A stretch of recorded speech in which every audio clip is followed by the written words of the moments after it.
Hey everyone, this is Darth Armon. I'm here joined by Ultra David. Ultra David, you look like you're having a great time.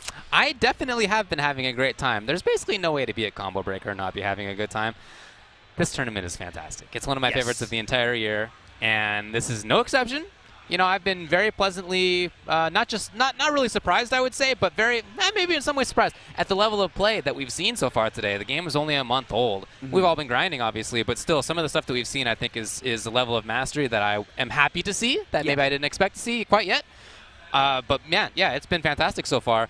You can check out all the brackets for yourself. We are in the second to last set of pools right now, and everything else has been decided first. Only 2 more sets to go. In this pool, this set of pools, you have players like Dragon, Crazy, Slayer, Kiltron's in here, Honeybee's in here. Did Pick of the Hut end up making it? Yes, actually, Pick of the Hut just had his interview right there in the corner. He bought a last second flight. I don't know how he got it. He literally got it yesterday. He just got it, and he said, you know what, I'm doing it. I'm doing it. I'm pulling the trigger, and he's here, man. I mean, like, he had pre-registered, but he just wasn't planning to actually show up until yesterday when he was like, I can't stay away. I have to be here. He has to be there. So for those of you who are big Pick of the Hut fans, he is in the building officially in the tournament. And this is just such a great mix of, you know, old school versus new school. Yeah. You know, we saw a fantastic set last night between Kerbalicious and Samij, and I want to see more of that. I want to see the old veterans coming out saying, I can still hang with the best. Yeah, and we do have some of those old fellows. I mean, Crazy's one. He hasn't really been traveling that much for the last, I would say, 2-3 NetherRealm games. For sure. But he, back in MK9 days, was very strong. Slayer is somebody who, I don't know whether to call him old school or new school. He was playing MK9, but he was a baby at the time. Yes, and still is pretty young. He's got roots. He definitely has roots. He definitely has roots. Pick of the Hut for sure is one of the absolute old school when it comes to the NRS scene. This is a guy who's made EVO Top 8 Grand Finals even one time. I mean, and was very strong in MK9. Yeah. I mean, even Pick of the Hut's roots go back from before MK9 days. He was playing those 3D games when almost no one was. Right, for sure. It's Pick of the Hut. Yes! Pick of the Hut. And speaking of the new school, the very, very new school, this is El Chicote. He's a very strong Street Fighter V player. He's one of the best Mika players in the country. And he has been playing MK11. Now, I don't know how seriously he's been taking the game, but his talent in the other game is undeniable. So I'm really interested to see how it's going to apply here. He must have already made it by the metal face in his first round. As I said earlier, y'all can check out the brackets. Go to smash.gg, then click on Combo Breaker, and you can see exactly what's up. So Pig is here. Dude, he showed on his Twitter, he had a little clip of himself watching with his kids. His kids were like rooting for certain players. He was watching with them. I feel like I don't know how you could leave that situation. That seems like the perfect way to watch a tournament. But he came out here instead, and if his kids are watching here, what's up? Yes. I hope your dad does well. Yeah, big shout out to the Pick of the Hut family. I know how much your dad loves you. But yeah, man, I mean, Pick of the Hut. Now here are 2 different situations where you have the old school going in. You know, Pick of the Hut was, you know, around for all the older MK, all the old MK stuff, and you know, it's just kind of like he's just been sitting on it for a long time. He hasn't really been active recently. And on the other aspect, on the other spectrum, his opponent is fundamentally solid, like you said before, in other current games. So again, this is going to be present time versus the past. Man, the Pick of the Hut is definitely embodying. Pig's not listening, right? You're the past, buddy. Hey, man. I mean, he was great. He was very, very strong. Yes. And for somebody who made Grand Finals of EVO one time, I think there's no question that he has the talent to keep it up. The question is whether other things have taken importance, you know, over that, and nobody can blame him, I think, for making that decision. No, definitely not. But he's definitely a very talented player. I haven't watched him play in MK11 yet. Have you watched? No, I have not seen. I don't know who he's using. I know he has been streaming. He does stream you know, quite a few times. And I just know from what I've heard is that he's a little bit shaky on, you know, confidence one day, and then the next day it's, you know, oh man, I'm no good at this. Like, I got to try more. I got to try harder. Like, this is too difficult. And then the next day it's, you know, I'm in there. I got it. I'm confident. I feel this. And, you know, it's a struggle. When you want something really bad, like, and you're as talented as Pick of the Hut as he knows what the struggles are to get to the point where he wants to be. And falling short in my opinion, falling short of a victory for Pick of the Hut is going to be disappointing. Look, once you've been really strong at a game, you feel very different if you're then not strong at games. Like the disparity is very noticeable, and it's hard to deal with. It's just like mentally tough. You know, you feel like a dingus for not being up to where you once were. But again, I think he's a very talented player and could certainly do that once again. So let's see what he lines up with. Sub. Nope. Nope. Oh, so Sonya makes a lot of sense, I think, for Chakotay. He's a strong player, like I said, when it comes to Mika. That is to say, lots of mix-ups is what he's used to doing in SF5. So this is a character who has among the best mix-ups in the game, and she really capitalizes well. And Pick of the Hut looks like he's going for Sub-Zero, a character that, you know, I feel like is a big trend right now, at least this early in the game. You know, the mindset and the situation that Sub wants to put you in, almost pretty basic as long as you have a great understanding of just common fighting game fundamentals. Sliding under that projectile is Pick of the Hut as he gets the good chunky damage here. Second meter burn, or second amplify here. Oh, punish. I think this character does make a lot of sense for Pig. He tends to play a kind of zonery, keep away style, and Thin Ice Sub can kind of play that. I don't know that that's the best thing for him, but he can do it. Yes. Oh my God, are you? It recovers quickly. Wow. It recovers quickly. Well, I'm just saying, like, I can't believe that he reacted to a slide with hop. I mean, it's genius, but all right. He was ready. Yeah, he definitely was. Oh my God, he looks ridiculous right now, actually. Oh my God. El Chakotay, incredible about halfway through that round. So Pig is caught towards the corner. Yes, he's up against the wall, and he slides right under. This one's got a crushing blow. The third amplified slide gonna do so much damage, upwards of 30-something. And again, just out the gate, he felt the tendency. He knew he was gonna move in that situation. That is an 11-frame low that goes super fast, super far. Ooh, not the rest. Gets the overhead, very unsafe stuff. If it does get blocked, Sub-Zero susceptible to a full combo punish easily from anyone. And no breakaway, that was a lot of damage. Okay, now he's not gonna get breakaway again, although there's no offensive meter on the other side, so big damage won't be coming. There you go, punish. Yeah, great hit confirm into the stand 1-2. The ice ball going over to the other side, kicking him out of the corner here, trying to keep it safe. Chip, and he's in big trouble now. There was no offensive bar. There you go, that'll do it. That was a close one there for Pick of the Hut. I thought it was going to be all over. We've seen Sonya take people out with bigger life bars than that, and Pick of the Hut clutched it out there in that situation. Really preferring the overhead is El Chakotay so far. It's the less safe of the mixed-up options. Yeah, I mean, I don't see him really going for the low string or too much with the sweep, but again, it's a set. You know, it's first the two set, but it's a set nonetheless. You got to adapt, and you got to understand how your opponent's going to adapt to you. That's going to be a full combo punish to the slide on block. Oh, punish as well. Oh, an error. I think that was probably supposed to have been up, but no defensive beater. Crushing. Okay. It's a risk, but that overhead is always a risk. It's very tricky when you throw the slide, the low slide right after the overhead. You kind of have to block it like, you know, Doomsday's Earthshake. So you can see Pig walking back and forth a lot. He's inputting slide constantly and just hitting the button if he thinks it's time. Oh, the slow walk up to the forward throw. Pick of the Hut getting on the board, taking the lead here, 1-0. I really think he froze El Chakotay with those slides. I mean, again, you just can't walk around freely against Sub at that range. I don't care who you are. You're not reacting to an 11-frame slide like that at close range. So if the opponent has shown a tendency to do that, then you have to be guarding more than you'd like to, and so the throw works. Yeah, and if you decide to start guarding more, you immobilize yourself. Yeah. And once you immobilize yourself, that's when Sub-Zero, now that he knows that you're afraid to move, then he says, all right, now we're going to 50-50 town. Overhead or the low starter is coming out. Okay. Slide out he has adapted a little bit. He understands that the slides are giving him way too much power, so he's doing something about it. He's being patient, but now it's up to Pick of the Hut to make the proper adaptation, keeping the combo on the ground. He wants to cash in there, build up those amplified slides, so the third one can go into a crushing blow. It's not actually a punish. But Chakotay deals some good damage. Nice. Although no more bar, he just got it. Beautiful hit confirmed there. Sub-Zero's back 3-2. Again, we're going for the amplified slide. The next one will give him the ability to cash in on the crushing blow. Oh, zoning a little bit here. Trying to be cautious. No, you really have to pay attention to Ice Ball. Very few characters can trade well. That'll do it for the round. That was a crush. So huge mistake to bring out the ring against the Ice Ball in that instance. Match point. Oh, yes. Oh, not a trade there. Not good for Sub-Zero. He wants to make the trade so he can get the full combo, but El2He's is just doing such a good job of perfectly placing those rings. Oh, wow. Okay.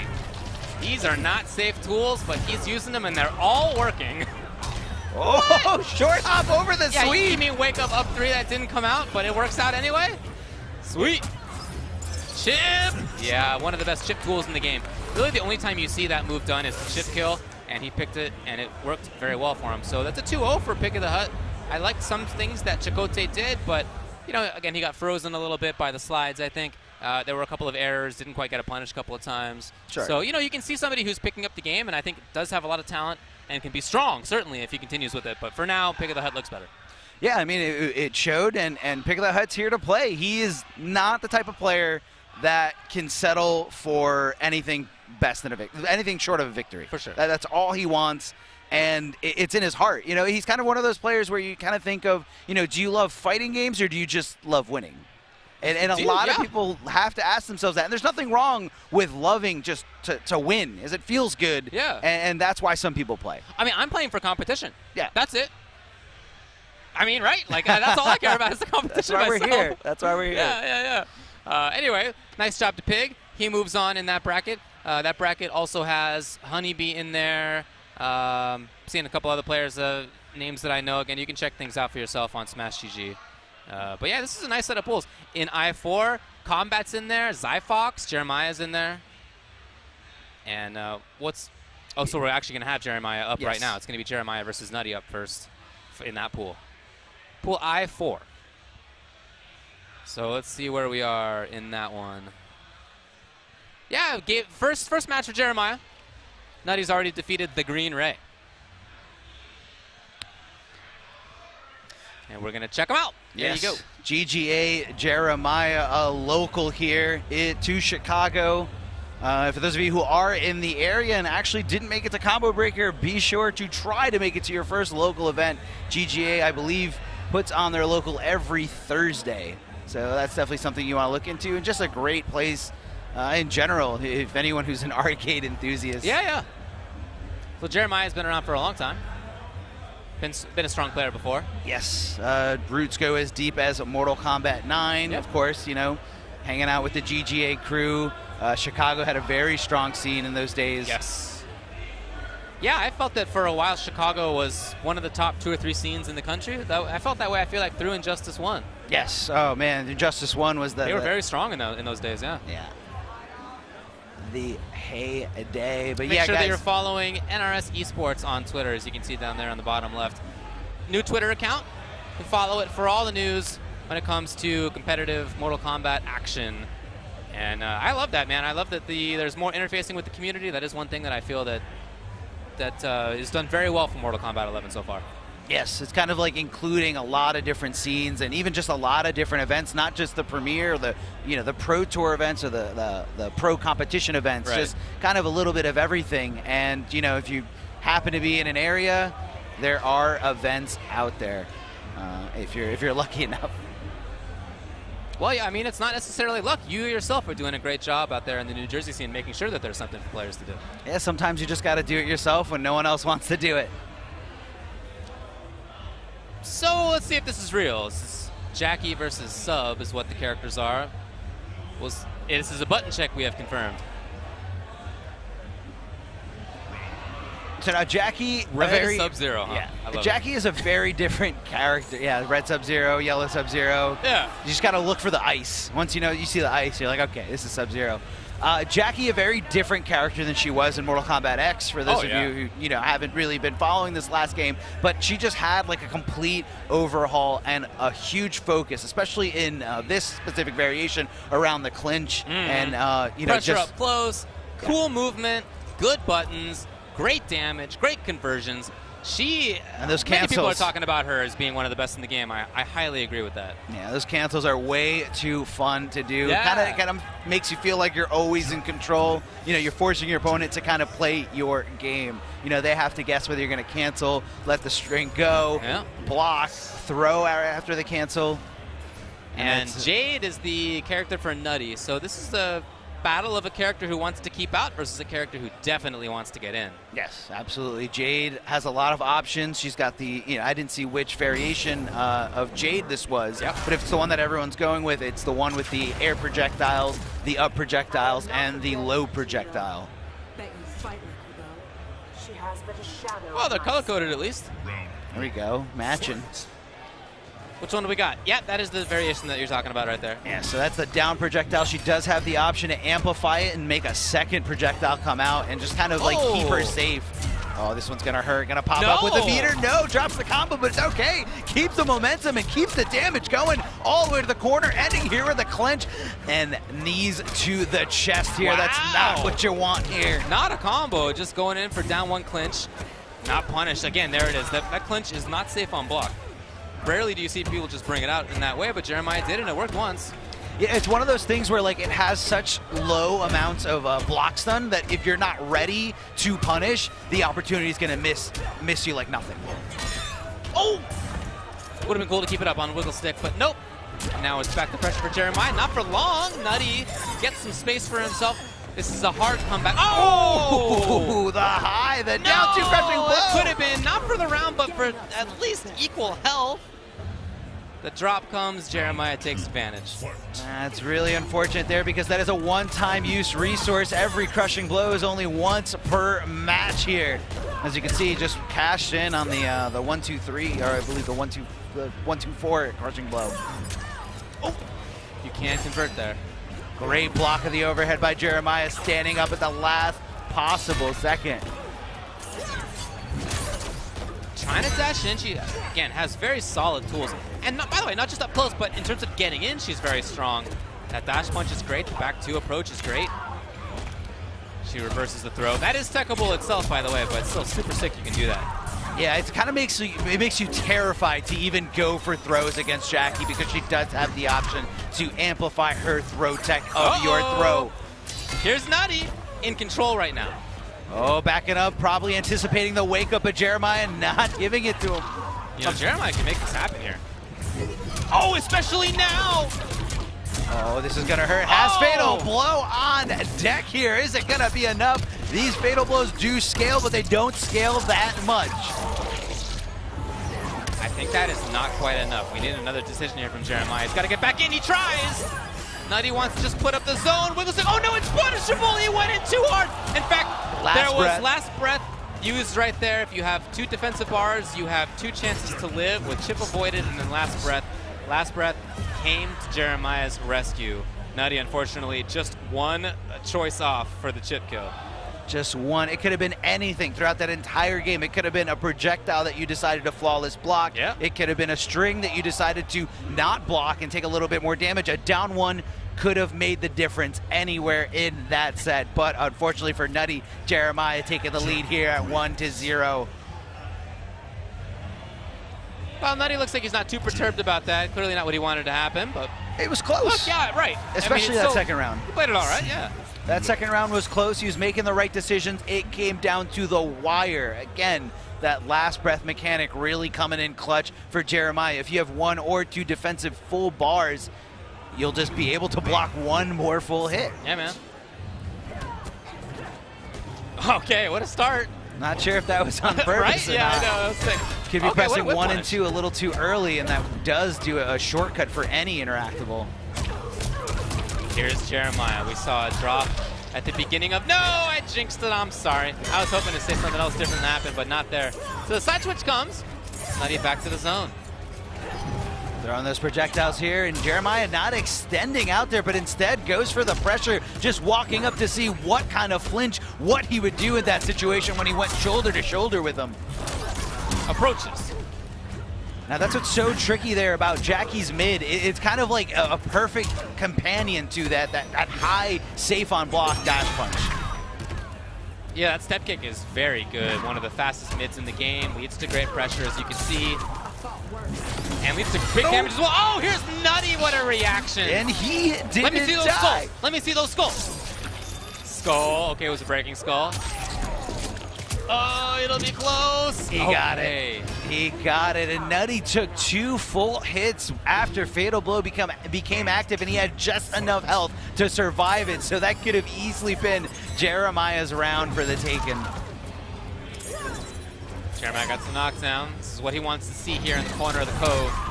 Great whiff punish there of that overhead there from Jade. Gonna go into the clinch. Up a crush. Once you get all the follow-ups of that clinch, you'll get access to a big crush blow. Huge damage out of that. Jeremiah taking his turn here, deciding to go for the back throw to turn the table to hold on. Back throw of her own. Okay. Now Jade's in the driver's seat. Okay. Gonna keep throwing you. What's gonna be the mix-up? Are we gonna see the offense here? Not for long. And just like that, Jeremiah has control yet again. There may be a break. There may be a break. Okay. Oh, goes for the down 2, trying to cash in as much damage as possible. The down 4, one of Jade's best pokes, but Jeremiah just sniping him out of the sky with that anti-air down 2. Jeremiah at match point. He tried to get the whip punish on Wiggle Stick, but he just too early. Wow! All right, right into the parry. That's one way to handle it. Oh, and that's how you handle the rolls. Rolls are susceptible to being regular throws. If you know your opponent's going to roll right through any of your normals, just stop and give him a throw instead. Yep, he's loading up all the follow-ups here. Oh, max range dash punch gets the crush. And now pressure comes. We may see a breakaway. I said we may see a breakaway. We may not get a chance anymore. It's going to be crushed. Oh, it hurts. Another pop-up, and that's going to be enough. Jeremiah said, why did you doubt me? Why did you think I was going to drop this? What happened? He had 2 bars, but he was probably in the mindset of, you know what, he's probably going to drop it. And then at this point, I'm just too afraid to do it this late. You have to get out of there. You have to get out of there. Multiple opportunities. Yeah, they're in that angry cove on the right side. And that just was not the right call. No. I don't want to be too much of a jerk, but that was not the right call. I mean, it wasn't. That's clear as day, easy call. Bummer. Not the way. He could have air escaped the first time. He could have air escaped the second time. And, you know, maybe he just didn't have faith. And a lot of people, you know, don't like doing the breakaway because once you break away and hit the ground, you have no access to roll and you have no access to wake-ups. No, you're right. It sucks. But on the other hand, you should probably stay alive if you can. Yeah. Anyway, let's check out the replay here. So some of what we just saw. Yes. There were definitely rounds in there that I liked out of Nutty. It was not all a blow up in Jeremiah's favor. No, definitely not. Nutty was there, especially that perfect call out to the dash punch. Unfortunately, just didn't execute the follow up there after cashing in on that down 2 crushing blow. But here it is when it came down to the wire. Last breath, but not enough here. Jeremiah taking that first game. Nutty definitely could have taken that game. Like it was within his grasp. Easily. And then in the corner, no, it hurts to rewatch. Did an air into escape. The crush. Another chance presents itself. Bam, to escape right there. Down plus block in the sky, and nothing came. And you could see right there, he did have full defensive oh my God. meter. Oh, this is a savage replay. Are you guys serious over there? Look at this. The crew. They loved it. That was creative. I'll give it to them. Wow. That was creative. But you could see it right there. At least graphically, he's falling out of the combo in that one. I appreciate it. You can see right there, he just decided not to do it. He didn't want to give up those options. Those defensive mechanics really, really come in handy. But like you said, you have to do it or you're going to die. Yeah, I mean, there's no more escape from death. That's it. That's the theme of Mortal Kombat. Can't escape from death. Death is the end. That's right. But, you know, we have a lot more pool matches to come this way. A lot of great players in these set of pools. And if you guys want to follow along, you guys can on smash.gg. And you guys can also see all the action you probably missed yesterday or earlier today. And you can see who is already solidified into the second phase of pools. Now on stage, I believe we do have Ragnarok from Indiana, or in the Indianapolis area, and he's going up against Styles Clash. That's a cool name. I respect that. This pool also has Dragon in it. It has Crazy in it from SoCal. That's cool. If I'm looking at the right one here, let me see. All right, it looks like the guys. I might not be, no, actually. The guys look like they're ready to go here. Ragnarok, you know. Oh no, this pool actually has Slayer, Kiltron's in here. I don't think Tekken Master made it, right? No, Tekken Master is not here this weekend. Not make it. He was a little too wiped out from the summit. Yeah, it's all good.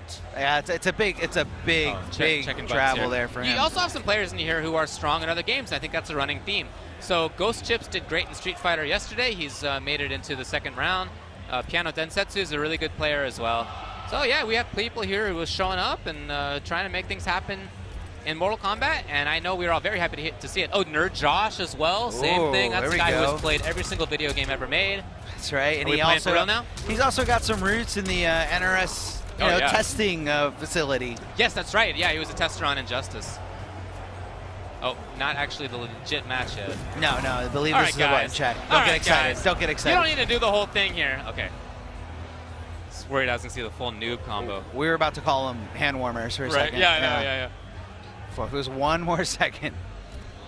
All right, we're going to fighter select because restart match is disabled here on the stream, so don't worry if somebody decides to fatality that first round. They're probably going to see it. All right, what do we got? By the way, this is already the second round for Ragnarok, third round for Styles Clash. So we got a Kung Lao and a noob after all. Yes, and I'm not sure if these guys are sitting on the right spot. I know Ragnarok is a noob Cybot player, so waiting for a little bit of a confirmation. Yeah, we'll check. But I'd say for now, I'm pretty sure it's Ragnarok playing as noob Cybot, especially this variation. I mean, I guess everyone's playing this variation. Kung Lao, ooh, big unsafe dive kick there. And then no meters spent offensively. That was a big opportunity. Going with the wake up here. Now he's just aiming those projectiles straight down, straight up to kind of just, keep you guessing. If you're trying to duck under it as a high, you will get hit by the lower arced hat toss. Noob does control that range in front of him about half screen pretty well. Wow, just ducked right under. This is big damage finally. Will we see a break? No, but no big damage anyway. I think he was anticipating the break there in that situation. He kind of just let him fall out of the combo so he could continue the momentum, but first round goes to noob Cybot. Guys, I was saying, he controls that range about a half screen in front of him decently well. There's big damage there in any case. And Lao would love to be pressuring there. He's got good staggers, good whiff punishing tools. A great neutral jump there of that throw. If you're not on the ground blocking or standing up, you cannot be thrown in this game. So taking to the air, or even riskier, just holding down without block, can get you around those throws for full combo punishes. Oh, trying to approach. Wow, lovely escape timing. That was perfect. Out of the corner now. And we had a chance for something. Is that a chance for something again? I think he thought he was going to be on the other side, poking out with that down three, but Noob giving him a down four for his own. There's the escape this time. Oh, very punishable. Although, to be fair, I'm not sure exactly what Kung Lao does about it. I would think forward one, but I don't know for sure. He's got some buttons. They're high, which is really the main complaint about a lot of Kung Lao players. He's got too many highs, not enough solid mids. Oh, just goes up for the throw. Now that is a failed throw, so the next one, if he does hold on to it, can lead into a crushing blow if it's the back throw. Slowing it down here, 24 on the clock. He takes the big bat and then comes in with the overhead. He saw the neutral duck last time. This time he blows it up. Oh, just meeting him there with those kicks. You really can't duck under them. Nope. Fight. So it looks like we do have the names right this time, or this time around. It is Ragnarok going with noob Cybot, and Styles Clash going with Kung Lao. Teleport, here we go, and the slam down. I think he was anticipating the neutral duck. So, Ragnarok kind of has to make the adaptation there. He could block, but he will put himself susceptible to the teleport throw option. Yeah, man. Okay. Restand, slightly plus. And now it's on Styles Clash to try to make his way back in. That range right there, that's where he'd love to be, and yet Noob walking out of it or occasionally controlling it. I'm trying to get under those ghost balls, but I feel like you can tell that someone's really scared of letting go of block when they don't react to those high projectiles. And right there, the most solid mid of all time. Noob super fast. Yeah. Super fast mid right there. Unfortunately, it doesn't really lead into any real damage. Right. You can't cancel anything without, or I believe you can't cancel that move at all. And, it's just kind of a great way to just check your opponent, keep them honest, and then once they get conditioned to that, then you can go. But that was a win for Ragnarok there, playing as noob Cybot. Going out there with the shadow tackle here. So oh, whip punish. That's something you really got to keep your eye on. Oh, here you go. Back on 1+3 and into the rest. And the breakaway, as traditionally is done in that situation, you do not want to take that combo damage. Oh, no, you absolutely do not. Hold on, we're getting something going here. Backs off, probably anticipating the wake-up attack, but doesn't get anything. Well, there was a little bit of pressure at least, and as I was saying before, I feel like that was actually really good at staggering.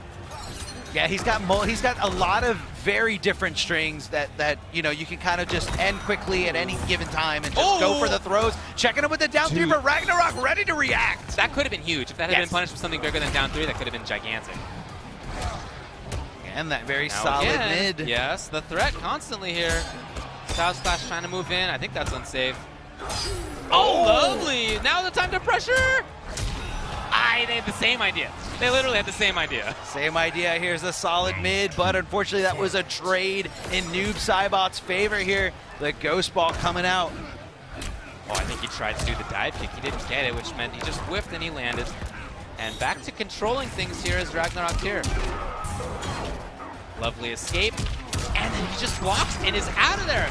Will this be the breakaway? I don't know. It nope, could it be. was not. That's down 2. A cool 30. He just ducked and into the rest. There is another breakaway available. Of course it comes, but match points closing in. Oh, Pokes back with the throw instead of a down 1 or down 3 that he was anticipating. We didn't get a break attempt there. And just like the last game there, solid mid, and we're going to end this with a fatal and a handshake. Ragnarok feeling himself. Reenacting the fatality as Noob just goes through those portals, somehow turns one hand and sickle into 2 hands and sickles, and just rips you apart. You guys really missed out on a great treat. Dude, what's funny is we're not actually watching it either. Like, it wasn't on our screens either. I remember. You've just seen it so many times that you know exactly what it is. Nice work. That's great. I mean, he was also reenacting it for us. He was. Yeah. He's definitely doing it with a smile on. You can't see Noob Saibot smiling under that, you know. Dude, I don't know if he smiles. Have you heard that guy's dialogue? I'm not sure there's any smiling going on. That man's the angstiest teenager in the game. He's definitely Edge Lord extraordinaire, which is why a lot of people... What a nerd. You either gravitate to him because you like zoning and you like solid gameplay and damage. I'm down for the gameplay. Or you gravitate to him because you're an Edge Lord. One or the other. I want to kick him in a locker, man. All right, guys, we're going to check out the replays here from the last game. Pretty much Ragnarok in full control. Beautiful throw tech there, or throw escape, and the down 2 to hit him out of the sky. Unfortunately, doesn't get the execution right after it, and Ragnarok just, again, solid gameplay throughout. There you go. The most important part of the set. It's just picture his hands going through portals. That was a very unenthused, like, pullback of it. Yeah, there was definitely no smile in there, by the way. That was for sure. No, he's smiling under the mask, too. I'm not even sure. Did you see his eyes? Those were dispassionate eyes. Dead eyes. Yeah, huge shout-outs to the NetherRealm Esports Twitter channel. You guys can follow it at NRS Esports on Twitter. Just be up to date, everything when it comes to the Pro Tour, Pro Competition, and just all around events in general. Online, offline, there's going to be something there for everyone if you're a passionate fighting game player in the NetherRealm scene. So give it a follow. For sure. As I said, I'm really happy with how NRS and Warner have done in terms of helping the game get some exposure. I mean, the game itself is doing the largest trick. It's such a strong entry in the series. But yeah, it's great to see extra stuff on top of that, no doubt.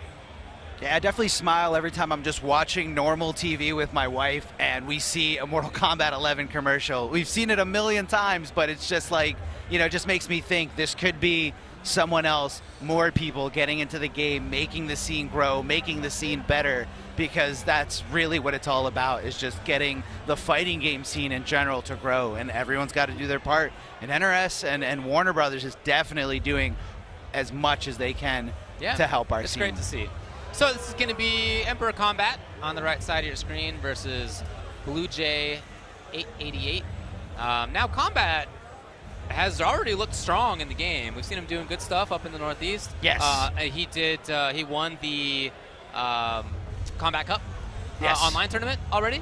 Yes, and that's how he got here. Kombat is a very young gun here. I don't know if he looks very young, but you know, he wouldn't have been able to make it to Combo Breaker if he didn't win that online tournament. He also won Next Level Battle Circuit on Wednesday. Then the next night, when he got here, won GGA back-to-back locals. Right. That is not an easy thing to do, and he's trying to repeat it here again for a Combo Breaker. Now, was he playing Johnny and doing that at GGA? I believe at GGA it was, I think it was a mix of Johnny and some of his other characters. Okay. I know he likes to play, last night he was playing in the auction tournament. He had the bargain of the night. Okay. $25 got him Raiden. Wow, is that a bargain? I don't know. That's a bargain, yeah? because Sonic Fox had to spend $210 to play as Sub-Zero. Yeah, well, his investment paid off. That's true, he did win. He did win. And I believe it was also a $205 entry for Samij to pick Katana. So Kombat got into the tournament for a really, really good price. That's true. Okay. Dollar Tree Raiden. Dollar Tree. All right, so let's see. But yeah, I've seen him play multiple characters. Looks like Cabal is the intention here for Blue Jay. And it's going to be Marauder Baraka after all. It's a strong character, very frustrating pressure. You know, it's not the wildest mix-ups in this variation, but he just has so much damage and so much safety. In fact, plus frames oftentimes. It's pretty obnoxious to play against. Yeah, it's very hard to find the gaps to get around Baraka's strings to make the safe ones unsafe. But as soon as you start doing that, the Baraka can adapt and hurt you for it. Oh, yeah. He's also going to be looking to block anything that's unsafe and just punish you to death, you know, for a 1 bar or a crushing blow, whether that's 1-2-2 or just anything into gutted, rolling forward, and here we go. That's going to be a punish. Already starting off. Yeah, you need to get out of there. That's it could have been a punishment for Blue Jay. She let it drop.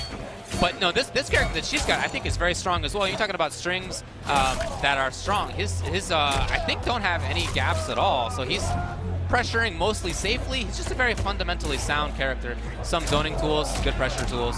Yes, and always kind of that threat of the Nomad Dash. You really never want to just not think about holding on to block when you're trying to dance around with Cabal in the footsies game. Oh, nice. But Kombat not taking the bait. He just waited to block. Yeah, and there you go. Just waiting. Let your opponent hang themselves 9 out of 10 times. That's what's going to happen. And I think Kombat sees that situation here. Double low buzzsaw on this variation, which is what Cabal has here as a low. Finding the hit. That's what I'm talking about. Gets into the corner. Yes. Going to cash in for 22%. Wow. Wake up. Neutral jump. What? And there's the straight buzzsaw again, specially equipped for this variation only. Oh, not sure if that was a punish or Blue Jay trying to move out there. The flawless block of the wake up. Trying to keep it meterless. Not sure what we're looking for. I really like some of what we're seeing out of Blue Jay right now. I like the decision making. We're seeing some good neutral control, safe pressure. Again, that's the name of the game for Cabal. Yeah, I feel like Blue Jay understands, you know, the turn sequence here. When it's her turn to poke back, instead going for throws and kind of keeping Kombat guessing.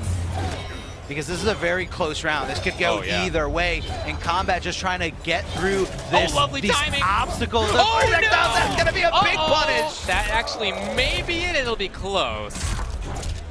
Blue Jay trying to get those shields. That's what I'm talking about. Yo, let's get those shields. Did she live because of it? No. Oh, not bad. It's a lot of damage. It is a lot of damage. 37% there from Baraka with a simple stand. 1-1-2 after the roll. And, you know, that's a very great mechanic to do against someone who's getting really aggressive on your wake-up. If they keep pressing buttons on you or keep waiting for you to whiff something, sometimes you'll surprise them with a forward roll, get past their normal attacks, and punish them as you're getting up. You know, and they're whiffing on the other side of the screen.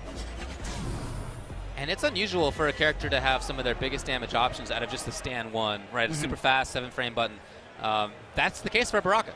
He really gets big damage out of just the fast stuff, so he's got a luxury in that regard. Yeah, and because of the pushback there of the complete string, it's really hard for you know, any character to really do something about it. Yeah, he's got to flawless block that last hit, but as you said before, he doesn't need to press that last button. Exactly, and then he can, you know, punish you for trying to flawless block it. Going with the regular string into the overhead, and Blue Jay keeping some range for herself here.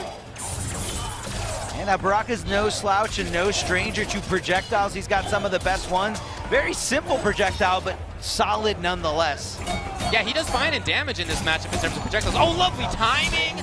Blue Jay finds the big hit for herself. And the roll. Oh, lovely down one just to check things. Uh-oh. This was gonna hurt here. Blue Jay does have access to breakaway and decides to use it, decides to jump right on Wake Up, but I think that was the right decision there. Oh, that the dude throw did getting forward, down forward to get right next to you, and then he just neutral ducked right there. That's, oh man, if he had brought out the crushing blow, that would have been it. He gives Blue Jay a chance here, and she's done so well. I don't know if that's an advisable idea. Now, she has the fatal blow lined up, and so any projectile, taking the bet, and an easy punish for Baraka. I mean, you thought it was coming. Kombat thought it was coming. He wasn't pressing a button. He was waiting. That fatal blow will connect from anywhere on the screen as Cabal just goes right to you. There you go. Whip punish comes. Not a ton of damage.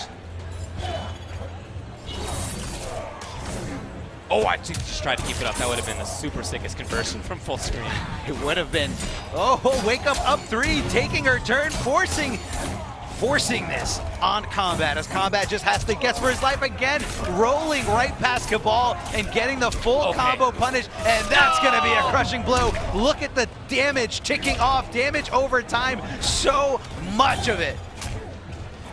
Get him! Oh boy, that could have been for the round. Blue Jay has had some chances, I'll tell you that. She has definitely earned them and has not capitalized on a couple of situations. Keeping it safe, no mix-ups. Oh no! Wow, lack of conversion. I'm very surprised. He didn't believe. He didn't believe. What? The down two hitting from right behind his head. Hey. Oh, are you serious? He's doing it. I don't like it. I don't like it at all. That's what you get. That's what you get. You can't. I mean, look, Blue Jay has definitely been a serious competitor here. We've seen whiff punishing. We've seen combos out of her. I don't know why you bring out the Mercy in a situation like this. This is no passing. Hey, Kombat's just putting on a show for everyone at home, and Blue Jay's got I hope he gets dunked. I hope he gets dunked right here. Let's hope. I think we're all hoping that right here. Oh, and Gutted was already using this match. Even though a Mercy did happen, this is still the first match. Just bullying Cabal right here in the corner. The down two conversion into the down one. Not the easiest thing to do, but for a pro like Kombat, just another day in the office. Out of the corner. Okay, ready. Although some damage dealt, as happens in Mortal Kombat. Getting under every single one of them, hopping over the low buzzsaw. Just an obstacle course, but it's okay because Kombat has the life lead. He has no reason to overextend and put himself at risk, but right there he saw the opportunity, going in with the knees, and Kombat taking it over. Blue Jay 2-0. Boo. Booing all the way here is Ultra David. Yeah. Look, that's great. He played super well. It's a very safe style, but that's what you can do as Baraka. You're not taking big risks, but you're still getting major damage whenever you find a hit. Yes. That's just the nature of the character. And we saw that from Kombat there. I know he has a host of characters in his deck. It's not just the Baraka. We mentioned a couple of them earlier. Correct. I wonder if his intention here is to stick with that character, or is that just like a, look, I don't want to take any risks. I'm just going to play safely. We're early in pools. Safety first? Definitely safety first, but check out these replays here from the last set, and we can highlight and tell you, again, how Kombat is keeping it safe with Baraka. But I don't think just keeping it safe, but maybe just kind of not trying to give everyone else too much information, because you know players like Sonic Fox, Dragon, and Samij are all looking at Kombat and saying, what does he do when with what specific character? So I feel like Kombat doesn't want to utilize his resources until he has to. But pretty much in control. But hold on, Blue Jay was showing up with a fight here, but unfortunate for her, Kombat just rolling past and going to that full combo punish fatal blow. Boy. Most predictable fatal blow of the set, and that down two is incredible. The down two, the anti-air, and of course the mercy. Hey man, he's just trying to find love in this world. Just trying to find love in this vicious world of Mortal Kombat 11. So we saw one Cabal, and we should be seeing another here as Slayer comes up to the stage. It's going to be Slayer on the right side of things. This is a guy who has been playing Mortal Kombat since MK9, and he did it with Cabal there. Pretty different character now than before, though. Oh, man. What do you got? No, it's just funny. They were trying to get the person who was still synced in to turn off their controller, but instead that person decided to turn off the PlayStation 4. Okay. So we're waiting here. But yeah, Slayer pretty much going with Cabal and kind of priding himself on his ability to be able to flawless block like the young gun that he is. Just always on the ball, ready to go. And like we said before, even though Slayer is a younger player, Yeah. he's got some deep roots. Right. Some of the people who played in Mortal Kombat 9 are in their mid to late 30s. I mean, I'm one of them. Pig's one of them. You know, I mean, there's that like upper age bracket. But he was playing MK9 when he was but a wee lad, and is still in his early mid 20s. Oh, there we go. Big shout outs to Michelangelo. The most reflective sunglasses I've ever seen. Right? I feel like I can see myself in them. Okay. See a bit of the crowd right there. People having fun, waiting for things to get going here as the PlayStation 4 turns back on. It happens, man. Sometimes we got to get through it. But, you know, if we plan ahead for them. And now Last Laugh here, who's going to be Slayer's opponent. He is super, super into the FGC. He's been traveling from Florida to almost every single premiere event, especially during the Injustice 2 days, and just been trying to make a name for himself, trying to find that breakthrough opportunity for himself. And if he can take out a player like Slayer, it's definitely going to be turning heads all over the world for him. Now, unless this is loser's side already, and I doubt it, this is winners finals of the pool. Last Laugh has been, you know, it's everyone's looking for that breakthrough, and Last Laugh I'm sorry, definitely. this is winners semifinals of the pool. My bad. Still far. It's still not round one. No. We're so deep into this. These guys had a win to get here. They both did. They had a win to get here. They both absolutely did. Yep. So what? Devora? Devora's in this game? Devora? Button check was the story we're being told, but I hope that he sticks with the character. He's hiding. He's hiding his real character. Or he's going to be ready to downplay right after. Man, that would really bug me. I bet it would. Oh, and there's bugs all over the place for you, David. Yeah, for sure. She's commonly considered one of the weakest characters in the game. I know there's some dissension on that. I've talked with a couple of players who think that actually she has some stuff going for her. She does have some great stuff. She has a great anti-air crushing blow that leads to big damage. Amazing jump in. Her jump one reaches from the full side of this. It's a gigantic button. She has some great reach. Yeah. She has some fast-ish tools, but also a lot of highs. Some of her things don't work out as you would expect. Some hitbox issues are there. She doesn't really get the sort of wild setups that people originally thought that she would. And so here we go against Slayer, who's going with Clean Cut Cabal now, who has the regular air projectile that goes down at an angle. Yes, and has the restand, has the low hook. Yep, restand hook, low hook, and the spin that no one likes. Right, yeah. That when I was in training mode, like investigating the character, I was like, is this the wrong variation? I've never seen anybody else actually use this. I've never seen anyone do this move. Yeah. And Slayer off to a great start here. Perfectly calculated throws and not anticipating that overhead. It's quick, but you know, you gotta be careful when you dish that out. Yeah. Oh, yeah, I mean, she has overhead low mix-ups, but they're just not into much damage, and they're not safe. Exactly. So just because of that, it's just, if you're the person trying to defend against it, you just got to tell yourself, I'm eventually going to guess right, and I'm going to make sure I punish her for it. Wow, I think there were some big chances there for Slayer. He didn't really take advantage. Last Laugh gets the overhead. Oh, he didn't know whip punish. Oh, that was the chance. I saw the switch dance. I don't know if he decided to go for Fatal Blow and just either changed his mind or maybe just inputted it wrong. I wonder. Wow. Wow, yeah, that's unfortunate if so. Because that was the right call. Slayer went with the wake-up attack. He would have been punished easily with a Fatal Blow. Huge upset here for Last Laugh. And what an anti-air stand one. Again, we said Slayer was an MK9 player, and that's as MK9 as you get. There you see that huge jump attack I was talking about. Giant range on it. The bug comes, so there will be a bug following her up. Or there was anyway. Oh, looking for the overhead, but just whiffs it by a little bit. Looking for he's not anticipating. I'm not sure if he's trying to fuzzy block something, a string that doesn't exist. Nobody knows what this character does. Are you serious? Everyone just knows that the character is not up to par with everyone else. So, you know, you don't spend too much time labbing against this character. Yeah, I mean, I feel like all of us, I did the same thing. I had checked her out on day one or whatever the first week, and I was like, I don't know. And just either changed his mind or maybe just inputted it wrong. I wonder. Wow. Wow, yeah, that's unfortunate if so. Because that was the right call. Slayer went with the wake-up attack. He would have been punished easily with a Fatal Blow. Huge upset here for Last Laugh. And what an anti-air stand one. Again, we said Slayer was an MK9 player, and that's as MK9 as you get. There you see that huge jump attack I was talking about. Giant range on it. The bug comes, so there will be a bug following her up. Or there was anyway. Oh, looking for the overhead, but just whiffs it by a little bit. Looking for the... He's not anticipating. I'm not sure if he's trying to fuzzy block something, a string that doesn't exist. Nobody knows what this character does. Are you serious? Everyone just knows that the character is not up to par with everyone else. So, you know, you don't spend too much time labbing against this character. Yeah, I mean, I feel like all of us, I did the same thing. I had checked her out on day 1 or whatever in the first week, and I was like, I don't know about this one, and then I haven't seen her used ever since. So That's true. I'm definitely no expert in what Devora does in this game. Oh, goes for the idea was there. But not enough here. Oh, that was the start of it. Oh, wow. The individual low overhead slowly whittling the opponent away. Slayer would not want to lose to a Devora. But you got to take it seriously, man. You want to have the last laugh, not your opponent. Last Laugh is just doing a great job of guessing right with the overheads and the lows, keeping Slayer on his toes. No punish there, a little too slow, but goes for the restand hooks to push her away from him.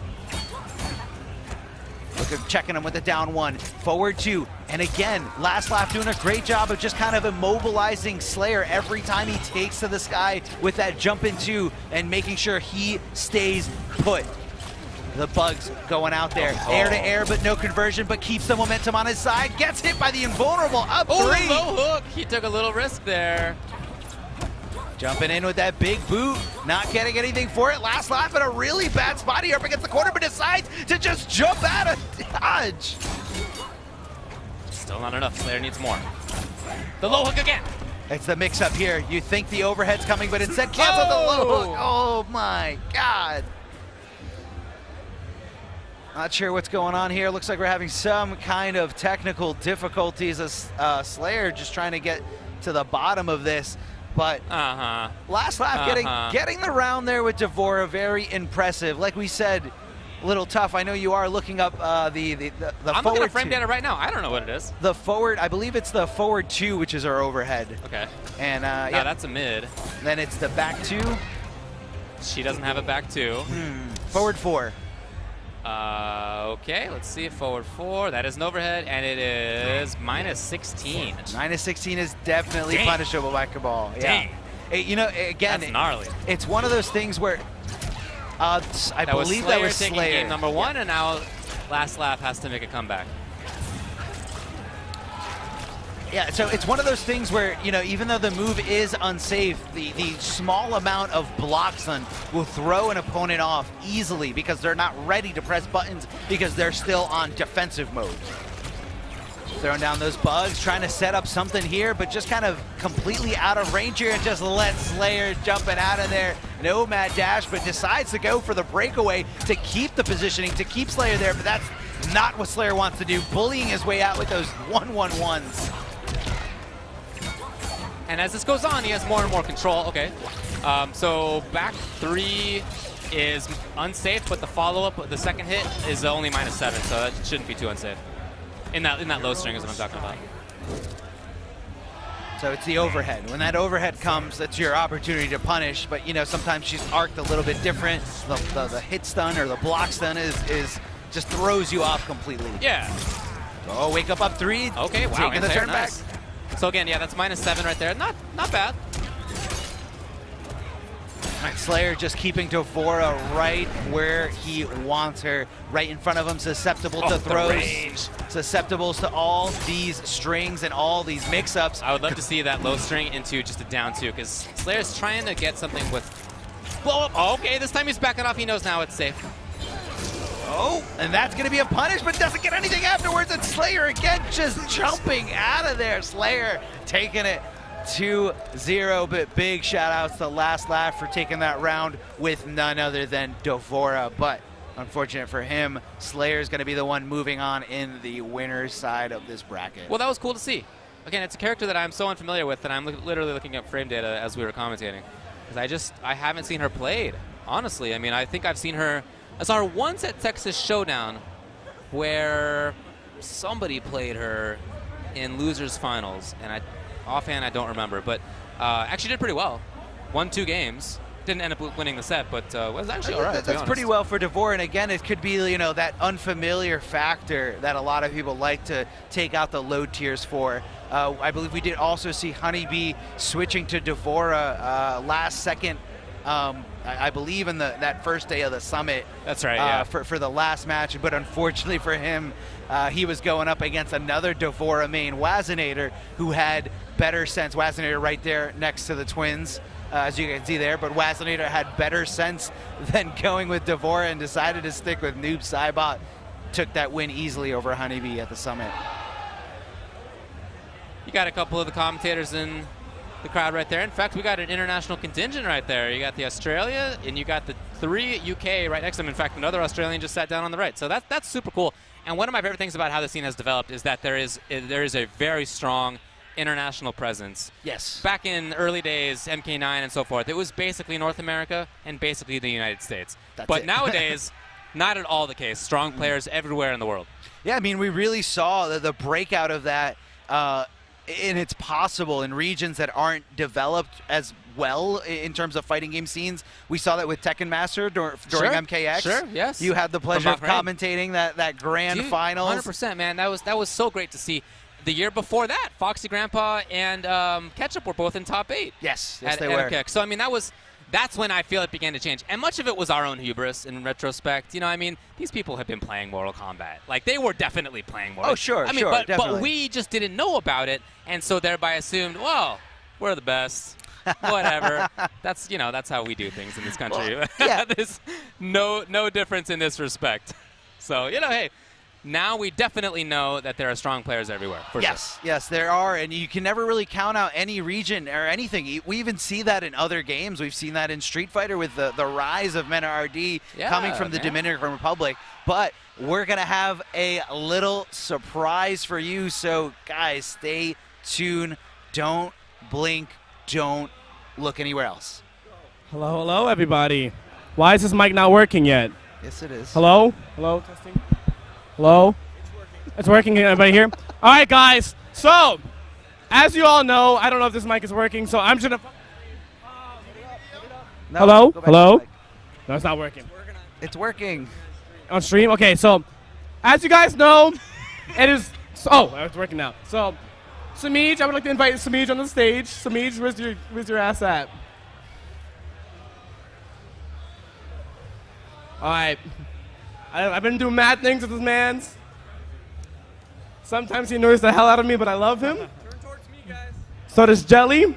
This is part of Jelly's idea. The writing on the cake is mine, so But it's Samij's birthday, so everybody on 3, we're going to wish Samij a happy birthday, all right? 1, 2, 3. Happy birthday to you. Happy birthday to you. Cha-cha-cha. Happy birthday, dear Samij. Cha-cha-cha. Happy birthday to you. Woo! Look at your cake. I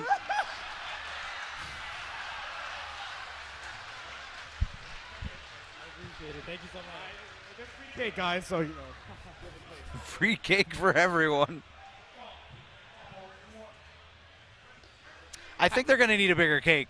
I like how he was like trying to hide the ball in terms of what it was, and then before he actually unveiled it, he was like, "By the way, this is a cake." What are you doing? It's a surprise. Anyway, congrats to Samij on his birthday. Samij is just the best at guessing, so he knew. He already knew it. Yeah, he already knew it was in there. I mean, look, if it's your birthday and you get called up on stage and somebody else is holding a thing, like you know what's going on. Anyway, we get free cake. I'm sorry at home, you have to buy your own cakes, but the important thing is that we get free cake. The important thing is that it's Samij's birthday, so if you're going to wish him a really big happy birthday, make sure you follow him on Twitter. Say happy birthday. You are the best katana player out there, best Catwoman, and the master of neutral jumps. Just loves jumping out of every pressure. That may be true. It is. It is. One of a kind is Samij, competitor through and through.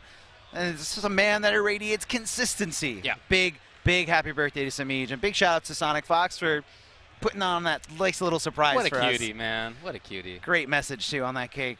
So I know, so yeah. What a Sonic Fox thing. Anyway, yeah, congrats there. So basically what's happening right now is swapping the console out, making sure everything's going to work out there. Yes. Let's check in and see if there are updates to any of the brackets here as we're watching. We have seen some things happen. I know Dragon is moving forward.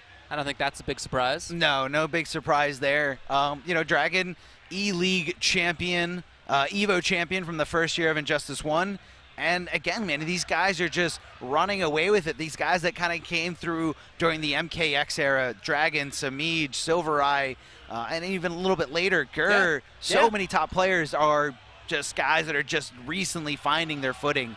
And I'm not surprised when they make it out of pools decisively in winners. No, yeah. Over the last 2 years, the scene has become much younger as new players come in, and they have so much talent. So while there still are some players who were strong in MK9 and Justice 1, even early MKX, honestly, most of the strongest players now are from kind of mid-MKX and later. That's, I would say, where the bulk of the top-level talent is. But, of course, some of the other players are still looking great. We saw, just for example, you look at the Summit, where top 4 included DJT and Gross, two long time players. And even Sonic Fox himself has been playing since, basically MK9. Thanks a lot for checking out the stream here at Combo Breaker 2019. You can see a couple of folks. All right, which one's which? Which one's which? Do it. I know which one's which. Okay, me too. Yeah, okay. Let's right. catch up on the left. They gotta do like the same hairstyle one day just to trick us. I'm confident that I would know even if it was the same hairstyle. The piercing also gives it away. Okay, that's the main way. Yeah, yes, that's the main way. They even got the same one. No. Okay, it's getting weird. No, they planned that. Free. I don't think they did. Body. I think they were just tying for real. Body. Anyway, check out NRS Esports on Twitter. And that's a great way to keep in touch with the Mortal Kombat scene, the pro scene, the competitive scene. Not everybody who plays needs to be a professional. Just coming out and competing and having fun is a big part of what everything is about here. And that is not limited to just you players here in North America. Everyone, the NRS scene, the pro competition is making sure that all different regions throughout the world have their representation. So many different things out there. And, it's up for grabs. If you want it, if you want to come out and compete with the best, you got to go give it a shot. You got to follow it. Yeah, and it's just a fun thing to be able to come out and play against other people in person. Playing online is great. The online is really solid, but playing in person, always better. Nice to meet people. We've all made relationships from the FGC that are very important to us, and that's the best way to do it is to go out, hang out. Even if you're not a pro, it's great to come, hang, and play. Yeah, just meet everyone and get in as many casuals as possible. Yeah. Just kind of treat it like a boot camp and make sure you walk away a better player than you were when you walked into this place. Or, you find out things that you need to work on and develop. And that's not an instant thing. Of course, it takes some time to adapt. So that's, the best way to figure it out is to go play. Anyway, this is going to be Honeybee versus Finesse in Pool I3. So this is to get into winners finals. So that is to say winners semifinals. Now, Honeybee is a character. We were talking a lot about Devora, as we just saw Devora in that last matchup between Last Laugh and Slayer. Honeybee, though, being the competitor that he is, feels that Devora is just not doing enough, doesn't have the tool set to really make him stand out in the competition, the very tough competition that is the pro competition here in Mortal Kombat 11. So Honeybee using a lot of noob Saibot. Again, if you got some solid fundamentals, a great character to start with. Easy zoning, controlling of the pace, not really relying on overhead or low mix-ups, but making sure that when you do find those openings, thanks to great spacing, that you are going to make sure it hurts.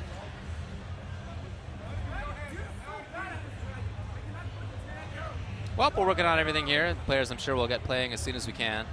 I like the friendship cap over there on Finesse's side. Yes, the dad hat style. The highly requested style that was originally unavailable, but thanks to the boys at the Summit, they made it available for everyone who wanted it and spoke out so vocally about it. Super cool. And here in the background, you can see pretty much the entire main room here, the main event room for Combo Breaker. As you can see, so many people, but this is just the tip of the iceberg. There are a lot of other rooms, the arcade room, the smaller ballrooms, the old school room. Hold on. Cake? They got cake. Hold on. Can I get a cake check? Cake check? Can I get a cake check? For Samija's birthday? Can I get a cake check out here? It's necessary. Combined age of that shot is 25 years old. He just eat that entire cake in one bite. That is our Evo champion here, Justice 2 Year 2. Rewind, hanging out with... He's growing up so fast. He is. He said it was his last day of high school the other day, and he said he's surprisingly really gonna miss it. Man. That was such a long time ago for me. I know, right? Yeah. That was such a long time ago. For me, most of that wasn't even in this millennium. Only 1 year was. But I do remember being upset. It is sad. It's like a bittersweet, you want to move on to better things, but, your life will never be that easy again. Looks like we have the noob. I think that's no surprise. It's mostly what he's been playing. And for Finesse, it's Baraka. I didn't see which one. I believe he went Marauder, which is what I feel like a lot of people go with. Very few times I've seen anyone go with Bone Pickers when DJT was using it early throughout the second, or I believe the third day of the summit. Right. But other than that, when he was going up against the top of the top, he went Marauder for the damage. Yep, that damage is major, as we saw earlier. Okay, he checked everything out. Time to go back to the character select screen and play the video game. Nice, excellent. Yeah, again, noob, a strong character. I don't think anybody thinks he's one of the strongest, but he does have great damage and just kind of fundamentally pretty good. Yeah, I mean, again, the main complaint about Noob is that he doesn't have any overhead way to open you up. Not a mix-up character. Yeah, but there are other ways to find the opening. You have to go for better spacing. You have to try to, implement your throw a lot as Noob Saibot, and you have to just kind of make your opponent press buttons at the wrong time and at the wrong places to find those openings. I do feel this is a little tough for him. Personally, I feel that Baraka handles it quite well. An important mid-range tool for Noob, back 1/1+3, is easily punished by Baraka, both sweep and forward 4, especially into huge damage in Marauder. So that's something that Honeybee would love to be able to do, but it's not really as much of a tool in the match. Yeah, Baraka's just so great at punishing and making sure it hurts. Oh, looking for the down one. Lovely stuff. He was so sure that he was going to block the down one, but because he got hit, he was pushed out of the way of that attack. The flawless block, and he capitalized. That was gorgeous stuff. Down to him there out of the sky, and both players deciding to swing out the gate there after the block stun. Oh my god! Although in this variation, that was his only option to continue, using the fatal blow pretty early. It's a finite resource that is only available to you one time per game, and I don't think that was the right call, but let's see if he can make the comeback and make me eat those words. Right. Oh boy. Oh, amplifying it for that extra little bit of 2% damage. Flawless block. Not the second time. He wanted it the second time because he knew he was down to almost no health. So the more things he blocked, the closer he was going to be to death. Yeah, man. Oh, I really like the use of that, ducking under. Baraka does have some great tools, but it's true, you can low profile quite a few of them. Oh, going over to the other side, but doesn't commit, doesn't go in for the full combo punish because Honeybee absolutely committed with that entire string. Oh, crushing blow, damage over time. Make sure you look at that life bar and watch it slowly deplete. Honeybee harassing a little bit, trying to just defensively again. And then breakaway is out of there, although no more offensive meter, so not a ton of damage there. Oh boy, Finesse might be able to take it on this. Oh! No! The major error. A huge input error that usually leads to your death. Unfortunate for him. Noob does have an option that safely goes past the Chop Chop. Everyone says nobody punishes Chop Chop, but right there, Honeybee showing you that if you've got those full screen options, you can punish Chop Chop. No problem. What he wanted was gutted, the back forward 4 special. Instead, he got flag, which is down back 4. It happens to me too.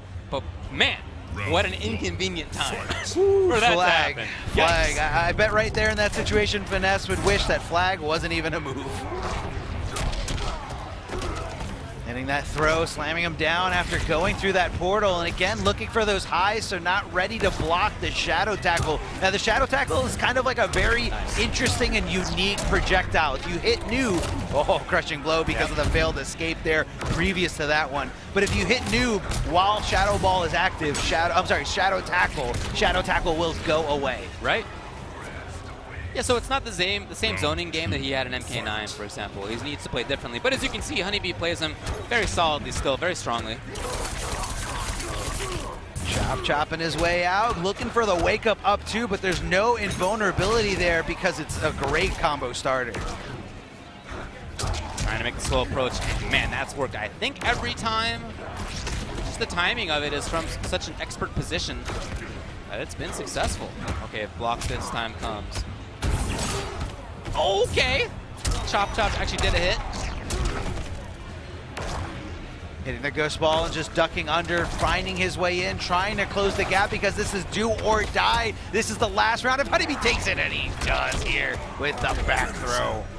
Super impressive performance out of Honeybee. Oh no! The mercy! Let's see him eat these words, eat that decision as never mind. Okay, well, bummer. Huge you gonna do like some cool follow-up here? Yeah, well, all right. Okay, at least we got a fatal. At least we can hear the fatal. Is this the same one? No reenactment. Where's Ragnarok? If we put the camera on Ragnarok, we'll get the reenactment. What? Honeybee. Okay, man, settle down over there. Subtle, no, look, he's a super strong player. Again, I think we're all looking at him to make a deep run in this tournament, and no surprise that he is sitting in winners finals of the pool. Subtle little pop off there with the little face, the face to the camera, but he's not a rude dude, not at all. Good dude. Checking out a replay here.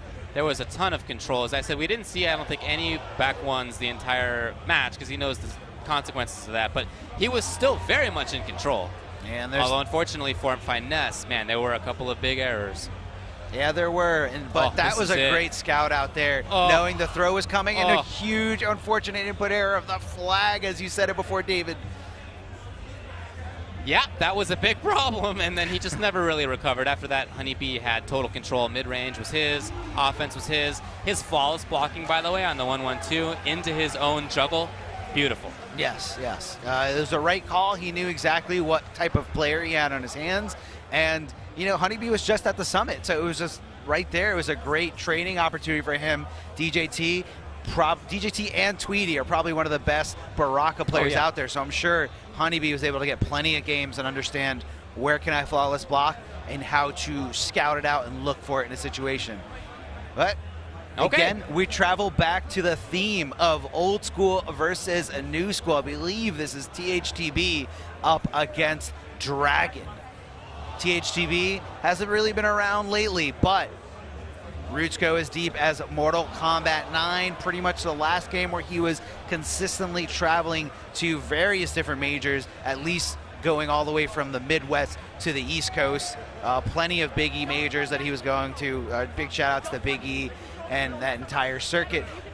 But going up against new school killer, one of the best, Dragon, Evo champion, E-League champion. I mean, what can this kid not do? Plays for the long game, is one of the most strategic fighting game players in our scene.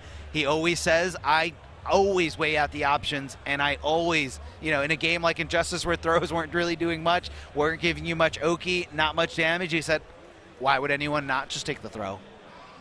Sounds right. Yeah, he's super smart. He studies well, he learns quickly, and he's just great at fundamental decision making. Even when he's up against people who do have more experience than him, he was picking up Soul Calibur for a little while. Yes. And he doesn't have any experience in that game. Unfamiliar but lo and behold, territory. Yeah. Just very soon after picking it up, in some exhibitions, he was beating some longtime players. So yes. he's the kind of guy who can make it happen very fast. Yeah, a fun little story. Oh, that's a very interesting wow, pad look at there. this. Okay. Is that a very tiny pad or a very strange angle on the pad? Is that a 6-button front? No, I guess it's 4. No, it is a 6-button. No, is this a Genesis pad? Looks like it. If it's not, it's a very good replica. What do we got here? Yeah. That's cool, man. That's from ancient times. I love it. Oh man. I hear everyone in the crowd saying that is OD, as they say. As they say. As they say, but they're even their controllers looking at the players, looking at the controllers. You're looking at old school versus new school. But yeah, again, like you said, even in unfamiliar territory, like in the Soul Calibur, right when Soul Calibur 6 came out, Dragon was a big threat to the old school players' egos, as he was able to kind of pick up the game and really make a name for himself. And I heard he's going back to that game if they ever announce a Pro Series. He's been playing Cetrion the whole time, and he's looked great doing it.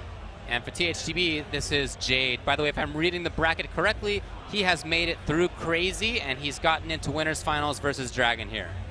So this is it. Both these players are going to make it out of the pool and onto the second phase, but it's more about who's going to make it in losers and who's going to remain in winners. The gutsiest stuff starts. Out the gate. Pumping right in there. And harassing for full screen. Yep, she gets a free teleport in there. And so you play this variation of Cetrion for the mobility and for the extra damage. She's great on both of those things.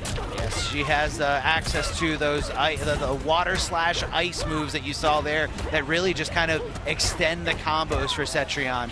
And here Jade, the Jade that a lot of people are going with, I've seen very few players using the other variation that has the pole vault in the run stance, but this one has projectiles, and right there when Jade glows purple. What boulder? What boulder, exactly. If she is glowing purple, that means those boulders will not make contact with her. She doesn't even have to block, but that vine grab is not a projectile, so she does have to still respect it.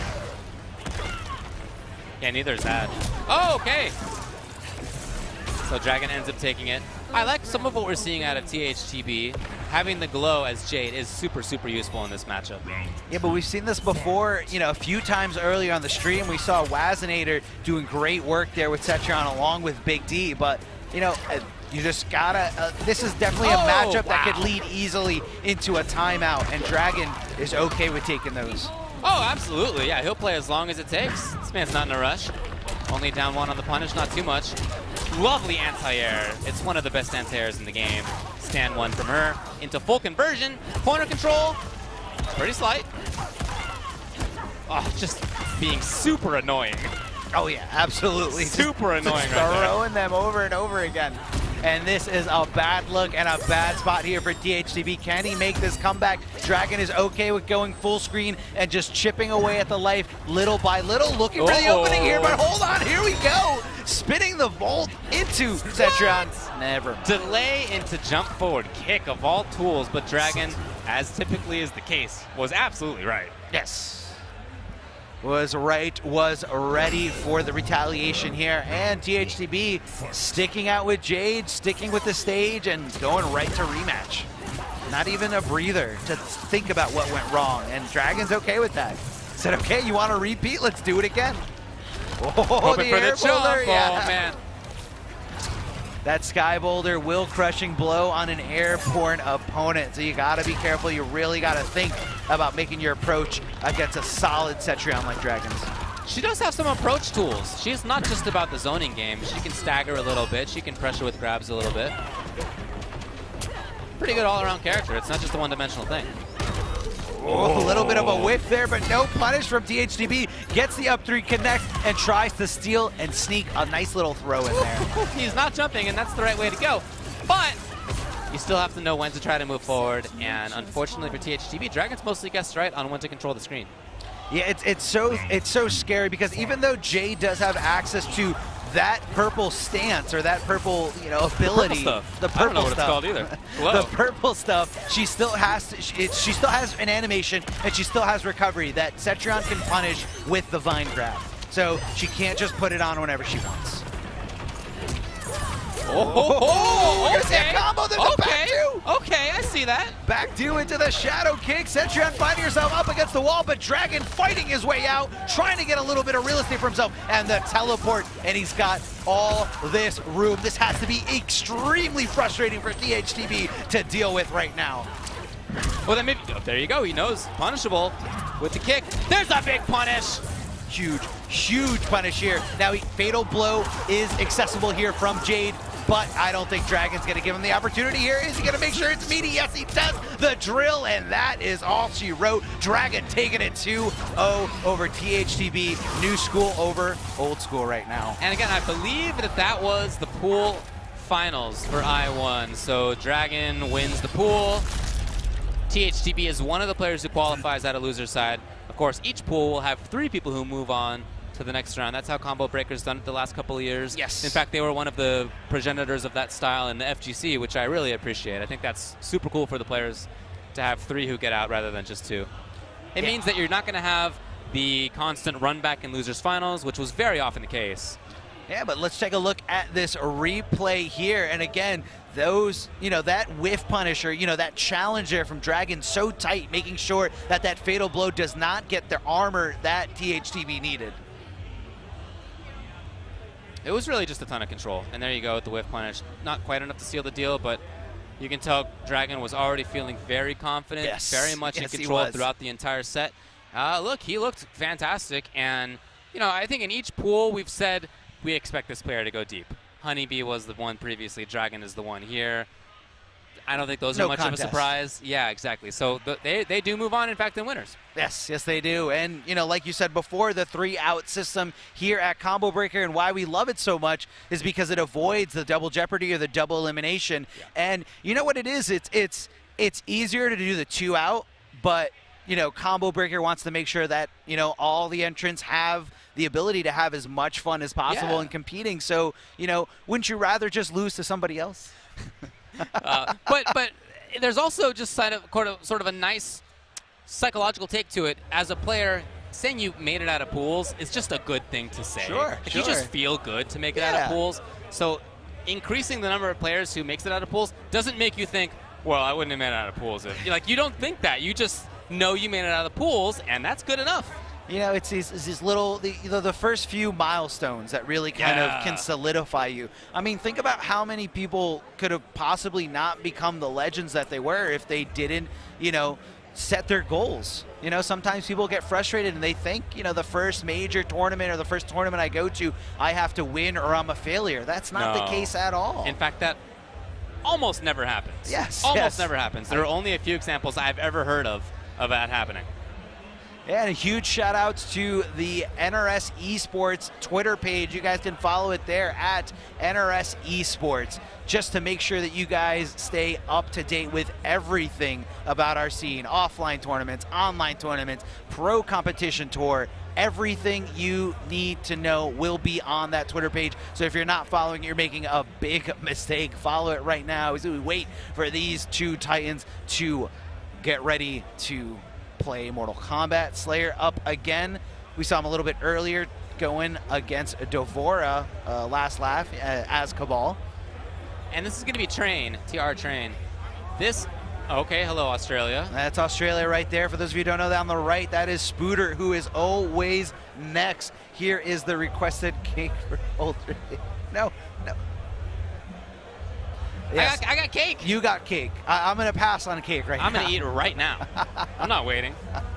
So it's about to get ASMR up in here. Oh, let's hear it. You guys can listen close here. I'm just kidding. This is winners finals of the pool, I'm pretty sure.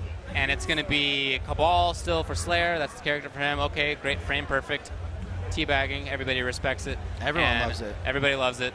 And Steering Rage Scorpion for now in the butt check. He's getting ready to flawless block. That's how he flawless blocks. All right, we're ready to go. Buttons are checked. Everything is going to be on the line here in this race to 2. Combo Breaker and the pro competition for as the way it stands right now is going to be a first to 2 until top 8. And then all of top 8 will be best of 5 games. So this makes it extremely stressful. Every single mistake you make means so much more in a shorter set. And that means the pressure is on. That means you gotta play as best as you can, and you gotta adapt quickly, just like that. Slayer determined, Slayer ready, and he's gonna be going up against Train as he is using a Scorpion. Hey, thanks for talking while I ate cake. Appreciate that. No problem, you got it. You're the hero. Forward 2-2, gets blocked by the, blocks the overhead here. Keeping it safe. Oh, we saw that throw coming, but no follow-up. I don't know about that. Forward 3-2 into the immediate level up. Not something you see terribly often. I want to see Train settle down. I mean, we're in Winners Finals. Obviously, there's strength on his side. Settle down, buddy. I know playing on stream's not easy. It's definitely not. And again, Slayer, the player who is used to the attention, used to playing on stream, and has had great wins, great victories on stream when the pressure is on. And I feel like Train might not be used to it. But hold on, Scorpion getting it going here with the forward throw. What's going to be the mix-up? Oh, he was looking for something there, keeping it safe. Slayer knows it's a turn to poke back. Gets the throw after the stagger, didn't see it coming. The back throw, and this should be all she wrote. No! Wow, and you just went in for the end. Looked like he was trying to do a teleport there, as you can see, a little shades, little shadow Scorpion. Yep, this is Searing Rage, which is the chain variation, so it doesn't have the teleport cancel. Oh, he went in! He just did it. You know, I wonder if Slayer was thinking the same thing. Oh, you were just trying to teleport? Okay, maybe you're going to do the same thing again. Got it. Hold on. Slayer knows that mentality way too well. As aggressive as Slayer is, he is definitely very talented and can play to many different tunes and make the correct adjustments to open you up. He can definitely play a slow game if he needs to. He's playing cautiously. Great escape. Fantastic block reaction. dash movement. I like it. He didn't believe that jumping kick was going to work. He didn't believe it was going to connect. And Slayer optimizing it. That could have been a big punish right there for Train. Could have at least taken off the breakaway meter, but instead it's going to be Slayer getting the hit again. Looking for a break. It does come. And now Slayer. Oh, the tech, but you can't afford any more of those in Mortal Kombat. You always take damage when you get touched for a grab, even if you tech, and Slayer comes in and gets the kill. And brutal! Yeah, brutality. Shout outs to, I believe that's a reference to the old Sindel fatality in Mortal Kombat 3. Didn't he have that? No, he didn't. Really? He had the take off your that mask scary one. face? Yeah, Okay, scary face, right. which is also one of his brutalities. Oh, back. Oh, that was a very, very tough little stagger there. He was so short because Slayer went shoulder to shoulder that he was going for throw, but instead hold this back 1-2. Well, at least for Train, we're seeing a little bit more movement, a little bit more activity from him. Again, I mean, we're in Winners Finals. You got to think that he's been a strong player on the way here, but just maybe nerves getting to him a bit. Slayer finding the confirm again. Backing up. Oh, wow. Tricky stuff there. That back 1-2 normally has a second hit of an overhead, but instead Slayer's canceling into the low to keep his opponent on his toes. The neutral jump punch, and he confirms it perfectly here. Slayer on match point. He's just running through Train right now, unfortunately. Caution. Train doesn't want to get too wild.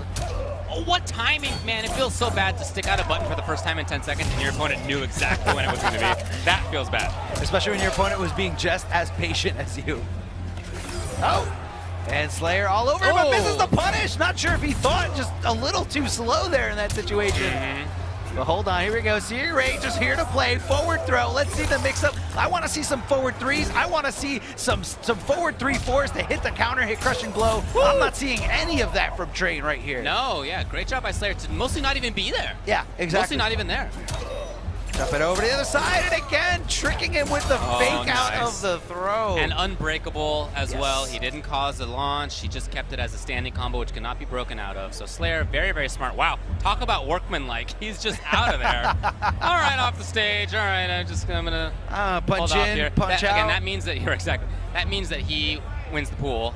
So he gets on through in winner's side. Train again also qualifies, but it'll be in the losers bracket. We take a look back at what happened here. In the very beginning, I liked some of what Train did, but then the capitalization just was not there. Yeah, like you could see the thought process was there, but the muscle memory was lacking a lot. And once he realized that he wasn't bringing enough to the table, I can feel like his game was just like slowly deteriorating after every wrong decision, and he just got in his own head. And, you know, Slayer was not doing him any favors, playing pretty solidly and just kind of understood exactly what was going to make his opponent flinch, what was going to trigger him to press buttons, to look for the throws. And Slayer ran away with that clean, no problem here. And coming up back on the stage, we have Beast Coast Honeybee. Is anybody going to stop this man before the second phase of pools, or is he going to just move on in winners? This is a very tough thing to do, as Honeybee is a tremendous player, well-known player in the NRS scene, And again, the root's not as deep as MK9, but he has been around since, I want to say, around the middle of Injustice 1. Yeah. Flash God Lord Extraordinaire. Yep.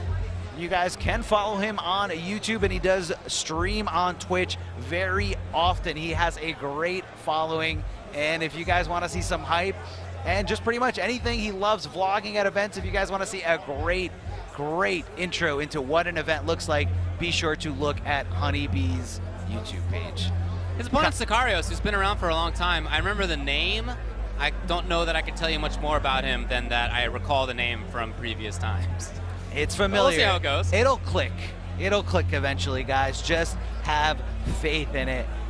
And these guys are getting ready to go at it. Honeybee going with Noob Saibot pretty much. You know, when the going gets tough, you gotta stop picking D'Vorah. And that's what all these D'Vorah mains have been telling everyone.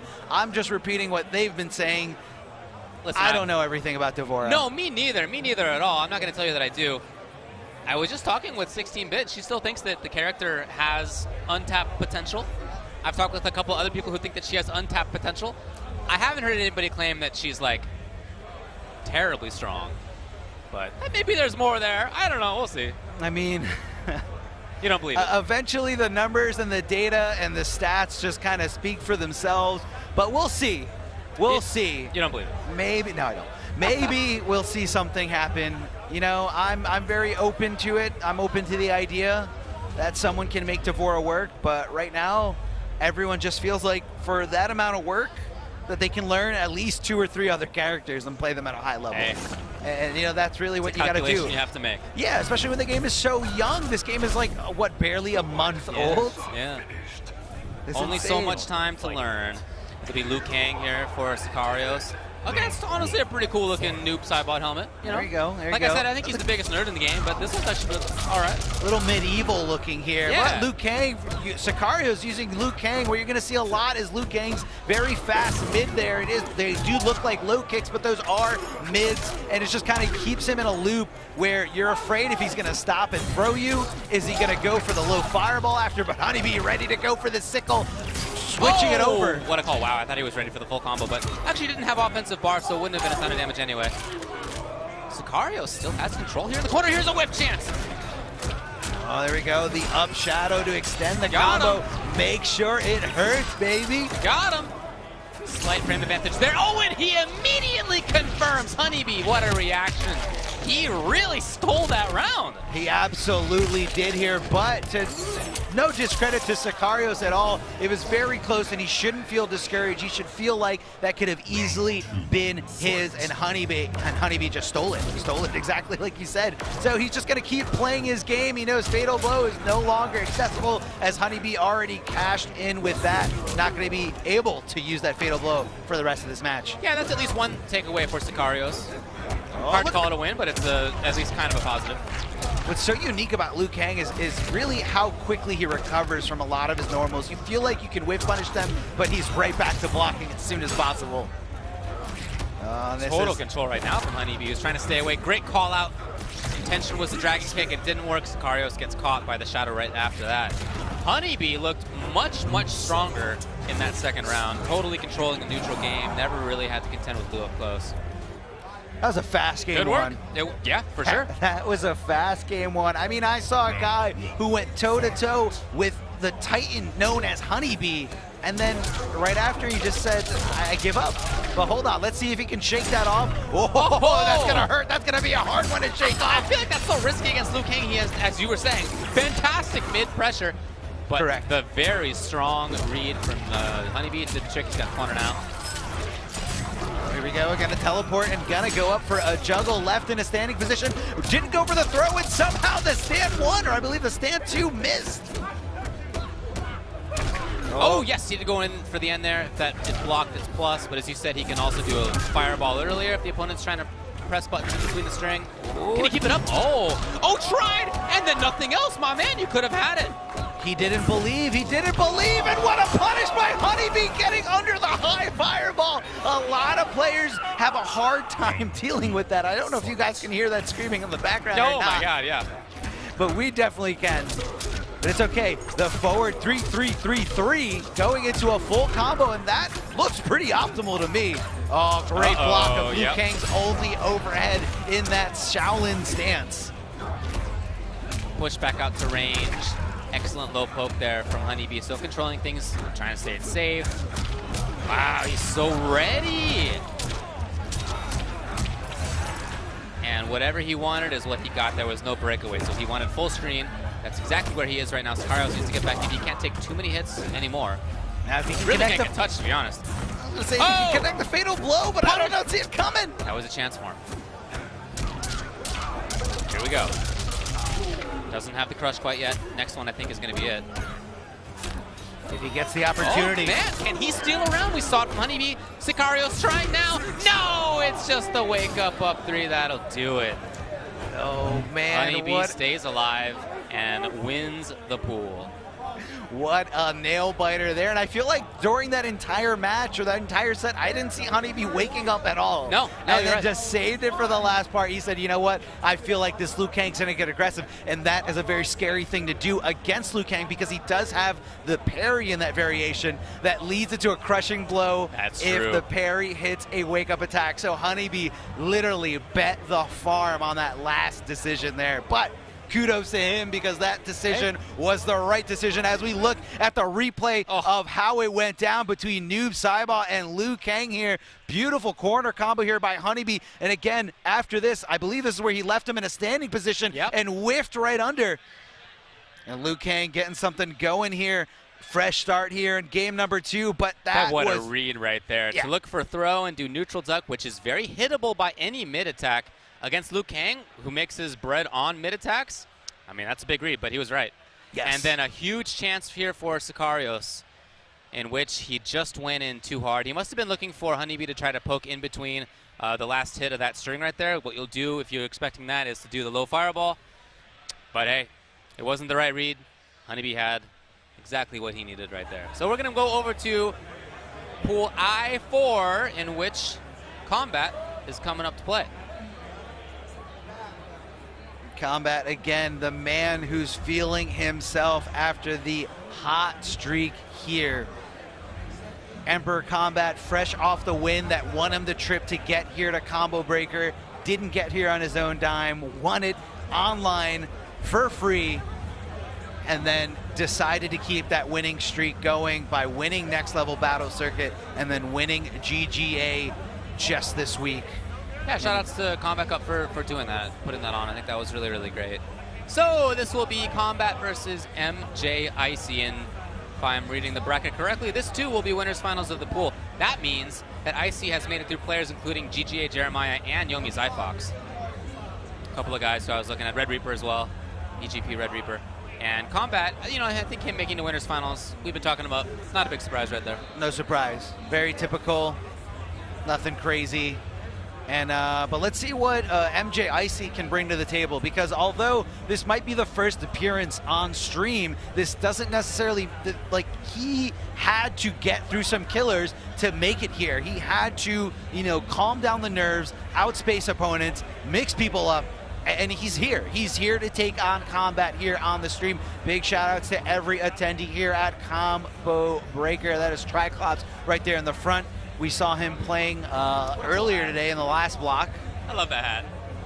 I believe he went up against Big D, and if you're a Triclops fan, that was pretty ugly. It was tough. It was tough, and everyone else in the front row ready to play on stream, ready to watch all the hype as it unfolds. There's really nothing else like it other than being here live at a fighting game event, especially one as good as Combo Breaker, where you just see the whole room explode with hype. Everybody behind the players, against the players, just the complete feeling of mayhem. There's nothing like it. There's nothing like it. Now, Kombat sticking here with Johnny Cage, I believe. He is on the player one side. Yep. And Icy going with Aaron Black. I believe it's not going to be the second variation that has the dynamite. It's probably going to be 52 card pickup. I feel like I've seen Devora more than I've seen the other Aaron Black variation. I don't even know what it's called. Something iron. Oh, it's Barking Irons, actually. There it is, yeah. Barking Irons. Oh, look at that rifle. That thing is from the future. Dang. Just get ready. Johnny Cage is so cool in this game. They just did such a good job with his personality. I love it. And in some matchups, I think he is really strong. Yes. If he's in a matchup where he doesn't have to worry about some of his tools whiffing on opponents, I think he is really legit. I love his neutral game. He's got pressure into some safe and even plus on block options. Good mix-ups. They're not really overhead low mix-ups, but in terms of frame traps, quite good. Coming in with the elbow was the intention there. If that is blocked a couple of times, it will become unblockable after that. Yes, yep, just 2 times and then the unblockable, but always a high. So it's kind of like one of those things where you got to catch your opponent sleeping, and it's a big risk. Yeah, and Icy already showed he was not sleeping. That said, Kombat continues to be in control.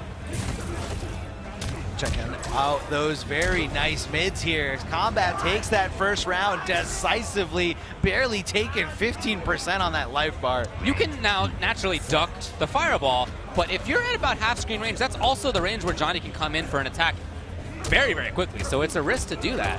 Yeah, that's really where the neutral is. It's not really technically an overhead or a low mix-up, No. but it's just kind of like, you know, you don't know which option he's going to be doing. Yeah.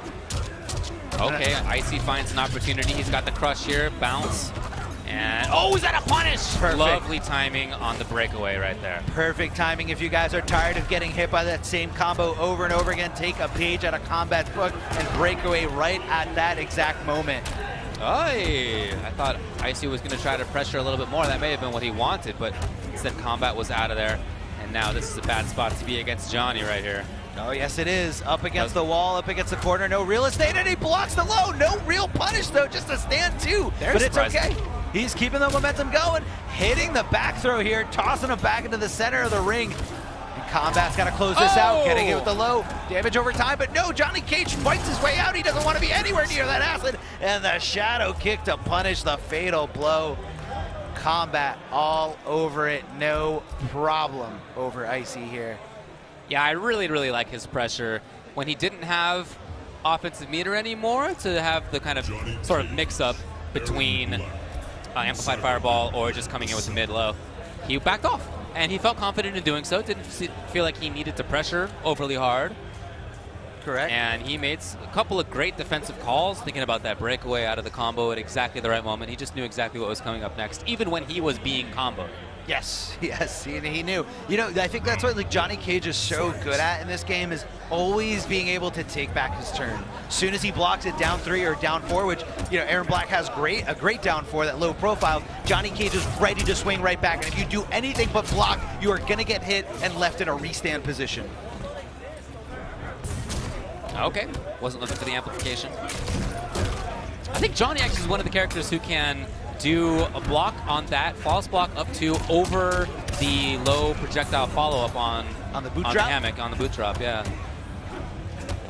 I know that's a very specific thing. It's a very tough thing to replicate in a training room, but you know, we got the tools there. You just gotta use them. Are you good or not? Do it. Come on.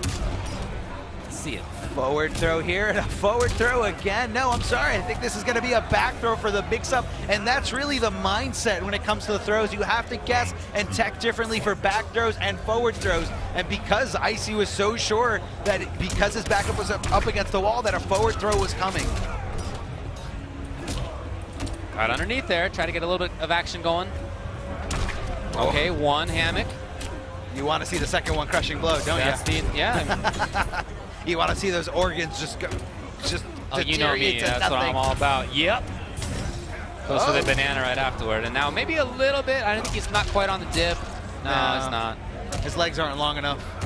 Gets the boot drop there, but no amplified. And really, that's the mix-up. You know, you could have easily applied pressure right after, but you'd leave yourself susceptible to the option of amplifying the boot drop. Safety. No anti-air. We have seen quite a few jumps from Johnny. The jump kick is deceivingly good. It's not just a horizontal attack. And there he comes in right afterward, and he seals the deal. Kombat with a pretty dominant.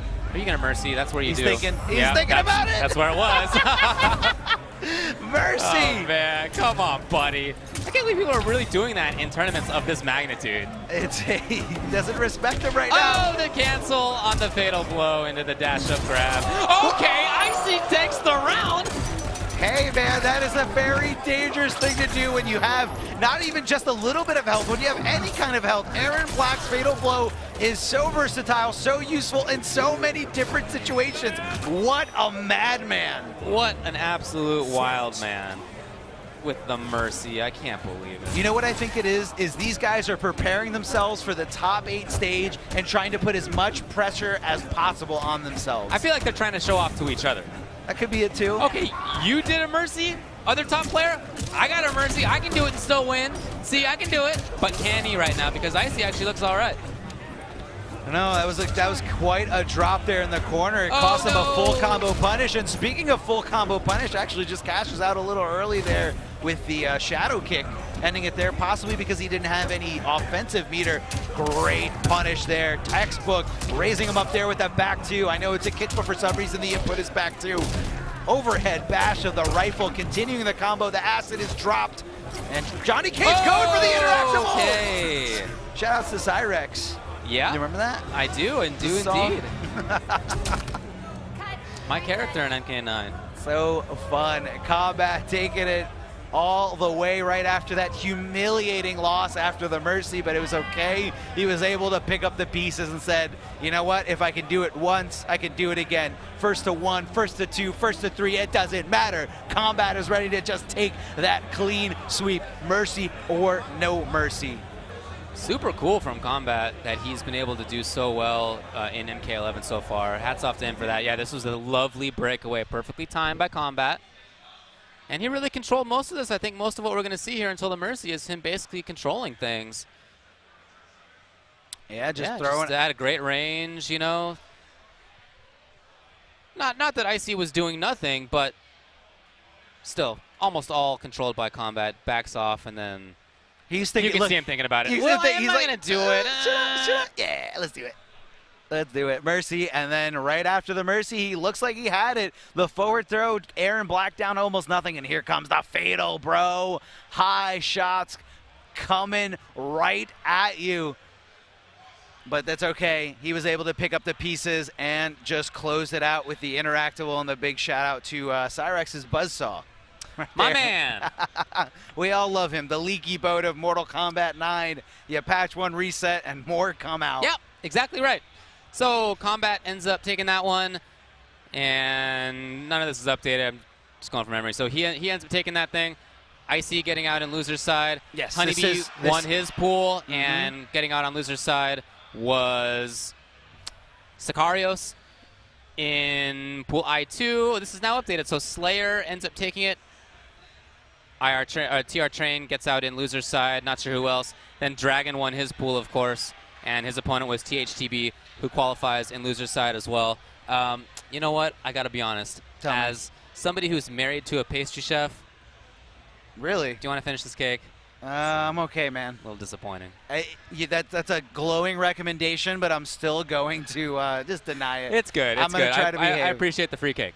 You just wanted to give a shout out to your wife. So shout out to your wife. Shout out to my wife out there watching, along with all the other supporters of everyone who just loves what we love. And, you know, so much support is necessary, and a lot of things wouldn't be possible without those that support us, whether you're supporting through the viewership, the attendees, or just letting us nerd it up here in Chicago every year here at Combo Breaker. Or whether you're Roadrunner Records, thanks to Gojira for The Cell off their album Magma. Of course, one of the themes for them. By the one and only better half of me, Mustard. How's it going, man? Yeah, not bad. We look quite similar today.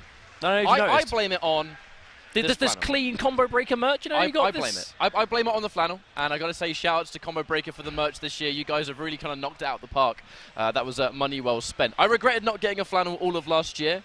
And I said yesterday that changes. You said you will not make the same mistake twice. I will not. Back to the matter at hand, of course, welcome. This is the Mortal Kombat 11 Pro competition, as Combo Breaker is the first stop on this long year of competitive Mortal Kombat 11. Of course, this tournament has been stacked from start to finish. We have been doing pools and only pools up until now. This is the final pool that you will see streamed. After this next 2-hour block, we will be going straight into stage 2 of pools, where, of course, you'll be seeing the winners from each pool going head-to-head, and we will start to see more players eliminated. Why don't you enlighten the people at home? Who is your first opponent out of pools? So I won my pool yesterday, and I've been waiting to see who I'm going to be playing against later today. And I'm just like, it was someone that was playing today in a pool. So it could have been like, you know, maybe Waz or any of the other guys that have been around. Turns out it's Scar. So I'll see you guys in the losers bracket. Don't worry about it. I'll see you soon.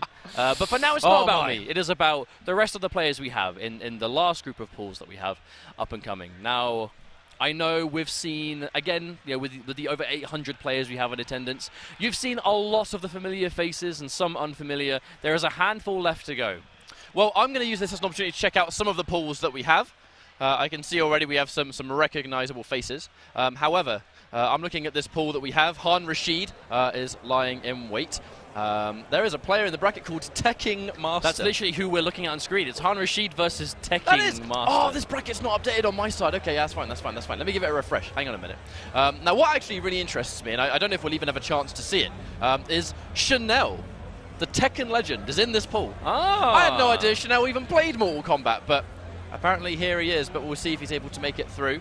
Unless, yeah, let's have a look. Yeah, they haven't played yet. Han Rashid recently picked up, I can't remember the name of the team off the top of my head, it's only just kind of begun, but Han Rashid recently picked up by a team. Han Rashid is one of, I suppose, one of the, I think he's one of the unsung heroes of SoCal. Yeah, definitely the word I was looking for. You know, he's quite low-key, right? Like, the community knows he's strong, but he's never seen to be like this top-tier threat, like, you know, Dragon, Scar. But he's really strong and is consistently getting better and better. I mean, naming some of he just won Wednesday Night Fights as well, I believe, this week. So he's coming off the back of some momentum. Naming some of the other players that we know, Rainbow Pride, Daddy, formerly known as Buffalo, in this pool as well. Justin Xavier from the UK. Coach Steve. Might be seeing some Coach Steve later on. This is going to be quite a rough pool. Obviously, Tekking Master. We haven't actually seen Tekken Master here, unfortunately. He could not make the trip this year. We miss you, dude. We'll see you next time for sure. And Han Rashid is like Cabal. Cabal seems to be a really strong choice for clean players, right? People that just want to play footsies, they want to react, they want to have options like that full screen. And that's exactly what we're seeing from... it's Tekking Master who's Cabal. No, the names are swapped. My mistake.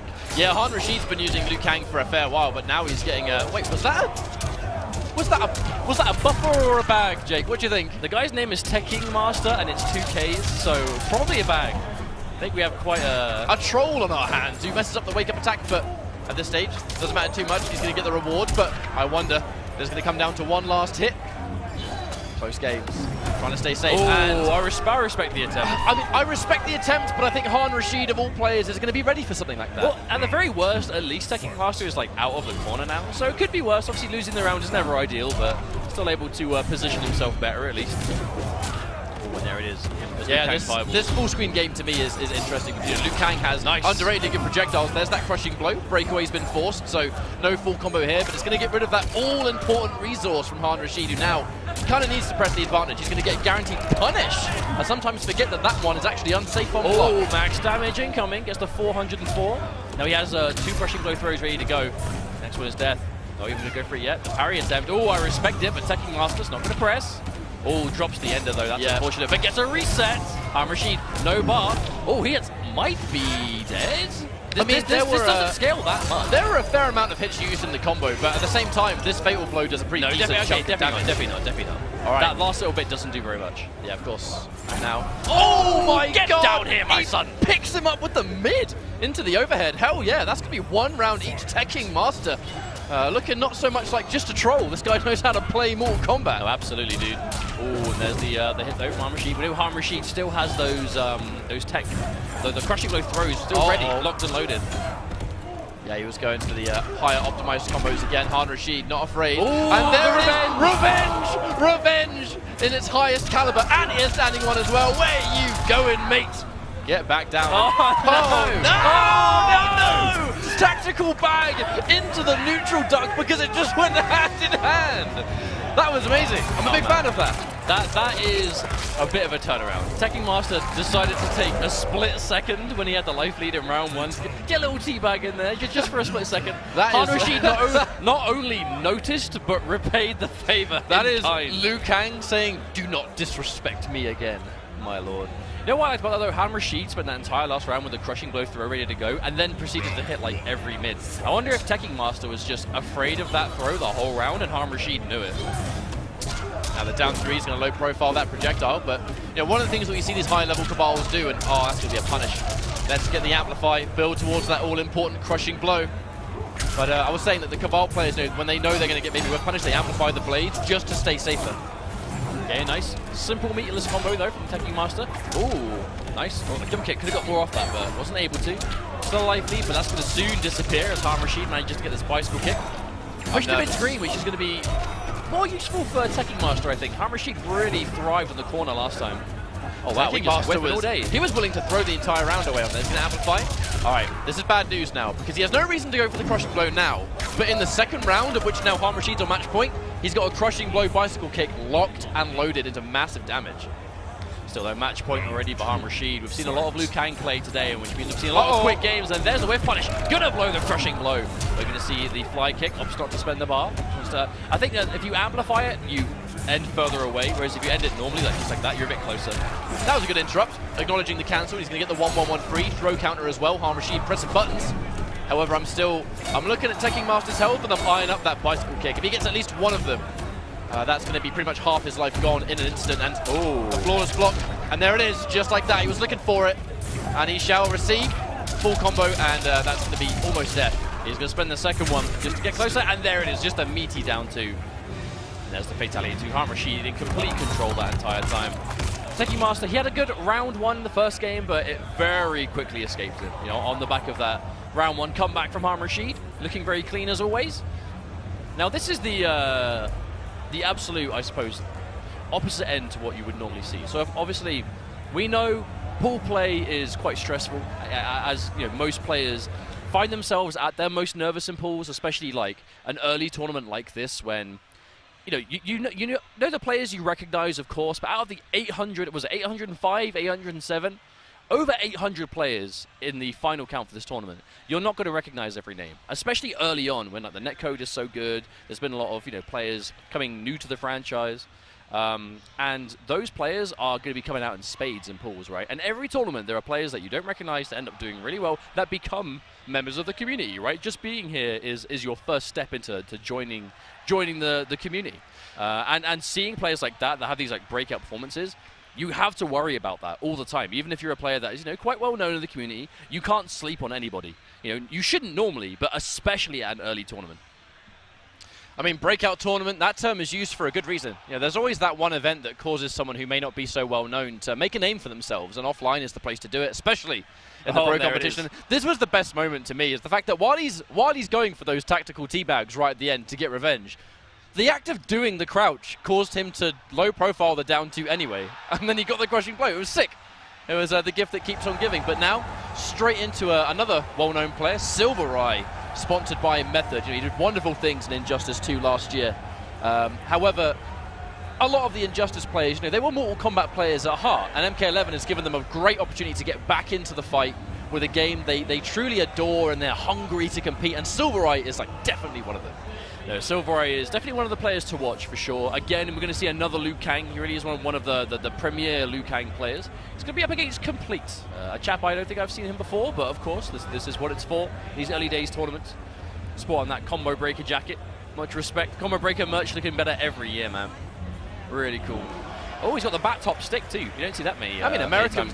It's one of those crazy things, right? Especially if you're NetherRealm, that if you're a stick player in a NetherRealm game, bat top is not so unusual. Those old school Mortal Kombat games, 1, 2, 3, 4, the arcade era, they were all bat tops. That's just the American way, wasn't it? That strange X layout. Was there a name for that? I was playing on a Ultimate Mortal Kombat 3 arcade machine yesterday. And it was actually this. I don't know who has it here in this venue, but it's pristine condition. But it's got the X layout. It's got the bat top. Oh, it felt so good to play on it again. And it had all the characters on it too. It was sick.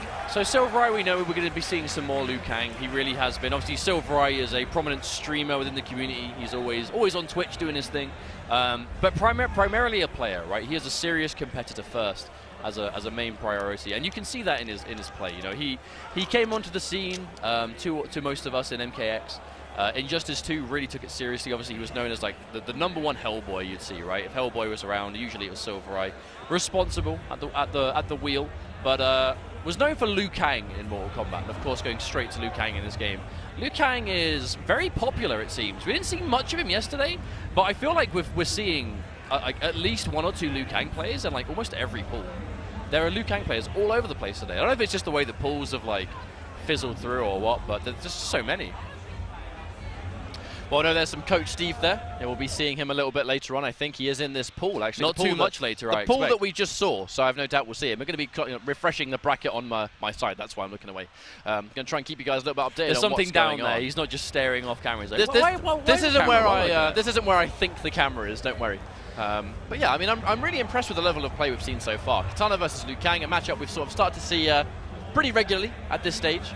And it's one of those grounded games, I think. Kitana normally would be able to outzone most characters. Not really the case anymore. But Liu Kang, I think both of these characters are a little bit different to what they've otherwise been. With the exception of Liu Kang, whose rushdown is still better than ever. Well, Liu Kang has always been a rushdown, but in MKX he was more about run cancels and stuff like that, as opposed to this game is just straight up staggers, right? Stagger for days, and the mind games that come with them. And Kitana, very grounded. Obviously, normally she controls the air a lot, going for crazy combos and mad damage. She still has elements to her game plan, but not quite as severe. However, she's still good on the ground, she's still good in the footsy department, but you have to commit to the strings to get them out. And that's a big thing that might hurt her in the matchup, is obviously Liu Kang has that 9-frame, low to the ground advancing mid, right? He's going to whiff punish for days if you're not careful. So right, commits to the full forward 3 string. Very unsafe, we're not going to get punished for it yet. Yeah, perhaps just testing the water. He's done it a fair few times now, and there really has been no answer back. And I almost wonder if that's maybe signs of a bit of matchup unfamiliarity. Silvereye looking extremely comfortable, and at no point has Complete been in the driver's seat. Like, that was 100% Silvereye right there. I know Silvereye is hungry. I believe he did well at Combo Breaker last year for Injustice 2, and you know, players, they want to at least match their last year placement, right? That's always the goal, at least match it. Silvereye has quite big shoes to fill, thanks to his performance last year, and you know he's looking for it. Obviously, he does have quite the pull. Okay, nice, the back 2 by itself. A very, very poke-heavy game right now. And at this stage, Silvereye gone for a fair few of the finished forward 3 strings. Now he's going to try and reserve it just a little bit, amplify for the knockdown. Ooh, going to save that one for later. Yeah, we get the up 2, but no follow-up. That's really unfortunate. You take the risk, but the payment just isn't there. Oh, there's the back throw from Silvereye as well. Not a lot left. Oh, he went for the parry. And he crossed up standing one. Yes! Liu Kang's anti-air buttons are sublime, dude. They're so strong. Oh, tries to do an air fireball. Oh no, not air fireball. I can't remember if this variation actually has one. No, I don't believe so. Yeah. Can you tell what he's trying to fatality? He was going to fatality, but then he dropped it. And he's like, uh-oh, what can I do instead? I'm going to still try and look cool, even though I messed it up. I'm going to do my damn best. But now that was, to be honest with you, a clean game number 1 for Silvereye. I mean, you always favour Silvereye to do pretty well. You know, he's been sort of making waves online, especially, you know, on his stream at home. I'm sure there's plenty of you guys in chat that are cheering him on right now, but here come the staggers, forward 4. So one thing about Silvereye's Liu Kang that you don't typically see as much is he's getting a lot of mileage out of the forward 3 string. Oh, and there's a confirmation to the crushing blow. Nice damage just for what that is. Oh, and another parry attempt, but complete. There's one thing he's not doing. He's not pressing at bad times. Anti-air again. Just absolute fearlessness. If you're going to go for those anti-air buttons in this game, you've got to be confident. And, you know, if you're a few frames off, you'll just get hit by a full jump in, but there's the reverse grab. Damage is going to be sufficient to put him on match point, and again, the amplified bicycle kicks always builds towards that next round where it does so much damage. Oh, another one! Uh-oh, he comboed into the interactable too. A lot of damage. Get him out of the corner, though. I don't think it really matters too much, though. I feel like Silvereye hasn't needed the corner to win. It just helps him do it quicker. All right, now this is just a steamroll, unfortunately. Oh, no. Unable to get anything off the ground. Gets the down one, tries to grab, but not in range. Even though Silvereye didn't confirm into bicycle kick there, he hits one more of those, and it's pretty much game over, especially now. You get hit by 1 forward 4. This series is going to be done and dusted. Complete. He's got to watch out for that mid. It's going to be his death sentence. Never mind. Breakaway used too late, and at this stage, he has to pray, try and make something happen, but it's a big ask. It's not impossible, but it is difficult. Oh, another parry attempt, Silvereye. Oh, there we go, full string from Complete. He has to make this count. Silvereye not going for the breakaway, does it at the end. Oh, that jump in. Oh no, that doesn't work. You'll grab him, you know. Oh no! My God. I was about to say, he is 100% fishing for that. And he got it at the end. I thought at one point he was going to stop going for it, just to try and play it safe, but nah. We're going to get it anyway. Well played to Silvereye. He'll be moving on a little bit later. Still, though, props for going for the parry back-to-back there. Obviously, parries in this game. So it's actually a weird interaction. So parries are Parries will work against highs, mids, overheads, and throws and grabs, right? So anything that hits high or mid. The only thing that beats parries are lows and jumping attacks. However, when the parry isn't active anymore and it's in its recovery frames, it's actually throw immune during the recovery frames. So a lot of people will see the parry whiff, and their first instinct is, oh, he's missed an attack right in front of me. Let me just grab him quick and take the 14%. But in this game, that doesn't work. And I'm like 90% sure it's consistent across all the parries in the game.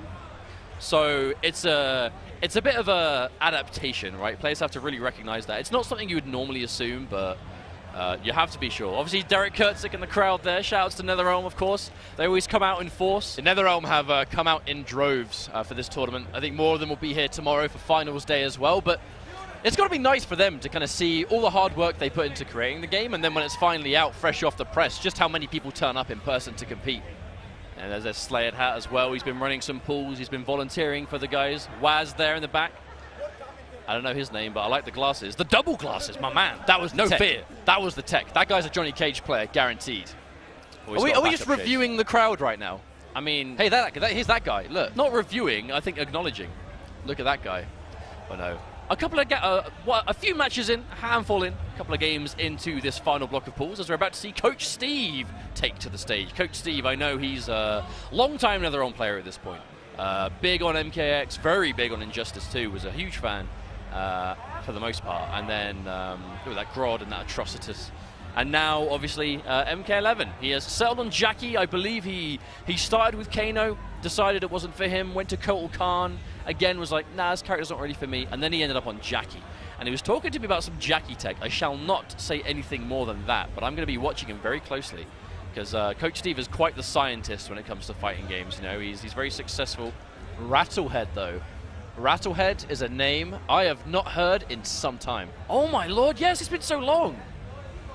If this is the Rattlehead that we believe, am I correct in thinking this is one of the community's visually impaired players, correct? Yes, indeed. I remember seeing him at EVO 2013. I think it was 13, yeah, it was the year after winning matches. I mean, Cyrax, right? It was a huge part of his strategy was the muscle memory with Cyrax, and listening out for when a net connects, acknowledging how far away he is, and, you know, getting a combo there accordingly. It's really impressive stuff, and it really blows me away. Just got confirmation as well. Just because I didn't want to say it accidentally, just in case I was wrong. I know it's quite obvious, but yes, this is indeed, it's the same chap. Man, huge respect. He's been around for many years now. I have not seen Rattlehead in so long. Like, the last time I saw him in a tournament was actually EVO 2013. I'm sure he's competed since then. He's been at least playing for the whole time. I know. He actually had a really interesting strategy back then. So in MK9, he played Cyrax, and of course, you know, he is visually impaired. Which is quite the handicap in fighting games, right? It's considerably harder to play in that sense. But he had a really interesting strategy where he would play Cyrax, and it would go by audio cues, right? So he'd be like throwing out bombs and nets, and he'd be listening to, you know, whether they'd hit, whether they'd been blocked. And I believe back then his brother would actually kind of like help him in the middle of the game and tell him what side of the screen he's on, you know, roughly what distance he's at, so he would know what combo to go with, because he'd have the muscle memory for the combos, and he would know what range to go for certain combos at and which ones, and he actually did respectably well in that tournament. So I'm really interested to see who he plays. Looks like it's going to be Scorpion. Hey, if you're passionate enough and you've got that will to play and the love to compete, I mean, you know, magic things can happen, and I'm so happy to see him here today. You know, Coach Steve is not to be underestimated by any means. He's been with the NetherRealm scene for a long time, and he's a talented player in his own right. But here we go, loading in what's going to be Jackie Briggs versus Scorpion. Let's see if Rattlehead can pull this one off. And you should think about Scorpion, though, is he really is kind of anti-projectile, anti-zoning, right? But all of a sudden, you have a character that doesn't really have any full-screen options. You know, she just wants to be getting in all the time, so it's going to be very, very stagger-heavy. It is going to be Reborn Scorpion, no less. Immediately checked by the down 4 cancel attempt. But, you know, that's one of the things, if you're going to play as Reborn, that's part of the thing, is understanding that maybe sometimes they will just, you can cancel it and they'll still challenge, right? I think Coach Steve is a very bold player, and he's not afraid to check it. There's another hit, going to meet you with that mid. Full corner combo. Oh, and the wake up down 2. Rattlehead tries to get the spear a little bit too late, unfortunately. Coach Steve can then take it. Unfortunately, that crushing blow now disappeared, but could be worse. He tries the fatal blow. Fight. There's the anti-cross up. Jackie taking the plus frames, now enforcing a bit of a combo drop, but immediately answered back with the wake-up up 3 that unfortunately didn't hit its mark, and here comes the clinch. Round number 2, and we're going to continue to build towards the crushing blow requirement if we even need it at this stage. Coach Steve looking so good. Went for the anti-air, but Rattlehead keeps himself safe. And there you go. Cancel into the tech, though. That's going to be like easily one of my favorite things about Jackie, because it's so unique. You know, being able to tech a throw and then throw them for it. Like, it's almost like here's a taste of your own medicine thing, but it's going to be a clean game one. It's when players tech the tech, that's the true tech right there. That's like next level. You've got to be ready, you know, reactionary, this level of play, but the back 2, unfortunately unsafe. Coach Steve maybe got caught a little bit off guard by the back 2, actually. Didn't seem to be ready to punish it all that well. I like the down 4 into teleport cancel, though, you know. I get obviously, you know, Rattlehead, he goes by sound as a primary thing, so he's going to listen out, you know, for the sound effect as to when something's blocked, whether something's hit. Obviously, the sounds are quite distinctly different. So Coach Steve going to get another hit here. Tries to go for the optimal, but didn't quite. I think maybe that was just a down 2, maybe trying to catch a breakaway, but Rattlehead didn't go for it. That's going to be match point to Coach Steve. Coach Steve just needs a little bit of work left to do, but 2 bars of Amplify ready too.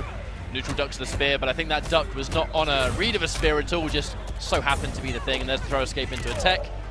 Another bit of damage, and I believe if he breaks, you have to get the crushing blow, you've got to break both the arm and the leg, right? Yeah, you have to do the arm first and then the leg, I believe. That's the one. There's going to be another hit. Coach Steve doesn't have any bar to extend, though. Still gets 180 damage. Clean anti-air. Oh, into the double uppercut. Misses the end, though. The wake up 3 lands its mark, but unable to really do anything about the plus frames. And has he built towards it? He has. We saw a couple of clinches earlier, and I think that was going to be just building towards a rainy day, which was the last second there. Coach Steve looking good, moving on in the bracket.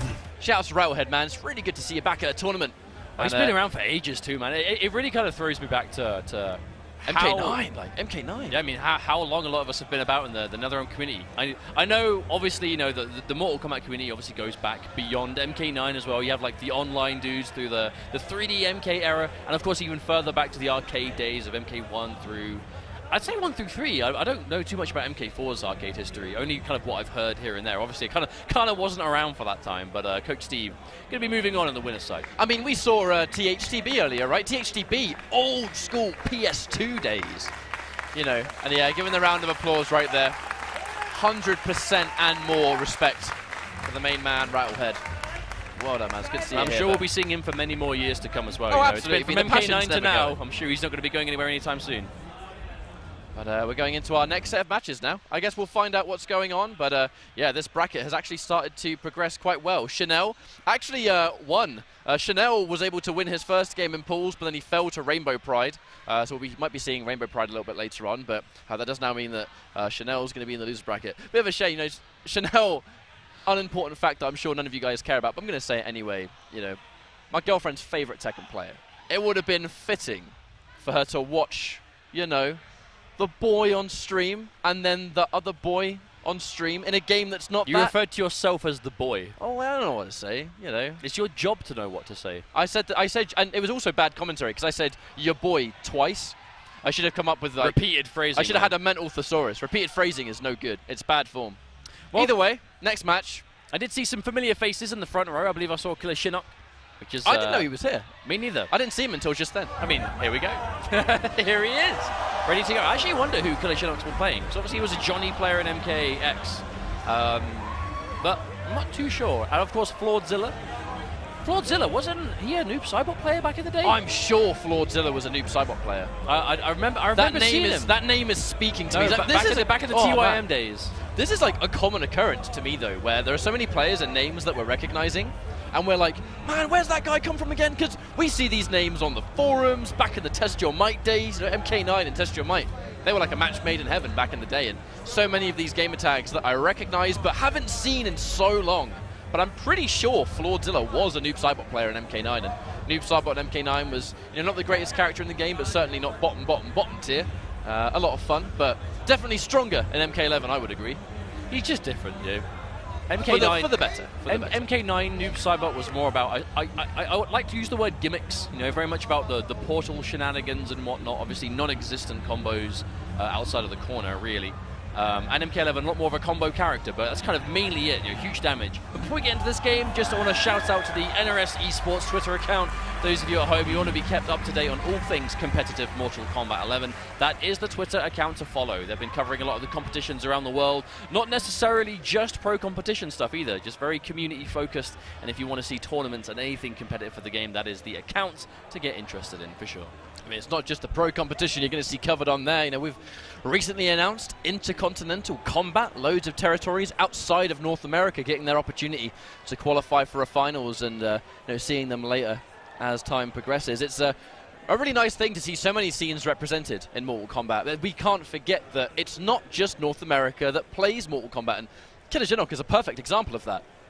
Oh, absolutely. MKX Combo Breaker champion last year. Yeah, no, of course. Tremor? Of course. This time a year ago, Killer Shinnok was winning the Mortal Kombat X tournament, but of course, Tremor not in this game.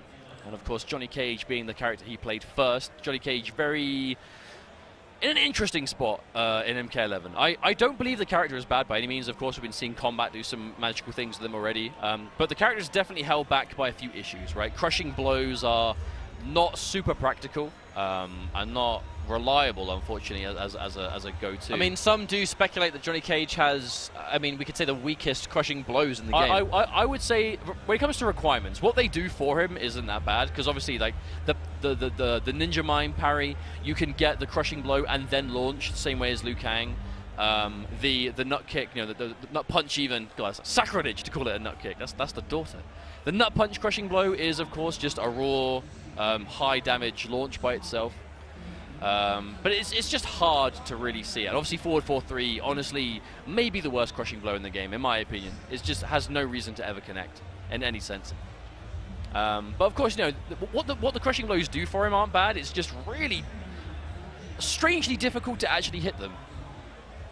Now, I think the guys are getting their button checks ready. They should be ready to go soon. Cheers for sticking with us, guys, but I'm sure the match will be ready just in a little bit. And that sounded like Scorpion to me. I know Killer Shinnok actually played Scorpion in the beta days, so I wonder if that's him. I actually haven't seen him play. I saw him play in obviously the E-League thing, but before, in the demo days. But of course, that was quite some time ago already, as of course the game has already been out for pretty much a month at this point. So it's been a fair old time, and it looks like he is going to be going Scorpion, an incredibly strong and reliable character. And Flawedzilla with Geras. Will it be Infinite Warden or a New Era? I wasn't seeing. Man, I'm really impressed with how much Burrito Voorhees we saw with that New Era earlier today. New Era is good, man. It really is.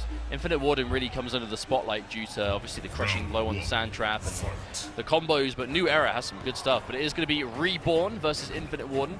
Reborn, I can see Reborn being very good for someone like Killer Shinnok, right? He's very aggressive, he's very mind game heavy, and Reborn is good for that. He's unpredictable as well. Killer Shinnok mix-ups were pretty much his bread and butter for the longest time, and Scorpion mixes better than most, especially with that cancelled teleport, and then the fated moment comes where they just pull the trigger on the regular teleport, it hits, and everyone's like, what? I can't believe you did it! You've already seen Killer Shinnok cancel a couple of teleports from, jumping situations. Oh, you're really just trying to establish that threat. Oh, no confirm.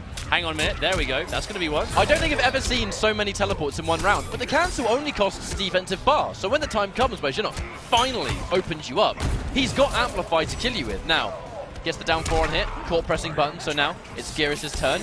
Instant wake-up neutral jump. Killer Shinnok is pulling out some of those crazy stops almost immediately, and I gotta say, I agree with him. Let's make him guess immediately, the moment the set's begun. That was a huge damage combo too. That spear being such a good ender now, right? If you want to swap the positions, you can. If you want to keep the same side, just do 1-1-2. Scorpion is so reliable in this game, right? I always like seeing the same thing with Scorpion and Sub-Zero. I don't know if it's just because they're the poster boys, but I like seeing them being able to compete because they're so cool. But there's going to be the bed of Spike Sender, the mix-up. Oh, raw throw. Because that's the base Geras mix-up, isn't it? It's going to be a forward 2 or it's going to be a grab if you want to keep it simple. Caught trying to counter the stagger on the forward 3-4, and he's going to get hit by a regular old crush and blow for it. Doesn't commit to the 50-50 either. A little bit of reservedness there from Flawedzilla, but I fear he might be a bit too reserved. Killer Shinnok is pulling out all these crazy mix-ups, and Flawedzilla needs to try and mix back a little bit, otherwise he's going to get bullied all game.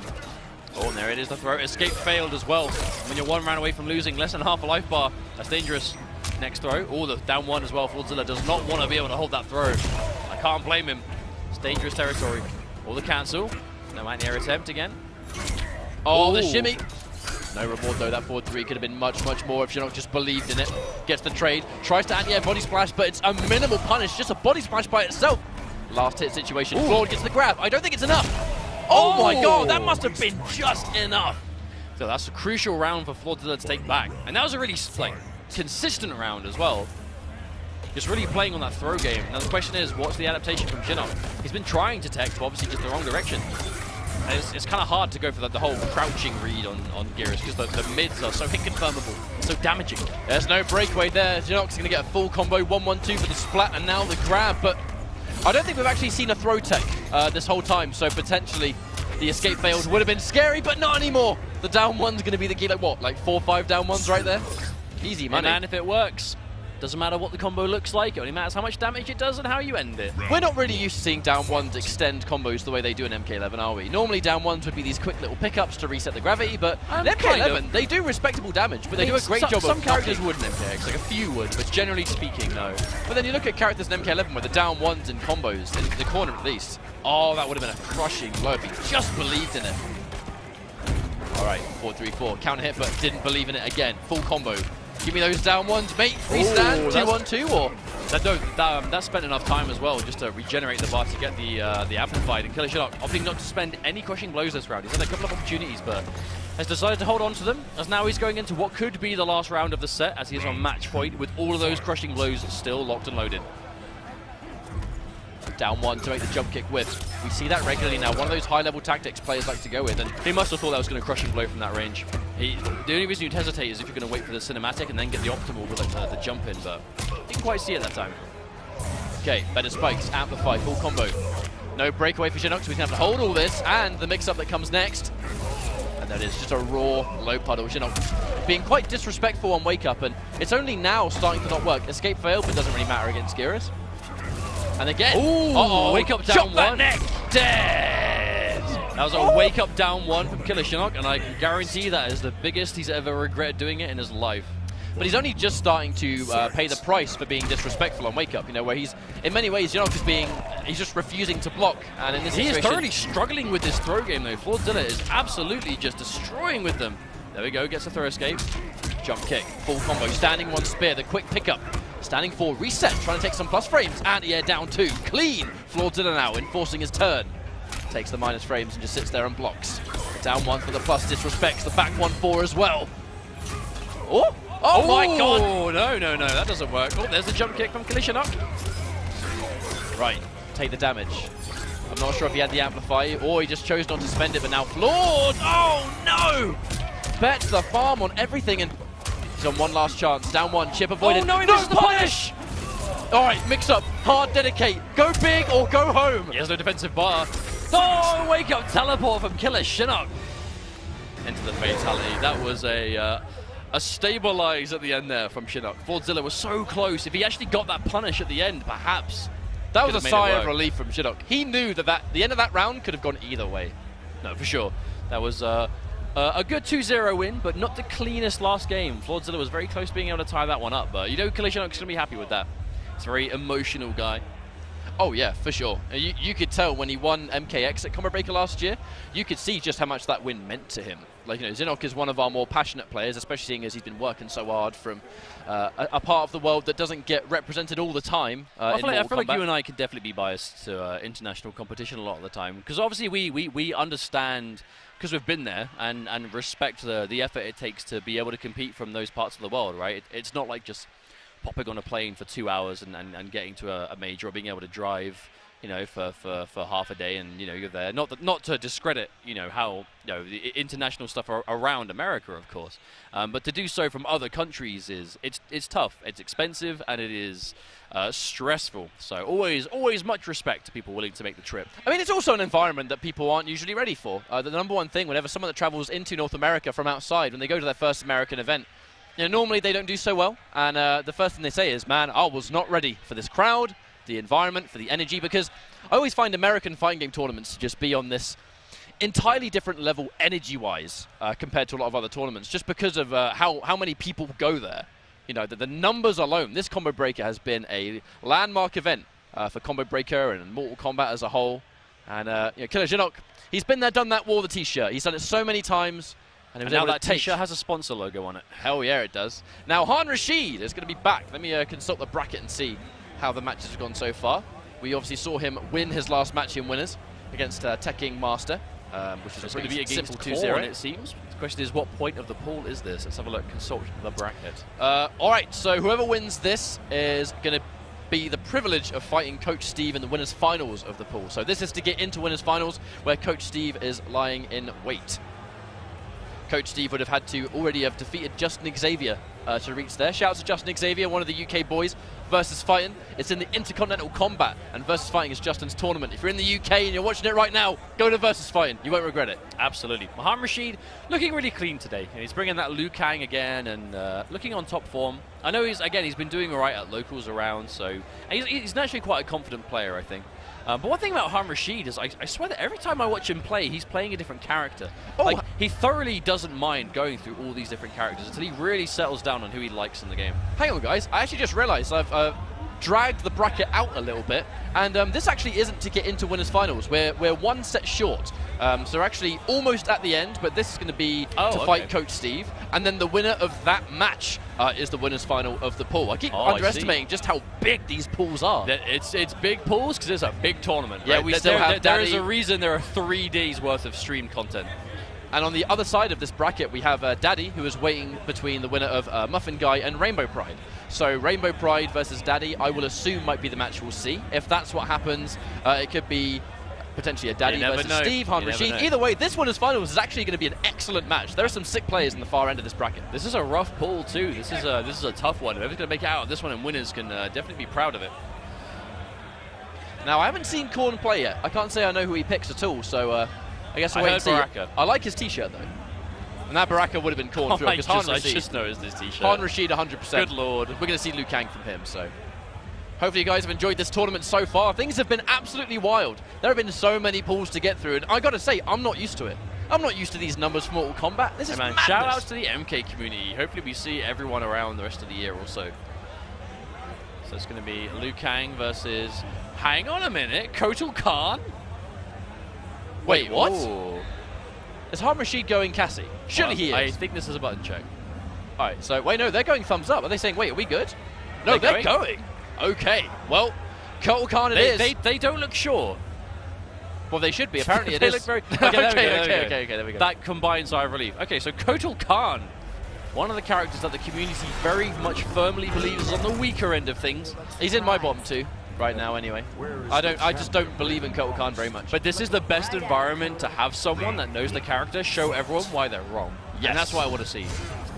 Okay, so it's Han Rashid, and immediately pulling out the stops and going for the advancing mid, dedicating into the launch that Han Rashid was definitely not ready for. Oh, okay, no, not hit behind him. Big jump in from Han Rashid. Just as I said before, right, Han Rashid definitely not one to shy away from playing multiple characters. Going straight to Cassie Cage. Most likely a matchup thing, of course. Well, I imagine just Cassie swap for the hell of it. I imagine her gunshots will be really good at sort of just dealing with Kotal Khan from range, and then like at this range, footsie distance, she can play probably better footsies than Kotal Khan can. You know, he's a bit slower on the button side compared to her. That is his problem. He has incredible range, some of the longest range and reach in the game. But the problem is, and that's unsafe, the problem is his frames so slow. His longest reaching buttons just don't have the speed. He's gonna get a quick, oh no, he misses the combo, and there's an anti-air uppercut. Corn, he got a few opportunities there to get some damage, but he can't afford to be dropping it. There are some Kotal Khan signs here, though. You can always tell when someone isn't super familiar with Kotal Khan. That full string, I can't remember the notation myself, but the one that ends in the low slice. It is unsafe. Full combo punch. How much he tried, he was just a little bit late. Oh, and there it is. Oh no, can end that string at just the 2 hits to get somewhat of a launch, but wasn't going to see it this time. Enough kick. Oh no, we're going to cash out damage. There it is. We're going to block. We're going to deal with it. Pop. I'm not sure what that was. Maybe it was a neutral jump. Either way, it's not going to be Rashid's problem because he's still doing so well. And it may have been a flawless block attempt. Oh, footsies. And no breakaway from Corny. They're not even going to bother. In that situation, there's kind of no reason to not go for the breakaway, but wasn't it anyway. Now Rashid's going to take a very clean game 1. And are we going to go? No, we are going to go for a rematch. We are going to go for a rematch. I always... Kotal Khan is just, I feel like he's just one of the game's more unfortunate characters. I mean, against someone like Cassie too, where per neutral is some of the best in the game. The thing is, I don't want to just talk about the matchup and the character, because I mean there were a bunch of opportunities he had there to get damage and take it, but he did drop every combo he got the opportunity for, right? I don't want to just completely just say, okay, the character definitely isn't amazing right now, so that's why he lost. Like, at the end of the day, like, you still as a player have to, if you make mistakes, you have a higher chance to lose the game. It doesn't matter who you're playing. You can be playing Gearus versus Sonya, and mistakes will still cost you the game more than the character will. And there is a nice crushing blow from full screen. Just like that, it's evened out. One projectile. It may be the only one he's going to get, but it has been able to even the odds just a little bit. And now he's getting caught by the Cassie Cage mid-game. That 9-frame forward 4, safe on block, plus 100 million on hit. And it really does put you in this crazy blender. It's plus 18, by the way, I think. Plus 17 or 18. It's not really 100 million. It's not really 100 million, but it's still very good. And now there it is, the mid. Because it makes you feel like you can't move. You know, you are stuck in place for such a long time, and it's very confirmable into the low shot too. Another string for Cole Khan, getting him out of danger, but how much effort is that really going to pay off? Ooh. Unblockable. Okay, Harm Rashid, matchup of familiarity, not scouting it. No whip punish. We're punishing with one of the slower buttons, unfortunately. No full punish from Harm Rashid, but at this point it does not matter. We're seeing some matchup unfamiliarity here from Rashid too, but it doesn't really matter. The damage isn't punishing enough. There's the anti-air, but no. Second hit doesn't connect, unfortunately. It's going to be another whiff punish. Harm Rashid playing this very clean.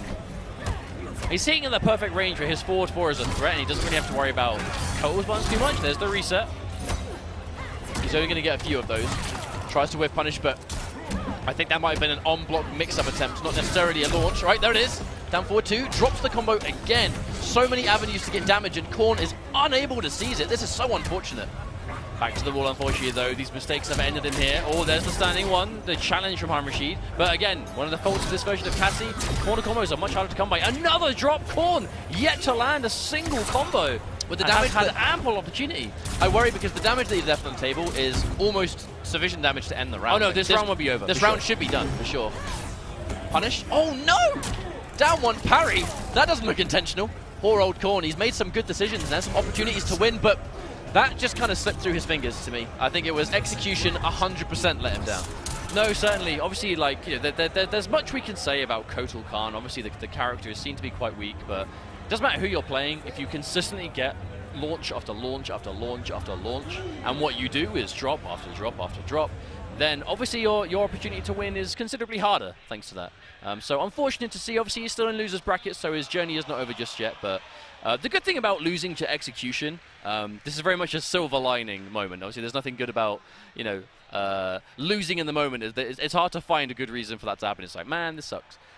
But if you lost to execution, it is one of the easiest things to sort out from a player perspective, because it's only on you. Execution has nothing to do with your opponent, nothing to do with anything else. It is you as a player, and if you can clean it up, then all of a sudden your gameplay is going to improve tenfold. Now that does mean that it's going to be Harm Rashid versus Coach Steve, and then whoever wins that is going to make it into winners finals of the pool. I'm actually going to refresh this bracket to see if it's been updated, because I know they're waiting on some more games that were going on before this match took place. And let's see if it's been updated here. Now, wait, this is best MK Raiden, if I'm not mistaken. I believe so. I recognize his. Oh, there we go. Yes, recognize the face. I didn't want to say it in case I was wrong, as you're checking the bracket, of course. But best MK Raiden, we've seen him for a couple of games now. He always turns up to the bigger tournaments. Definitely no slouch by any means. Coming up against Silvereye. We've already seen him play today. Very clean Liu Kang. Looking tidy, as ever. I was actually saying before about Silvereye's Liu Kang. It looks like he really uses the forward 3 string a lot more than I see other Liu Kangs. A lot of Liu Kang players will kind of like live and die by the forward 4, but it looks like Silvereye really tries to explore other avenues. The benefit to using multiple strings that stagger as opposed to the same string that does it is you're obviously throwing attacks at your opponent that they might not necessarily be used to seeing, especially at these like early days tournaments when it's only been like a month or so.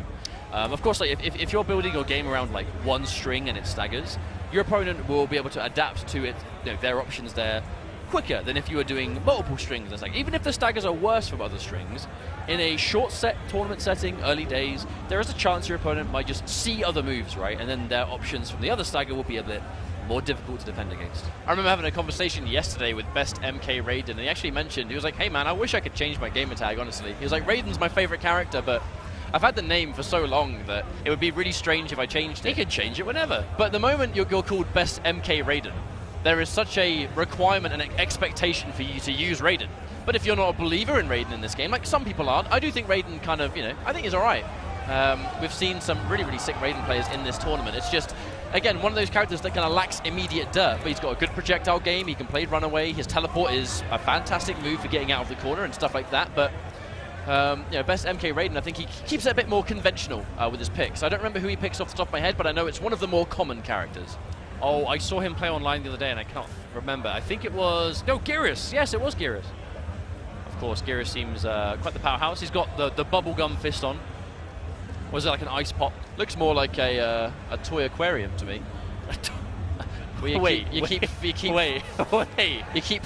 My mind went straight to like some kind of sweet or candy, and you're like, no, it's a toy aquarium. No, it's got fish in it. Oh, look, it's red. Fish! He forms the red bubble that the fish live. Wait, what? What are you talking about? It's literally an ice cream. What are you talking about? Yeah, it looks more like bubblegum. You are right. No, ice cream. Take a bite, Liu Kang. You will not regret it. Okay, we're going into this. Oh, what a shader, though, from Silvereye. Young man Liu Kang. That's a Mortal Kombat 3 skin right there. It is. Oh, it's new era Geras as well. We don't get the chance to see this very often. All right. He's going to disrespect on Wake Up immediately. And here comes the damage. We're going to just go for what I'm going to call is an unconventional combo, but never mind. Temporal advantage. Jump in, down 2. Let's get some launches. Silvereye kind of being disrespectful on defense and paying the price. And now he's going to hold more. There's the mix-up. Best MK Raiden. The benefit here is that you don't side switch with this. Uh-oh. He tries to tick. I mean, it's the classic case. You try and tick, they get hit, and then you get punished. Oh, that jump kick conversion too from Silvereye, recognizing you got that sort of like wonky jump over spacing where they're going to fly in the same direction as you. But you see a comeback. No. Hello, coast to coast. All right, he has to be careful. Blocks the down 1. He's trying so hard. The down one, standing 1. That was a clean round for Mr. MK Raiden, though. I don't know how we ended up in the right-hand side. It felt like we were on the left like 10 seconds ago. That's Liu Kang, my friend.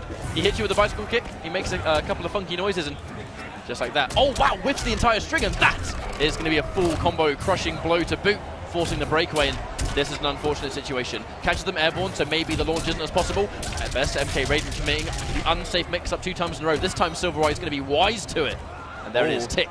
Get out of the corner, mate. Mid-screen. One more of those. We're in the left. One of the strengths of command grab, though, is actually a mid. A lot of the command grabs in the game are high and can be crouched on a read, but not new era. The Titan tackle, very dangerous in that regard. Oh, clean anti-air, of course. Silvereye not going to miss that one. 1 round apiece. Feels a bit like Silvereye woke up to me. That was a really rough round number 1, purely because of his own inability to just block and wake up. He was expecting a grab almost every time. It's a read, right? It is a read you have to make. The Geras player can enforce it. It's dangerous, but the reward is insane, especially if you have your opponent cornered. Obviously, the grab does more damage in the corner. I believe it's like 15% a pop, I believe, off of my head. No full combo off the down 2. It was high up enough that I think he definitely tried to do the down 1. I guess he maybe just did it a little bit too early and it missed. Hate to see that happen, but onward and upward. He's still got the life lead. Not looking too bad so far. Oh, just run up forward 4. No count hit. A crushing blow. Had it ready to go. No anti-air attempt. Oh, hang on a minute. Crushing blow. Snap him in 2, mate. So much damage, and the fatal blow's ready. If best MK Raiden jump as well, that jump off the forward 2, and then down 2. The scoop. Some of the down 2s in this game really do just like scoop up behind the head, don't they? But I mean, if you have a character that has the luxury of a far back reaching down 2, then cross-ups are deceivingly risky. Even Geras' body splash sometimes, especially in that situation where the jump into body splash, you know that MK Raiden's going to try and avoid some damage, so the jump was pretty obvious. And Silvereye, he was already crouching by the time he left the ground. That down 2 was guaranteed all day. So it's taking a little bit of time before the rematch. I understand it. Obviously, you have to take all the time you can, especially when there's only a couple of games in between. But best MK Raiden, he had a really strong round 1, but I guess, like you said, Silvereye kind of just woke up, I think. He was playing a lot smarter. The cancel into the forward 4. Counter hit, no less. MK Raiden pressing a little bit too late. 1 bicycle kick already added to the list. This time, staggers. I wonder if that was a confirm that didn't come out. I think he tried. I think he tried to finish the string. Right. He's going to be out for a wake-up roll. Forward 2 catches it, goes for the knockdown, and I guess that maybe looks intentional now. I thought maybe it wasn't intentional at all, but that's now 2 times in a row he's ended it with just the forward 2, 1-2. And there's that 15% grab now. It does 150 in the corner, so this is where it gets a lot more dangerous. Oh, counter! No! Wow, no! That could have been big damage! Almost the round would have been over, dare I say, after that. I mean, like, what, 34%? Right, Back in the corner, more damage, punch him in the face. One more guess, potentially. Whoa, wow. Wake up button. Oh, and there it is, the reversal. Tries to go to the Titan tackle, but doesn't work. Oh, and he might actually die for it. That sucks. There's no other word for it. That sucks. He got the hard bit. He just didn't land the combo at the end. He's still going to be alive, but now, full screen, I wonder, is it going to be a straight kick? Is it going to be a ground spike? Oh, and he just waited for the jump. Patience from Silver Eye. It's going to be rewarded. Nice reactions. That's match point, no less. You know, best MK Raiden's not going to be happy with how that one ended.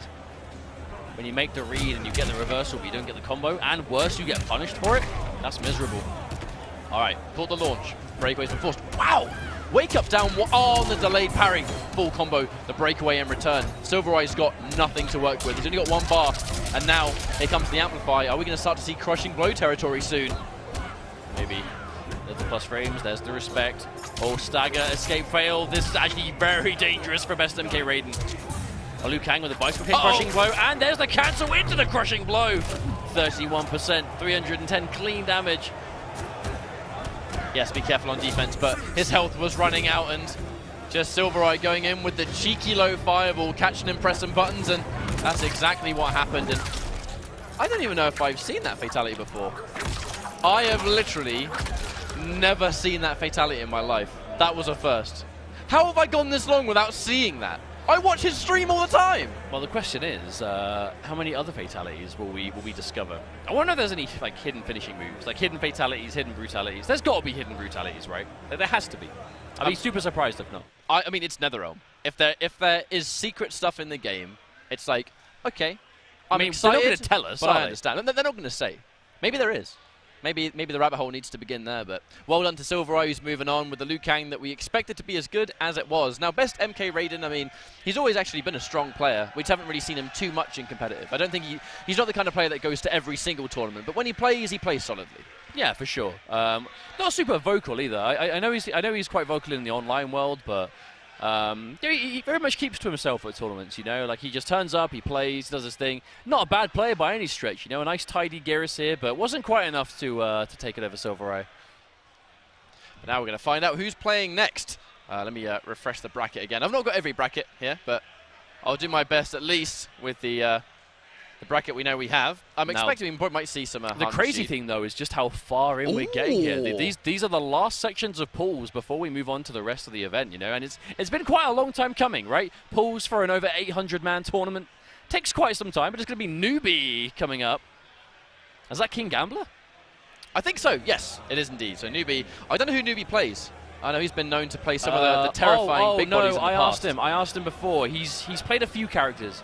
I could be wrong. I believe he said he'd settled on Jackie, but I know he tried out Kano. I know he tried out... Oh, who else? We're having a chat yesterday, and I know he wanted to play Kano a little bit, but didn't. He dropped him. He decided, no, I'm going to play someone else. And I believe he said he plays Jackie now. I could be wrong. King Gambler, I think, though, is one of the Scarlet players going around. You know, he really has stuck with the character, very tidy Scarlet, which is what happens, right? You know, he's Scarlet isn't one of those characters that's particularly flashy, but she gets the job done. And King Gambler has never really had a problem playing in that fashion. I think Scarlet is a good pick for him. Let me give you guys a little bit of a live bracket update. Before I do, make sure you follow NRS Esports on Twitter for all the information you need surrounding the pro competition, all the other programs surrounding it as well. I mean, this is going to be a world circuit for Mortal Kombat 11, and you want to make sure you're up to date. Just to update you guys on the bracket that we saw with Harm Rashid and Coach Steve. I don't know if they're playing right now. I assume they probably might be. But lying in wait in the winners final of that pool is Daddy, who was able to beat Rainbow Pride off stream. So we're going to see Daddy, formerly known as Buffalo, with that Sub-Zero, that fearless Sub-Zero, versus either Harm Rashid or Coach Steve. That's going to be a wonderful match. I'm excited for that one. Yeah, I mean, the thing is about Daddy, formerly known as Buffalo, is... we've got to say that a few times. We'll say it every time. Just a little bit. Just until you all remember who he is. He came onto the scene as, like, he was young. He was literally a child. No, he was, like, super young. But he was sick at MKX. He had a really nice Sub-Zero, especially towards, like, year 2. But then Injustice 2, he really came out strong with that Sub-Zero in Injustice, obviously the Michelangelo. And there is like a certain group of really young players. Look at Aquaman in between. He's like staring intent. There's a certain group of like really young players that they're all kind of growing up together with the game. And they're all getting really good. like super strong, and Buffalo's definitely one of them. Look at these guys playing up for the camera. I saw a Toxin cameo just on the right-hand side, and everyone's chilling out and watching some good games. We're reaching the late stage today, and there's actually plenty of people, and there we go, there's another one. Wow, Toxin set him up. Toxin set him up. He got the camera to move. I see Killer Jinox's arm. Shout out to Killer Jinox's arm and whoever that guy was with the stick. And of course, the main man, Walter, to the right, usually responsible for what you see here. Oh, here we go again. Man, such a charismatic crowd. You'd think we've got a massive tournament to continue with. But we do indeed. Obviously, Michelangelo did all these names, all these people we haven't seen. The gang is back together, but okay, Baraka. Oh, Baraka. Ooh. I mean, of course, Newbie plays Baraka. Of course. There's something so fitting about that, but it's going to be Marauder Baraka. Damage all over the place. We don't want that utility. We want to hurt, and we want to hurt now. Oh, that's confirmed. Now, King Gambler. The thing about Scarlet is she doesn't have a huge amount of moves, but she has everything you would kind of need, right? She has all the tools you could want to be a competitive character. And King Gambler, again, with that nice... That was a clean round. Like, that was a fast round, but you wouldn't have assumed so, given by how Gambler took it. Scarlet is a simple character, but what she does exceptionally well. She's got the range, she's got the projectiles, but at that effective range, just inside jump distance where her buttons will reach you. Makes you feel like you can't move, and that sets up her grounded grab game, which is also scary because she's got crushing blow grabs. But that said, forward 4-4, gets the knockdown. Every time Scarlet gets knocked far away, the problem is that's exactly where she wants to be.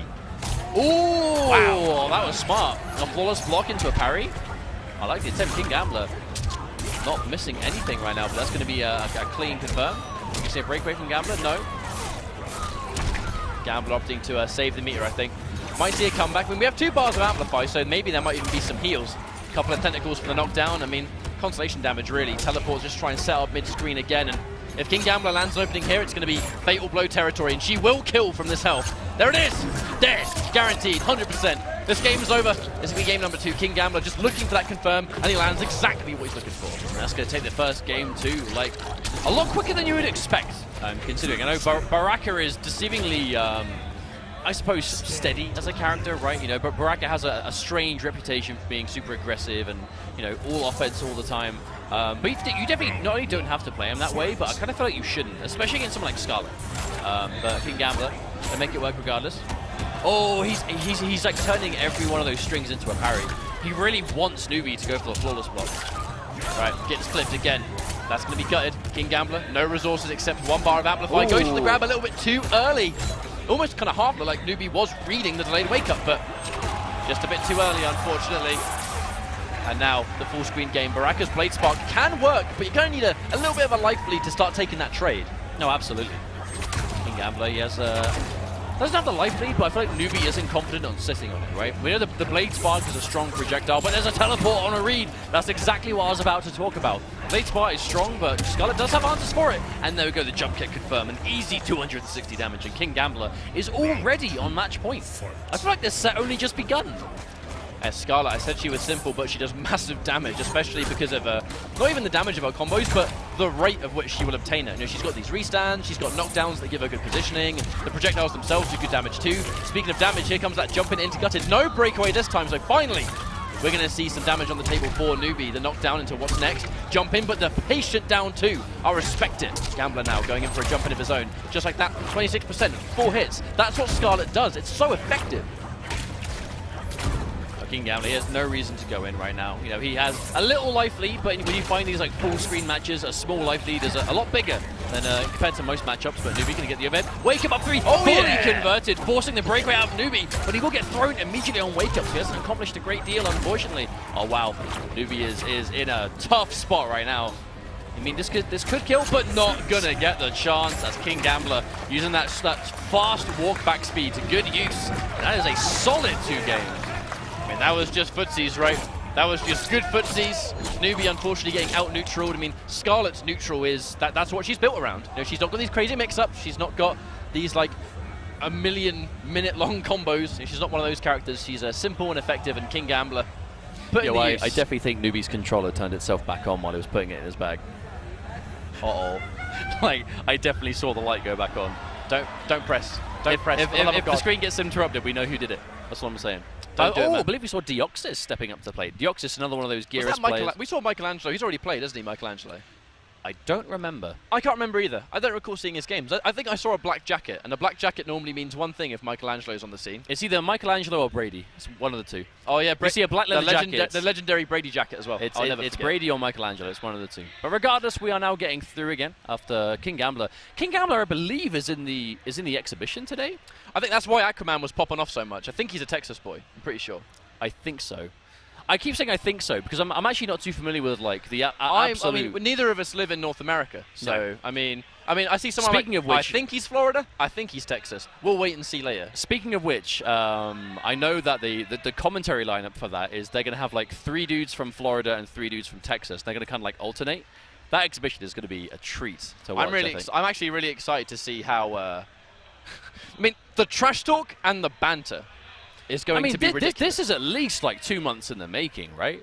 Like they've been building up to this exhibition for a long time, and I don't think we've actually seen something like this in a while. I think this is at the very least the first community exhibition of MK11 so far. Hopefully the first of many to come. I guess we're gonna have to wait and see. These team exhibitions remind me of like the days of old. You know, we always keep talking about MK9 because it was the start of, I guess, like the new age of competitive Mortal Kombat, right? You know, we had the old school arcade guys back in the day. We had Mortal Kombat 3 and 4 and 2 and 1. You know, the guys like Shock, Summoning. Like, there are so many legendary players that are still around to this day. You know, sort of taking part in the scene and having a good time, but. There are so many generations of Mortal Kombat players that it makes you happy to think about. Well, every year we gain new ones, right? That's what it's all about. Of course, Big D and Gross, Florida boys in the crowd. These guys are ready for the exhibition, man. Gross, he's the main man. He's the main man. He's actually feeling good today. He was a bit salty about how yesterday went down, you know, versus RZA. But today I spoke to him and he's like, man, I shook it off. I had a good night's sleep. I'm ready. I forgot about it already. Well, that's because he's been around for so long, right? That's the sign of a seasoned player. But it's what you need to compete, right? Like, you need to be able to shake off those losses, especially if it's that kind of loss, because, like, you know, just to quickly remind you guys at home what happened. Gross was against RZA. It was, like, last round territory. Gross was pretty much a fatal blow confirm away from defeating RZA. He got the string, but he missed it. And that mistake twice. And that gave RZA the opportunity to then seize the moment and then hit him back. And then RZA took it. So obviously RZA was able to keep himself composed in what was quite a scramble of a situation. Oh my! Okay, so and, this is a... Gross was able to lose it. But, you know, he shook it off. But we are moving on to a match that we've been looking forward to seeing this chap play for quite a while. Mena RD, of course, Capcom Cup champion. Played a lot of Injustice 2, I believe, early on with Black Adam. And picked up MK11 quite soon after launch. He went straight to Geras and was like, this game is fun, right? I'm going to play a lot of this. And here he is, a Combat Breaker. And this is probably going to be a Geras mirror match, knowing Deoxys. I would be very nervous playing against Mena RD, who uses Geras. So this guy is a Street Fighter V world champion for a reason. And, you know, his guy, Birdie, I'd actually put Birdie and Geras, they're kind of similar archetypes, aren't they? I'm not at all surprised to see him go for it. I know, obviously, Geras is, again, a hot topic in the community. This character is very strong, but in the hands of someone... Oh my God. In the hands of someone fundamentally sound, the character is terrifying. But that's what I mean. Mena has just the fighting game fundamentals. You know, you don't become a world champion in any game without the fundamentals. Deoxys is one of the up-and-coming players in the NRS community, right? He was so strong in Injustice 2. He played a wacky character in Blue Beetle, but his fundamentals were so good for the game, and he's looking strong in this too, so I'm excited to see this. I'm interested because it's 2 young generation of players, but just from 2 different games. You know, Mena RD, even in the Street Fighter world, I'm pretty sure that he's one of the younger guys, but there's the crushing blow, and immediately Deoxys deletes that first life bar. Plenty of work left to go here. Round 2, fight. That was a strong round run for Deoxys regardless. All right, the down 1 pickup. Deoxys always ready for those funky little conversions. You know, this guy became the world's greatest Blue Beetle for a reason. That was a hard character to play, man. Oh, he got the force block. I wonder if he was going for the up 2 tech. He can get that reversal. Power bomb again. Okay, Mena gonna get 2 throws back to back. I wonder how Geras does. Oh, on the whiff punish. Mena, the spacing. All right. I feel like going for a meaty sand trap on a read of a button is like one of the most practical ways of seeing that crushing blow come out. We see it all the time. Doesn't commit to the full string, but Mena RD, he's going to disrespect and unfortunately guesses wrong in the mix-up there. The forward 2 connects fully. He has to break away in. Yeah, of course he's going to use it. And, oh no, clipped again. And this is the guess for game territory. You know, it's mid or grab. You got to make a read. Ship damage is real. Gets the counter poke on that fatal blow. The question is, Mustard, will it be enough to win the round from what he has to do next? It will not kill, but it will put him in one hit territory, no matter what it is. He gets hit by anything and he's dead. Oh, no! He waited, and he's going to chop the neck. He's going to take that first game. But I mean, I respect the read. If Deoxys pressed anything there, it would have been a turnaround. And this crowd looks pretty supportive of this guy. Here comes coming up. Yep, the support. The thing is, no, but that's the scary thing about the matchup, though, is Sandtrap punishes Sandtrap. But if Sandtrap catches the startup of Sandtrap, you are in a situation where you're going to get the crushing blow. So it's a game of chicken in that regard. Touch upon the bald head does Kronika. I love that win pose. No, it's awesome. And Kronika was such a sick character. Geras and Kronika together are really interesting. That intro where he's like headless and he puts himself back together. Oh, no sand here. He's going to miss. Okay, here we go. It's a game of mids. And so far, pretty back and forth. And there's the unsafe puddle. Once again, that's unfortunate. Breakaway's been used, and the problem with Breakaway and Geras is that many times you're straight back into the blender. You've saved yourself from the damage and nothing more. Oh, wake up down two into a full combo. Very powerful. It's going to do a lot of damage. All right, nothing to extend. It's still going to be plus though. We get that mix up. 4-2-1-2. Take the minus frames into a grab. It's not going to be a huge reward, but any damage is better than nothing.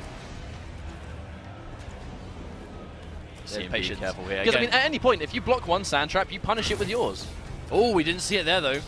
That was dangerous. I mean, sand trap isn't a tracking move either, so that there will be ranges that sand trap doesn't reach. Oh, going for it. Again, when you're in this kind of health, sand trap is definitely going to be the decider between winning the game and not. There's going to be another grab from Deoxys. That's going to take it. Match point Deoxys already. Very calculated so far. You know, ultimately, it's just good knowledge of the mirror match. And with some of the decisions, it just kind of seems that, I mean, I guess maybe speaking the obvious, but it feels like Deoxys is just a bit more immediately prepared for this matchup. You know, a little bit more experienced, where it's someone that's grinding it almost every day, because that's what Deoxys does. And these micro decisions are just the right choice. But Mena, all right, he's going to get the confirm into plus frames. What can he do with it? Staggering the forward two, staying safer. I like it, but no, the 50-50. Poor old Mena's going to guess wrong there, and now he's in big trouble. That's a lot of damage that you don't want to take in this situation. Deoxys, he tried to confirm, but I don't know if it quite recovers in time to allow that. Oh, the low. Now men are blocking low, even though obviously the crushing blow is gone, so the threat isn't quite there. When you're this low on health, it's still dangerous. The low connects, but no thing from Deoxys. Didn't quite get the confirm. Oh, okay, Mena. I mean, the thing is about Geras, his knockdowns are so heavy. The comebacks are impossible, but the wake-up standing one from that range. Deoxys, he read it a mile off that Mena was going to try and meet you with that shoulder charge, and it's exactly what happened, and Deoxys is going to convincingly take that. Now that means Deoxys will be guaranteed into winners finals of this pool, where Sunio is lying in wait. We're going to see some Sunio on the opposite side, so I assume we'll be seeing these guys again. That will be for winners finals of that pool, so Deoxys versus Sunio is coming up next at some point, I assume. But now we'll have a look and see where else we're looking. So we've got Daddy versus, I think we have, let me refresh the bracket and see if Harm Rashid and Coach Steve have played yet. I assume they might have at this point. It's been long enough, isn't it? Maybe.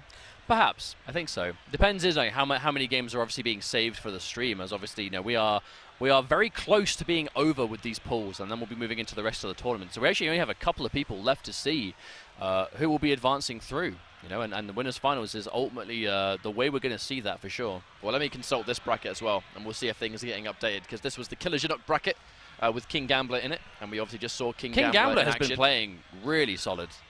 And this is the exact pool that I'm looking at. Now, on my side, I can't see any of the results for how the pools have gone so far, but we would know that Killer Jinook is progressing as we go. 2x4 as well. And he was, yeah, one of those players that I believe got one of those buys. You know, some of these pools, some players get by, I believe. And they're making the most of it, that's for sure. And we'll just wait for things to update, you know. I'll give you guys a bit of information over who won later on, but right now we're going to be seeing Killer Jinook for another time. And shout out to Killer Jinook, man. He really has done the marathon at Combo Breaker now at this point, hasn't he? Oh, absolutely. But that's not to be a huge surprise, honestly. I feel like there are a fair few international players that, when we first saw them, obviously, you know, the big talking point was, oh, that's really cool. Oh, you know, they've made the trip out. How's this going to go? But now there are some players that we are so used to seeing make the trip, it's almost more strange to not see them be here. especially for Combat Breaker, right? You know, there's no, you know, make no mistake, Combat Breaker doesn't just happen to have everyone here, right? Players intentionally make sure they are at Combat Breaker because this is the community's favorite tournament of the year. And if you like what you see, make sure to follow NRS Esports on Twitter to be kept up to date with all things competitive. Mortal Kombat 11, of course, they do cover all things to do with the pro competition and beyond. Anything competitive with the game, they'll pretty much be posting about. So if you like what you see, follow that Twitter and we'll see some more throughout the year as the pro competition unfolds and the other tournaments do alongside it.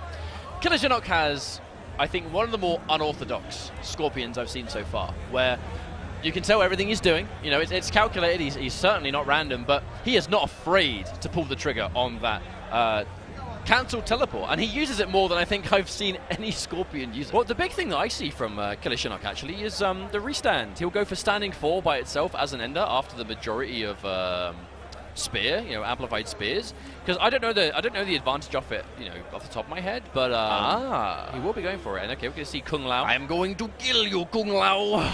Also, props for the Iron Maiden shirt. I was about to say that. I'm a big fan of his shirt. But Kung Lao, question is, would it be Lotus Fist or hat tricks? I can't see Kung Lao without thinking of Conquest. I never can. Literally, when I think of Kung Lao, I think of Mortal Kombat Conquest. And then the fight's about to enter, goes. I know exactly what you mean. Yeah, man. Dude, I love that show. Jeff Meek as Shao Kahn and Raiden. And he has that fight scene with himself at the end of it. Man, can you imagine having a fight scene with yourself? That's wicked. They do so many flips and stuff. That show is like my guilty pleasure. I know it's like super cheesy, but that's what I love about it. What a whip no more. I am Scorpion. That's actually something we saw a lot from Killer Shinnok as well. That standing 4 is like the optimal opener. If you go standing 4 into teleport, so he looks for the whip punish.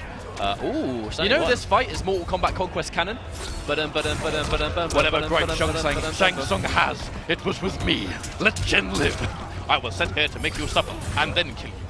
Great. Get over here. Oh no. Get over here. Still though, Killer Shinnok, this has been a really strong round. But I actually see why he's gone to Scorpion. It does fit him quite well. It's quite an unorthodox style, but it's very effective, right? It's not wacky. And of course, the Lotus Fist coming out of 2x4. I think the main issue that Lotus Fist seems to have compared to Z-Hat for a lot of players is... oh, he's going to spend it just to get the kill. I respect it, I respect it. It's very resource heavy, isn't it? You know, the orbiting hat and then using everything on top, it costs a lot of meter. So you've got to be confident it's going to work out. So Lotus Fist does a few things for Kung Lao.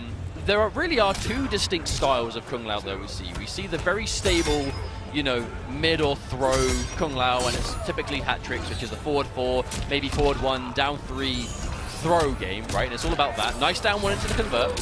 And then you see, which is traditionally more Lotus Fist heavy, which is more you commit to full strings. And you commit to strings that are unsafe, because if you see they've been blocked, you can then go into orbiting hat to make them safe.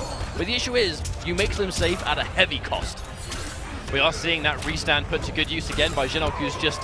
restands are always going to be useful in Mortal Kombat 11 because wake-up game is so strong. You know, you've got the roll, you've got the wake-up attack, delayed wake-up, etc., etc. And if you restand, none of those options become available. There's the low, amplified the spin because it's the only way to capitalize, and there's the damage. Fatal blow as well. We want to get as much as possible. And now, that does put 2x4 in a good situation. Is he going to go in for the orbiting hat now? Because if he does, Killer Shinnok's going to make a hard read to win the round. Well, he doesn't have much health left to kill. The wake-up neutral jump into the teleport cancel.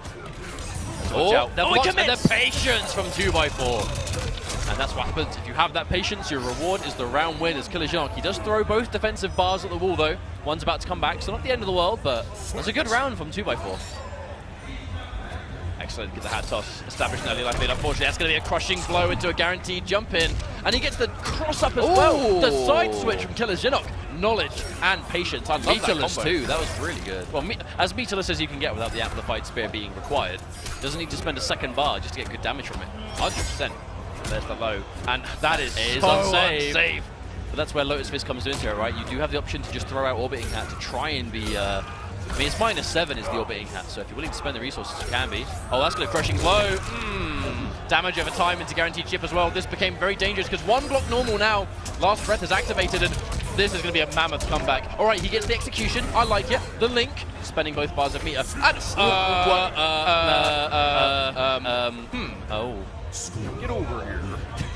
What an exchange, and that classic win pose. That was actually an amazing end there. It was the short hop on the offense and the short hop on the defense. I mean, he said it, man. I'm going to kill you, Kung Lao. And he did. but now he's back. He's alive again. He said he was going to make him suffer and then kill him. He did. Wake up short hop is a way to make your opponent suffer. Oh, there's a short hop again. Short hop being quite a popular option for people, and obviously when you have those like strong standing low options, obviously Scorpion has that forward four. There we go. Let's get that pressure. Forward one. Oh, no punish. I didn't quite believe it, I don't think. Right, neutral jump, guaranteed the pressure. Only -5, and that's a really classic bait for Scorpion players. Oh, that was a sick whip punish, by the way. The fact that back 1, 4, 3 is only -5 on block, it means everyone tries to jab punish that. Everyone tries to jab punish it. And if you crouch and down 2, crushing blow, boys. Guaranteed damage. There it is again. Is he going to do it? Oh, he almost did, because he actually went for a high punish again. The down 2 would have beat that. That forward one, the forward one being the longest range mid option that Kung Lao has. Nice little meterless combo from Killer Shinnok, taking him to match point again. I really like Killer Shinnok Scorpion. Clean, I am man. thoroughly impressed. It's inspiring. Uh-oh, counter okay. hit. Full combo, no breakaway. This one's going to hurt. Okay, forward Just 3. build a second and he will spend it. Restand into the throw. You know, forward 3 into 1-1 after the airborne gravity was used. That's not easy. That was good execution. From that specific combo, it's harder than usual. Oh, no. Uh-oh, punish, but no bar. Back Just to spends safety. it. Yeah, just reset the neutral. I like it. Spin! Right, no breakaway can be used, so we're going to take as much damage as we can. Orbiting Hat, teleport, command, grab, good stuff. It's not enough.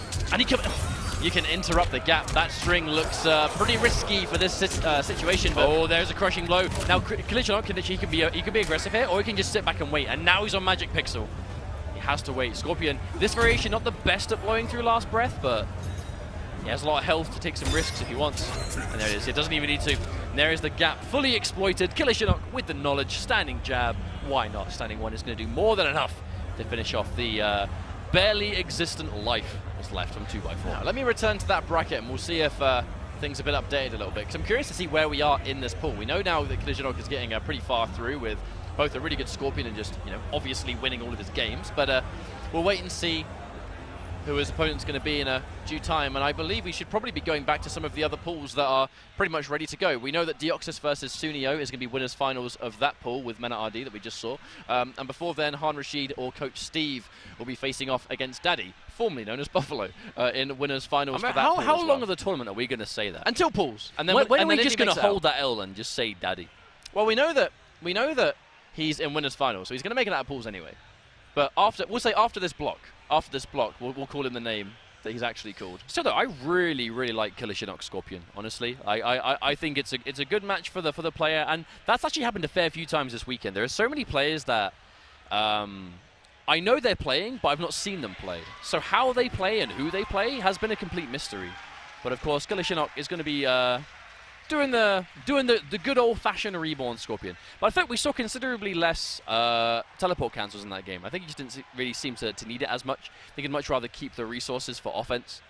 And that's what we saw. Nice. Well, he was winning in the neutral pretty constantly there. So those teleport cancels are often you kind of use them to enforce your own mix-ups and enforce your own pressure. But a lot of this game was just Killer Shinnok playing around 2x4.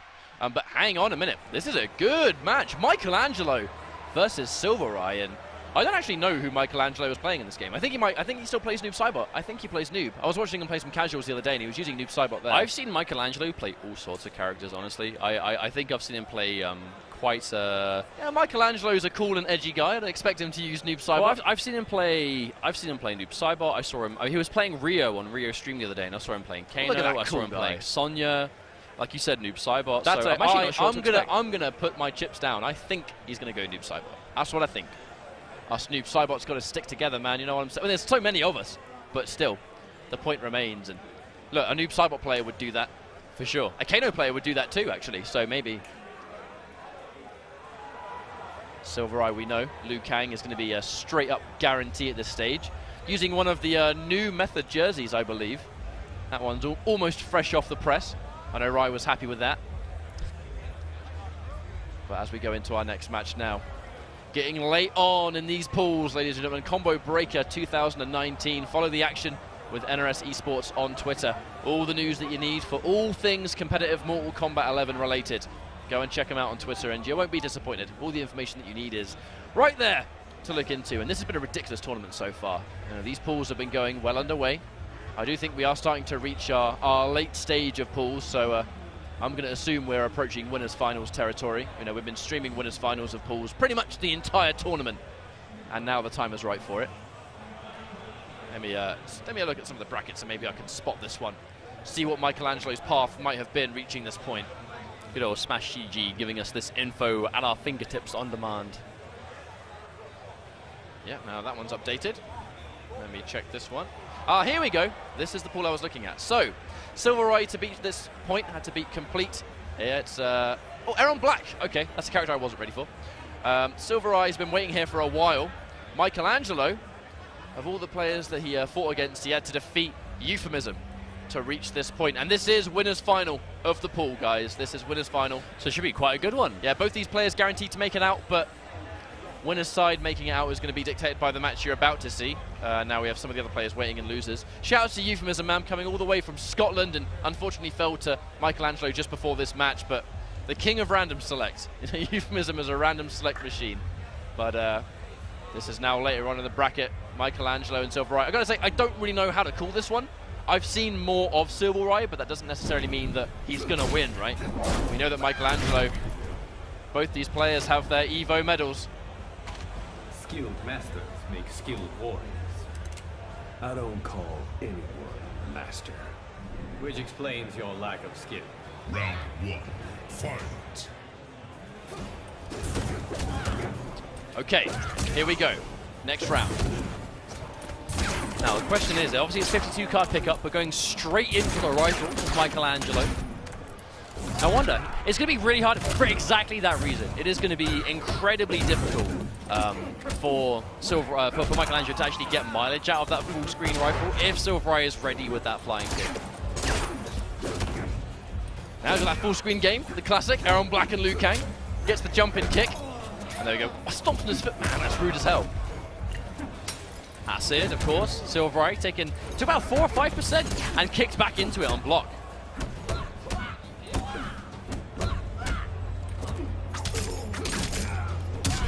There we go. There's the knockdown into the corner as well. Okay, I'm going to get a nice pressure here.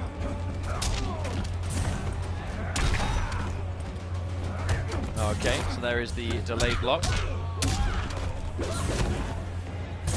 Oh, wow. You can see the patience being shown. Or the low fireball. Round 2. Now Silver Eye. This has been a much slower game than we were anticipating. Obviously, these are two characters known for kind of aggression. But not quite seeing it yet. Because it's very easy to overextend, I think. Both characters really get the mileage out of counter hit, crushing blows. You have to be very careful. Oh, and again, Silver Eye, when you amplify that fireball, you stay put for quite a while. So you're going to take quite a lot of the acid damage. Okay, here's the launch. Now we're going to get a good position here. Silver Eye, he's got round 1, but oh, no punish on the low fireball. Got to be ready to punish that one. All right, another grab. Michelangelo's been looking pretty good now, but and that acid. The acid is one of the best tools in the game for just controlling pace anywhere on screen. You have to play around it, and there's the launch again, acid drop. Oh, wow, wake up buttons. That was good from Ryder, because it was even a counter hit. You have to, I think you sacrifice frames to get the acid on the ground. There we go, pressure plus. Oh, the jab, the challenge.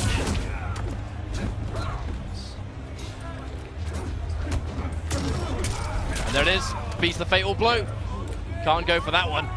But in this case, I respect the attempt. You know, one of the fastest fatal blows in the game, and if it worked, we might have seen a bit of a turnaround there, but okay, here we go. That rifle is ridiculous. I love it. I love it so much. Oh, and there's the kick. Oh, the corner carry from that bicycle kick, dude. And there's the low. Oh, the flawless block, no less. Michelangelo must have been looking for the final hit of the string. I mean, Michelangelo's a talented player, man. He's got that knowledge, you know. It's just unfortunate he couldn't quite get the punish. The low fireball is deceivingly hard to punish, especially if you're expecting the amplify. Even though it's unsafe, there is still a read to be made, and now I believe we should have had the take off. No, that's it. Oh, no! Not enough, but it's almost enough. Oh, no! He neutral ducked the grab, and it missed anyway. That is a regular occurrence, and it just comes down to the down 2 being too slow, doesn't it? But that right there is exactly why you need to be knowledgeable of crushing blows and the situation. Because Silver Eye had both offensive bars, but only one amplified bicycle kick completed at the time.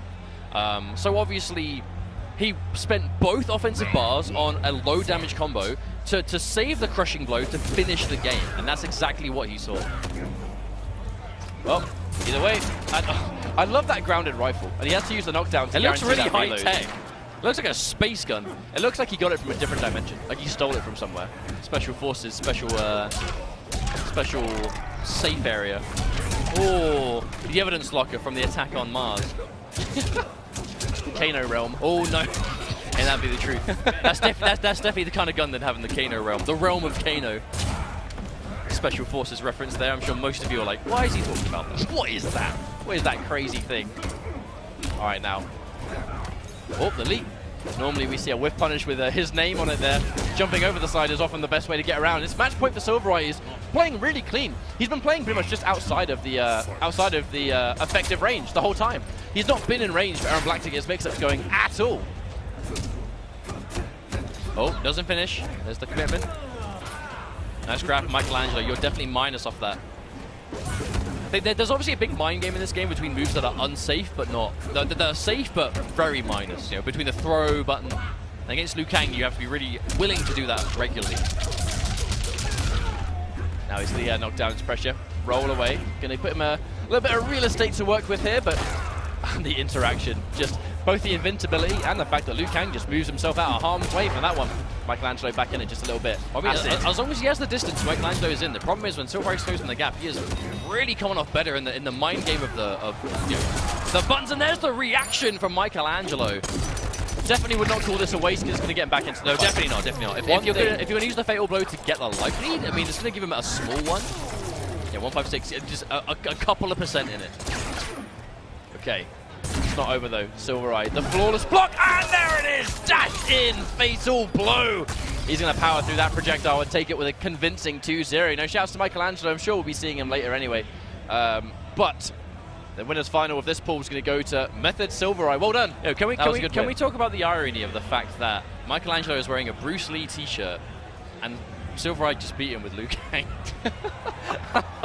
Yeah, look, there it is. Yeah, there it is. He's even self-aware. Can you imagine if Silvereye, underneath his jersey, was wearing like a Clint Eastwood shirt?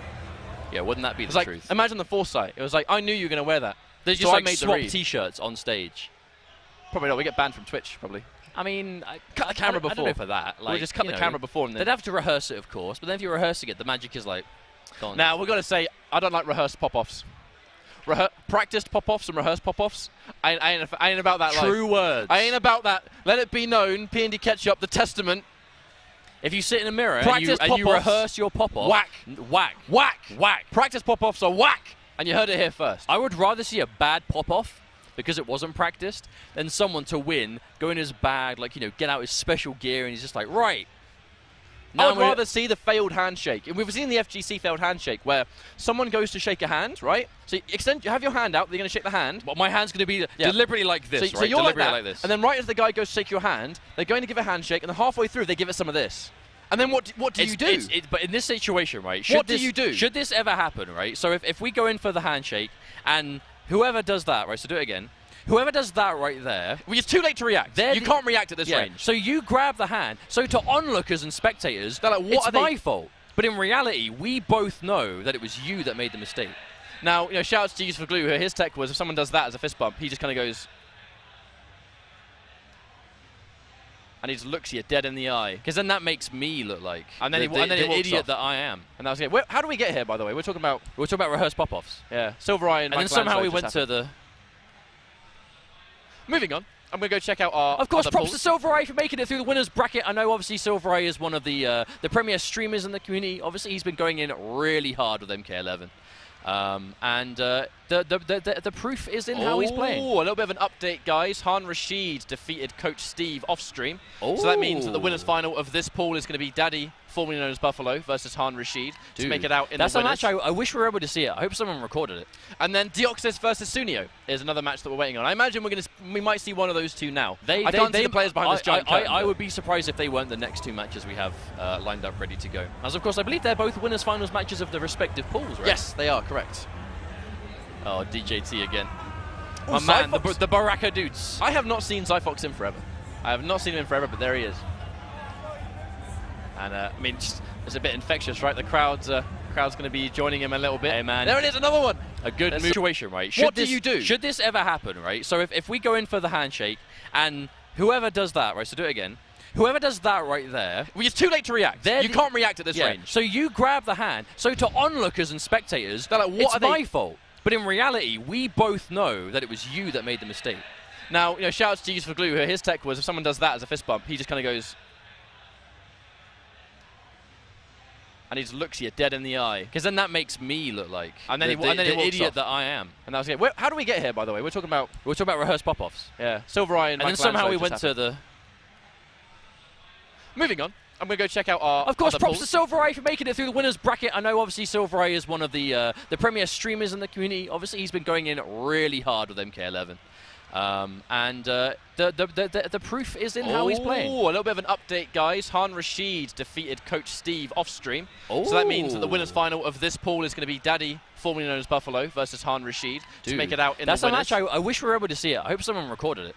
And then Deoxys versus Sunio is another match that we're waiting on. I imagine we might see one of those two now. I can't see the players behind this giant curtain. I would be surprised if they weren't the next two matches we have lined up ready to go. As of course, I believe they're both winners finals matches of the respective pools, right? Yes, they are, correct. Oh, DJT again. Oh, my man, the Baraka dudes. I have not seen Zyfox in forever. I have not seen him in forever, but there he is. And I mean, it's a bit infectious, right? The crowd's going to be joining him a little bit. Hey, man. There it is, another one. A good mood is contagious, especially at the an FGC event. Of course, Ryan in the front, don't want his hat. You know, he's going to be sitting pretty knowing. Now, but that's the thing, right? If you have a really early pool, you have the downside of playing first. So obviously you're stressed immediately and trying to get through your games. But then if you win, you have a long time to kind of sit pretty and wait and watch everyone's games and chill out. If you have a later pool, you get to play last pretty much. But then you go straight from pools into the next stage right away. Okay, Deoxys versus Sunio. Sunio, I will assume, is the Jackie Briggs, and Deoxys going in with Geras, who he's been using for a fair while at this point. Just conquered Mena RD in the winner's bracket, and that's why he's found himself here. Sunio had to defeat Big Marcus to reach this point. So I would assume, actually, he probably already beat Agiris to get here. Actually going straight in.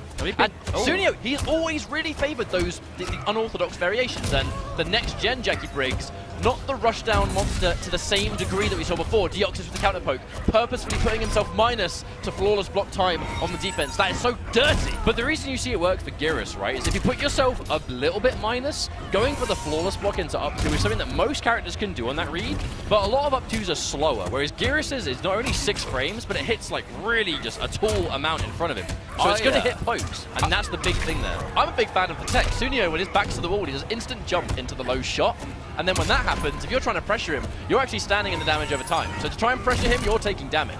Hasn't really worked out too much. Deoxys' life lost, honestly. There's -6. Yeah, most of his damage went to the damage over time. Kind of funky, really. But, and yeah, not much you can do there. Last breath, a deep jump 3 incoming.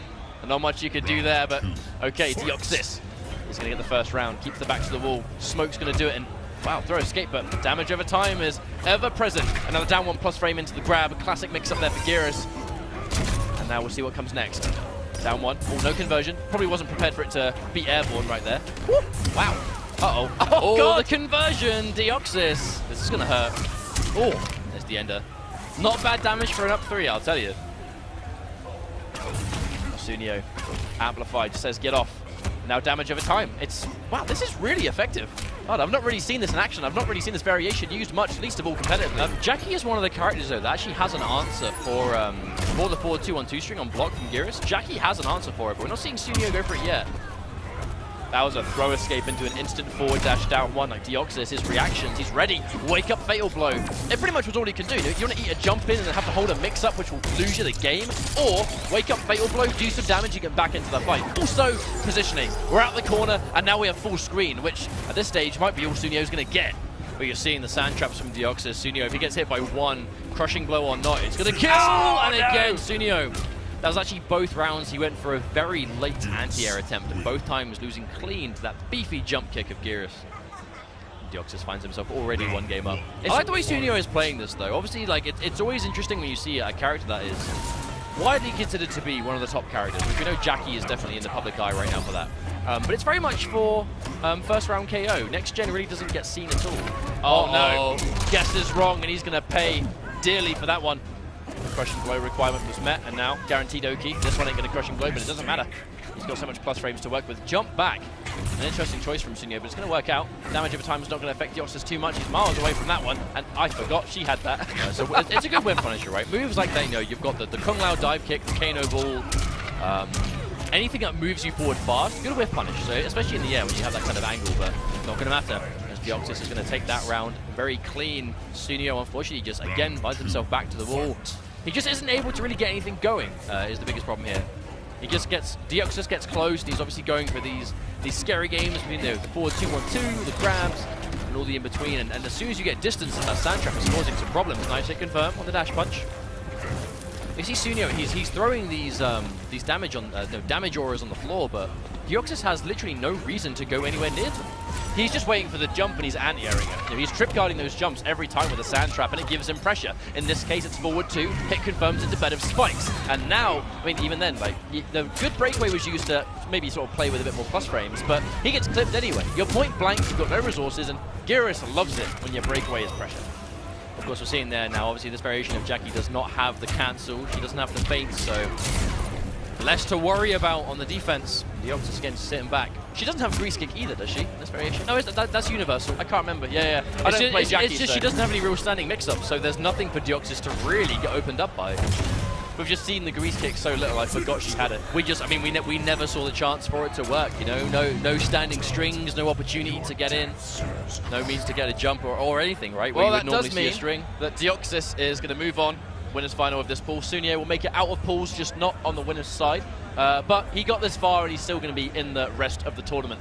And, well, shortly, actually, we're going to be leaving pools very, very soon. And if I have the pools in my head the way they do, that should mean that our next match, I think, is going to be Han Rashid versus Daddy, formerly known as Buffalo. That is going to be one of the matches to watch, I think. Obviously, there are a lot of eyes on Daddy, formerly known as Buffalo, considering he obviously came onto the scene with Sub-Zero. It was always Sub-Zero. MKX Sub-Zero, Injustice 2 Sub-Zero, and the character was... He was one of the premier Sub-Zero quite unorthodox in that game. And this game, one thing that I really like about his Sub-Zero is all of the legacy Sub-Zero players that we've seen before, you know, the DJT, Tom Brady, Jinty in the UK, Taco in Europe, they all went to Thin Ice as a thing. But Buffalo is Dead of Winter, and he is committed to it. And he has a really tidy Dead of Winter Sub-Zero, so it's going to be a match to watch for sure. Never mind, actually. I've just consulted that we just heard from production that I believe this block might actually be over because Daddy, formerly known as Buffalo, so the last time I said that I promise, he's now going to be moving on in the bracket. He defeated Han Rashid in winners and made it out of his pool, so congratulations. So that means that pools are finished. That is, pools over. We're now going to move into the next phase of the tournament, and while we prepare things, we're going to go for a quick break. But before then, thanks to Gojira for the sell off their album Magma, one of the themes for the Mortal Kombat Pro competition. Stop. Thanks to Motionless in White for Disguise, one of the themes for the Mortal Kombat Pro competition stop at Combo Breaker 2019. Thank you all for tuning in. I am Darth Arma, joined by none other than Mr. Aquaman. I know you are excited about this Top 96. Let's break it down for everyone at home. Absolutely, everyone. Welcome. Top 96, 32 pools, 3 out of each, 1 on the winner's side, 2 on the losers. We're going to have a lot of matches for you guys over the next couple of hours to set our top 24 for tomorrow morning. There is so much Mortal Kombat.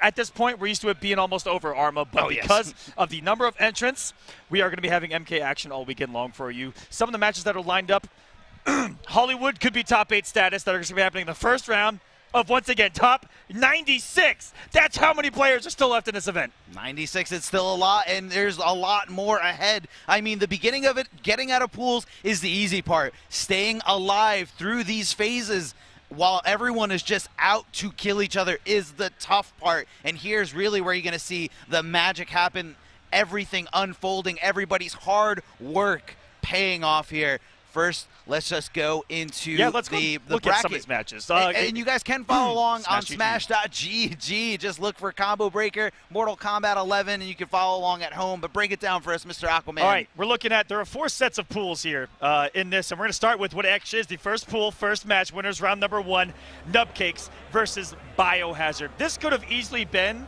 in Injustice 2, a top 8 match, an double IPS finalist match, which is just insane to think about at this point in the bracket.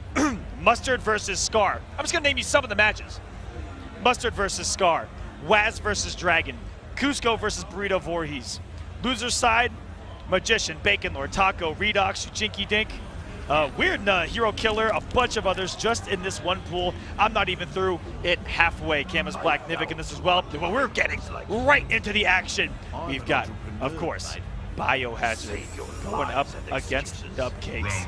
Just to start us things off, let's go. Let's go. We think buttons are done and Nubcakes ready with that back one, that high sword upside the high axe by Sub-Zero. And Biohazard sticking with Kano, kind of doing the same thing and having faith, just like Mustard does in this character, a character that a lot of people feel lacks a lot of things. But right now, damage is not one of them. Tries to punish with the insecurity, but it's okay. Keeps the pressure going here, and Sub-Zero is in an awful spot here up against the wall in the corner. That is right, a couple of mix-ups away as Biohazard already from round number 1, getting the deep jump kick. Easy conversion, missed on the side switch, but puts himself in the corner with the breakaway. But Nubcakes is given life. He's literally one mix-up away to the fatal blow. What a good block there by Biohazard to take round number 1. Yes, fighting his way through the Kano ball. Nice bit of Tucka right there, Armor. Nice bit of Tucka. Nice bit.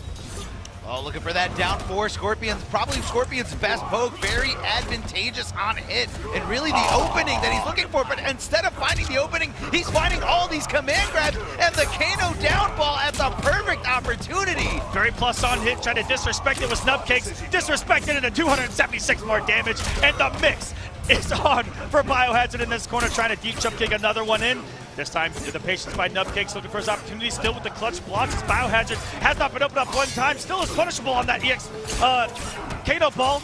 Nothing, no punish at all. A little bit too late. Let's see if he gets it this time around. No, I think he's terrified, or he says, I thought this character was bad. I didn't even bother labbing against him. Nubcakes going down, and Biohazard the victor in that first game. And again, this is not top 8, so this is still a race to 2. Best 2 out of 3 situation here, and Biohazard up 1-0 over Nubcakes. Biohazard with this type of play style, he likes to mix you up quick. And the thing about it is, by the time you adjust, you could find yourself in loser's bracket against something like this Armor. That's the scary thing about 2 out of 3 here. And that Nubcakes might not have put too much time into this character, Kano, who everyone's been selling to us. Cough, Sonic, Cough Fox has been selling us as one of the worst characters, if not the worst character in the game.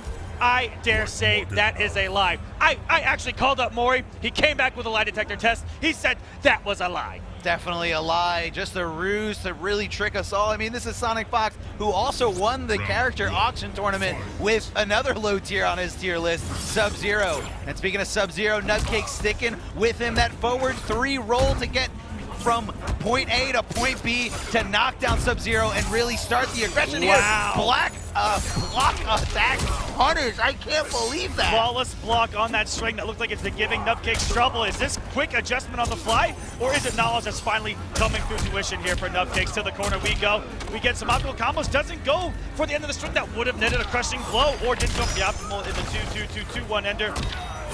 We're doing forward throws after forward throws. We're keeping you in the corner here. That is so plus on hit. Nubcakes, I don't think realizes it, that he keeps getting hit in the hit stun of the raw Kano ball there. To the corner we go. And check in the back. Oh, go! He's looking for the wake up. He was looking for the regular wake up attack, either up. He was definitely looking for up 3, the invulnerable wake up attack, and instead gets met with the fatal blow from Nubcakes. He says, this is do or die. I gotta do something here. Honestly, that looked like an up 3 to me, Arva. If I was in Kano's, Biohazard, I mean, I might as well call Biohazard Kano at this point. That looked like he made the right read, but out of nowhere, that was the fatal blow. Had the armor on the way down, and coming to life was Nubcakes right there. Biohazard, see if he can stop the momentum that he has been riding since round 1 fight of this match. Looking for the command grab. So many tick throws and so many raw command grabs out of Biohazard. Nubcakes is shook in this pressure.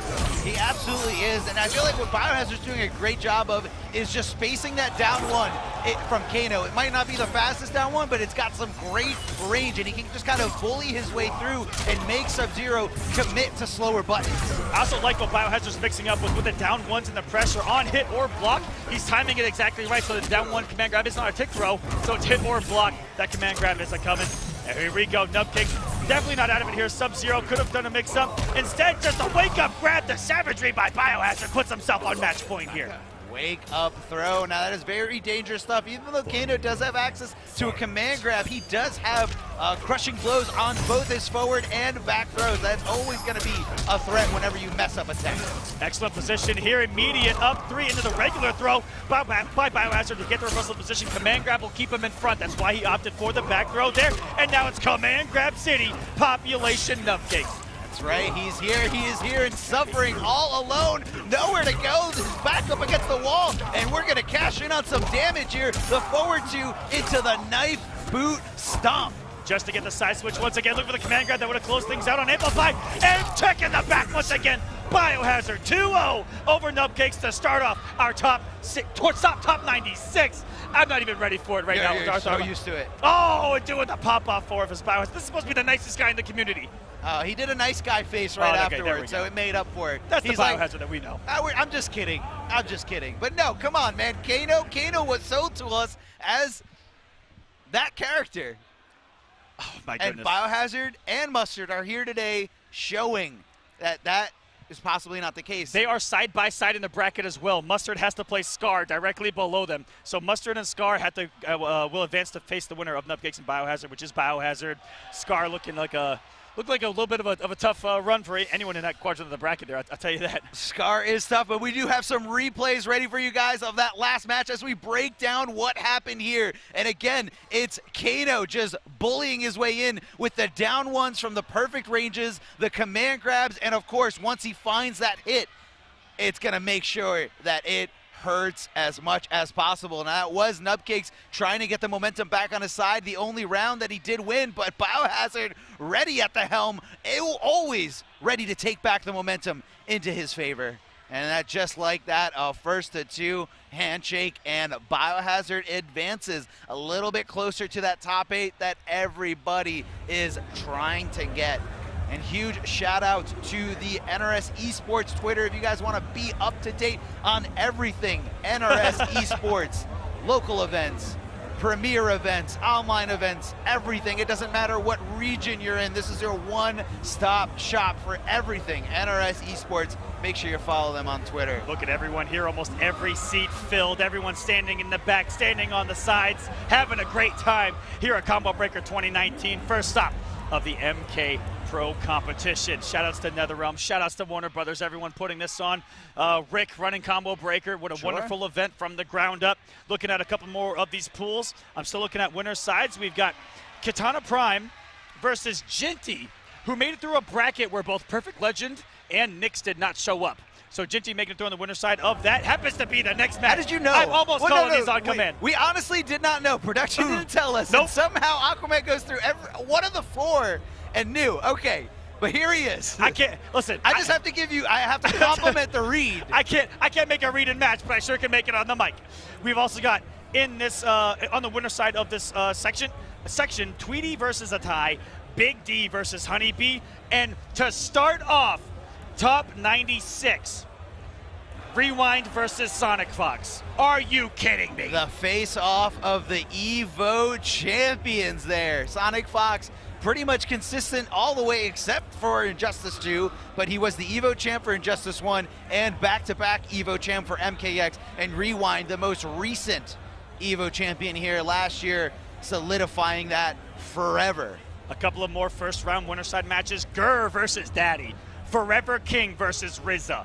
A Foxy Grandpa versus Get Wrecked, and the, I would say, community highlight match for me.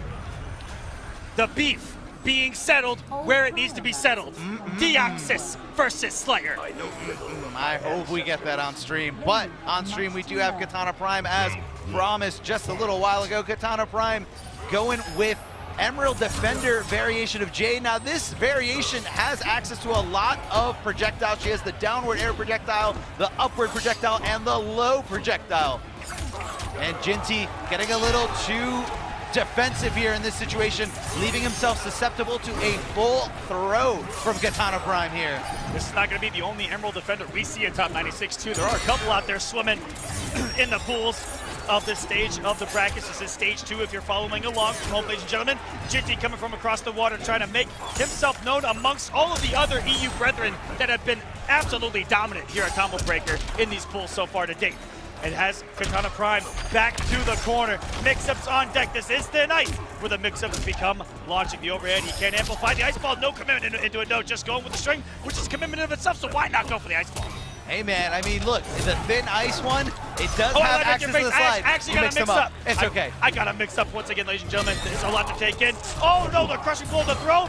Breakaway, both down are on life alert, and the air axe would have been enough for the kill, but getting there in time is KP. Jumped in and gave him a nice heal, right air to air here. KP taking that first round. The ice ball barely going over him, but now, once Jade goes purple, she doesn't have to worry about projectiles. But then once you do that, you kind of limit your options, and your opponent knows what you're going to be looking for. Jinty here, who possibly has a crushing blow loaded at this point. There. Oh, on command.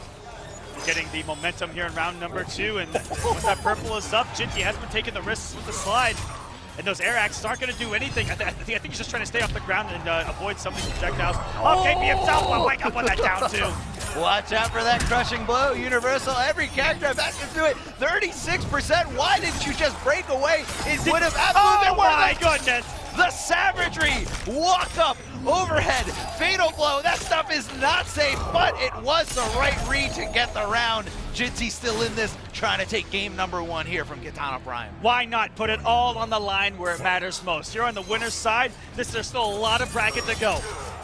I respect that out of Jinty. Overhead, fatal blow will not have it here. And that was a reactionary slide out of the young man, looking strong.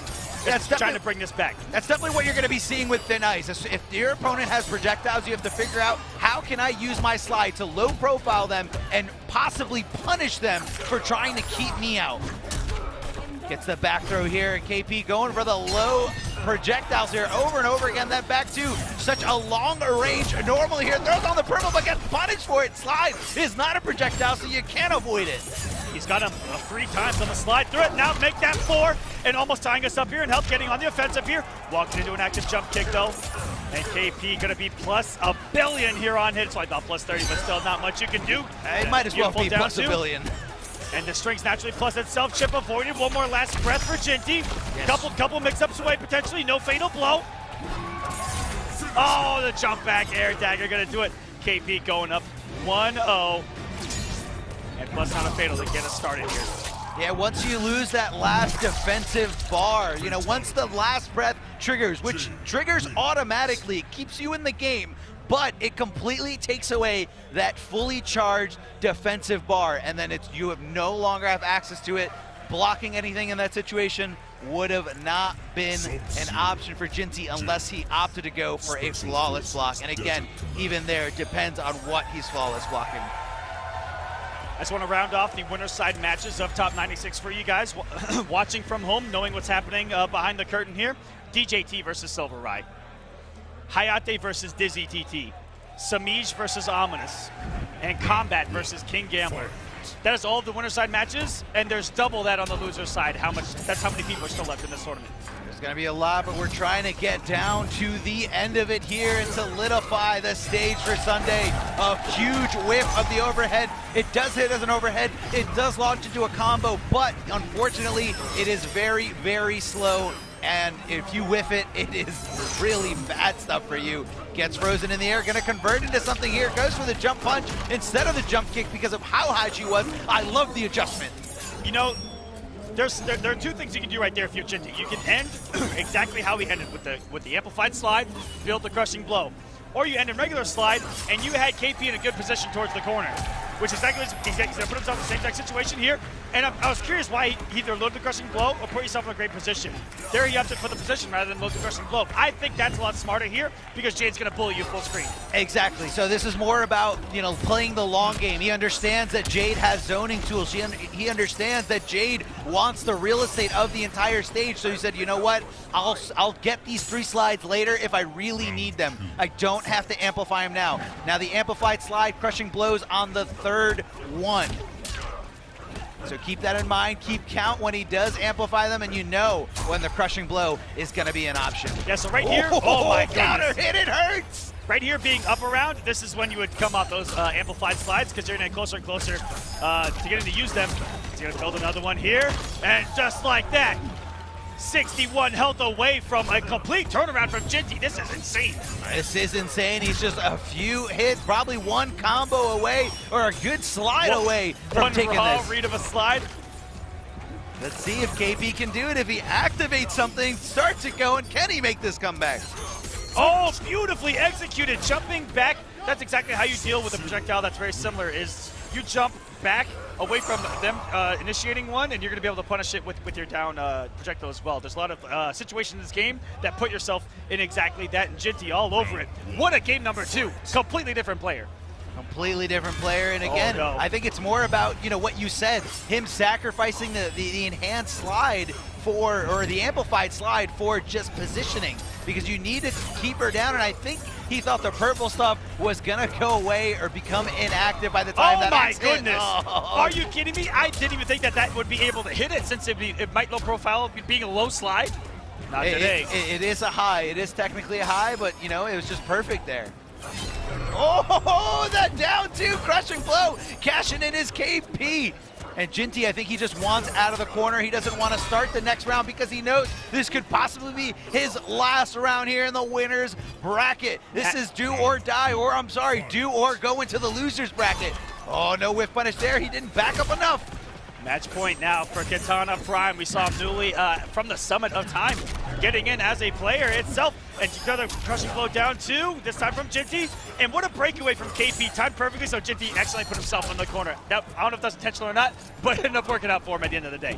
It definitely did here, and those 4 kicks, big mids there from Jade. Really kind of like her mindset or her mind game, when she walks up to you, goes shoulder to shoulder. You think she's going to go for a throw, but instead you get all these mids into a nice combo and a nice corner carry.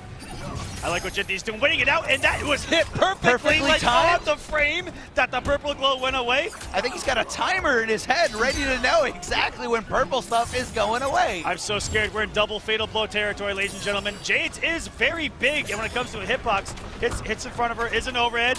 Oh, he respected it. Now that's such a mind game there. The forward 4 boot is +4. Most people would be too crazy to want to hit a button there, especially this late into the bracket. And Jinty knew it. He had the read. He said Katana Prime is going to respect this, so here comes the throw. Very good stuff. Double match point for both of these gentlemen to advance. That would only put them 1 game away from top 24 on the winner's side. A lot is on the line here. Oh, barely getting through that aerial axe. KP here on the offensive. The hit's done on the ground, trying to disrespect it as Jinty. I think it's a little too plus to try to disrespect. At the end of the day, he was telling me I think it's about +30, especially in the corner. I don't even know what it is mid-screen, and trying to disrespect it once again, and that might be the story of the day. Oh, that was it. That was it. That was the moment KP could have closed this, but Jinty lives to see another day. 44 health left and going into a dagger. KP taking it 2-1. What fell apart for Jinty at the end of that was disrespecting the plus frames of Jade on hit. Back to back and getting cooked for it. Sometimes you're just so scared of the throw, you think that she's going to do it, and KP did a great job of just dancing around that, threatening it over and over again, and just cashing in with those nice mids and full combo punishes. KP now moving on to be, once again, 1 match away from winner's side top 24. He's on a rampage. Couple of Jades here doing well.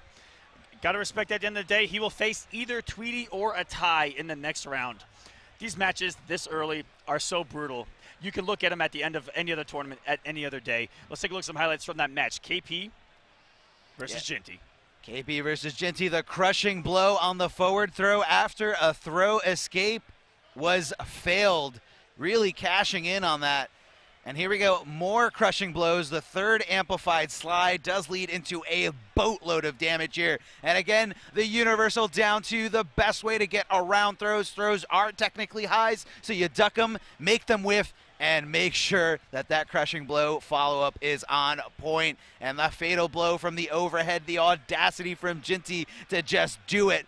Again, when your back is up against the wall, it's do or die. You got to do it. Then down to big surprise. That was absolutely wild right there to get the whiff punish on the slide itself. And this is where Jinty was able to tie us up. Big crushing blow of his own. Throws to the corner and a nice breakaway there from KP. But it was right here at the end. You saw the disrespect by Jinty of the plus frames. That was the second time around. Luckily didn't get punished for that fatal blow risk.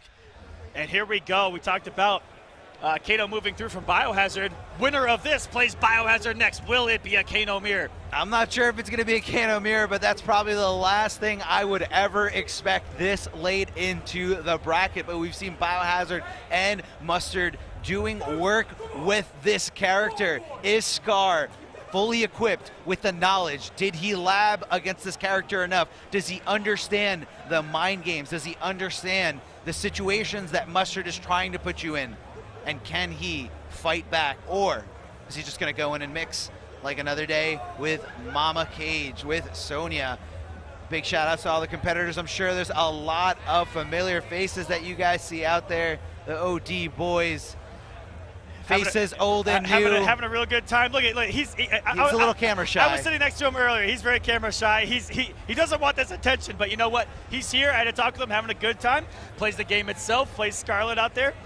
So shout outs. I mean, young and old here coming together. Mortal Kombat uniting the forces. Yes, uniting everyone, trying to make the FGC grow as much as possible. Don't forget to use the hashtags pro competition. That's pro competition with a K, and be sure to follow the NRS Esports page at NRS Esports on Twitter. All of the updates of the pro competition throughout this year. It's going to be a long season. It's going to be a hype season, ladies and gentlemen. We are just getting things started, and it has already got to be hype levels over 9,000 here.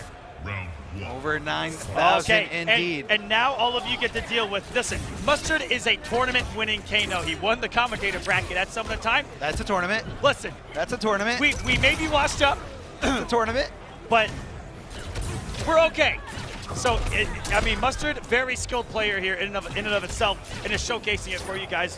Right now, we'll see how well Scar knows the Ripper matchup, as Mustard is quite tricky himself with this character. He definitely is, but hold on. You know what's not tricky? This massive damage from Sonya, nearly 39% of his life bar just completely gone, and she's waiting to get more. Interrupts the drone call. The drone call is an overhead if it goes directly on top of you, and she can aim it wherever she needs to put it. It doesn't auto-track, and Scar closing out that round with a simple forward throw. Scar coming into this event as one of, I would say, the favorites of the entire tournament. Looking back at Mortal Kombat X, look at the sum of the time. Very skilled, the only human being on planet Earth to beat Sonic Fox in a competitive set in Mortal Kombat 11.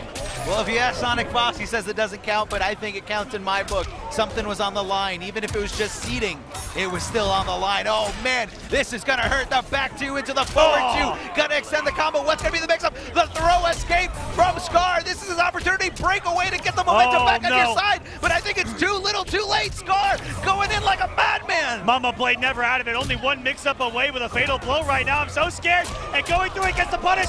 Fatal blow is on deck. And that's going to do it for Scar. No breakaway. Oh, my goodness. He just made it whiff to make the punish a little bit easier. That is a specific tactic against none other than Kano. Scar did his homework.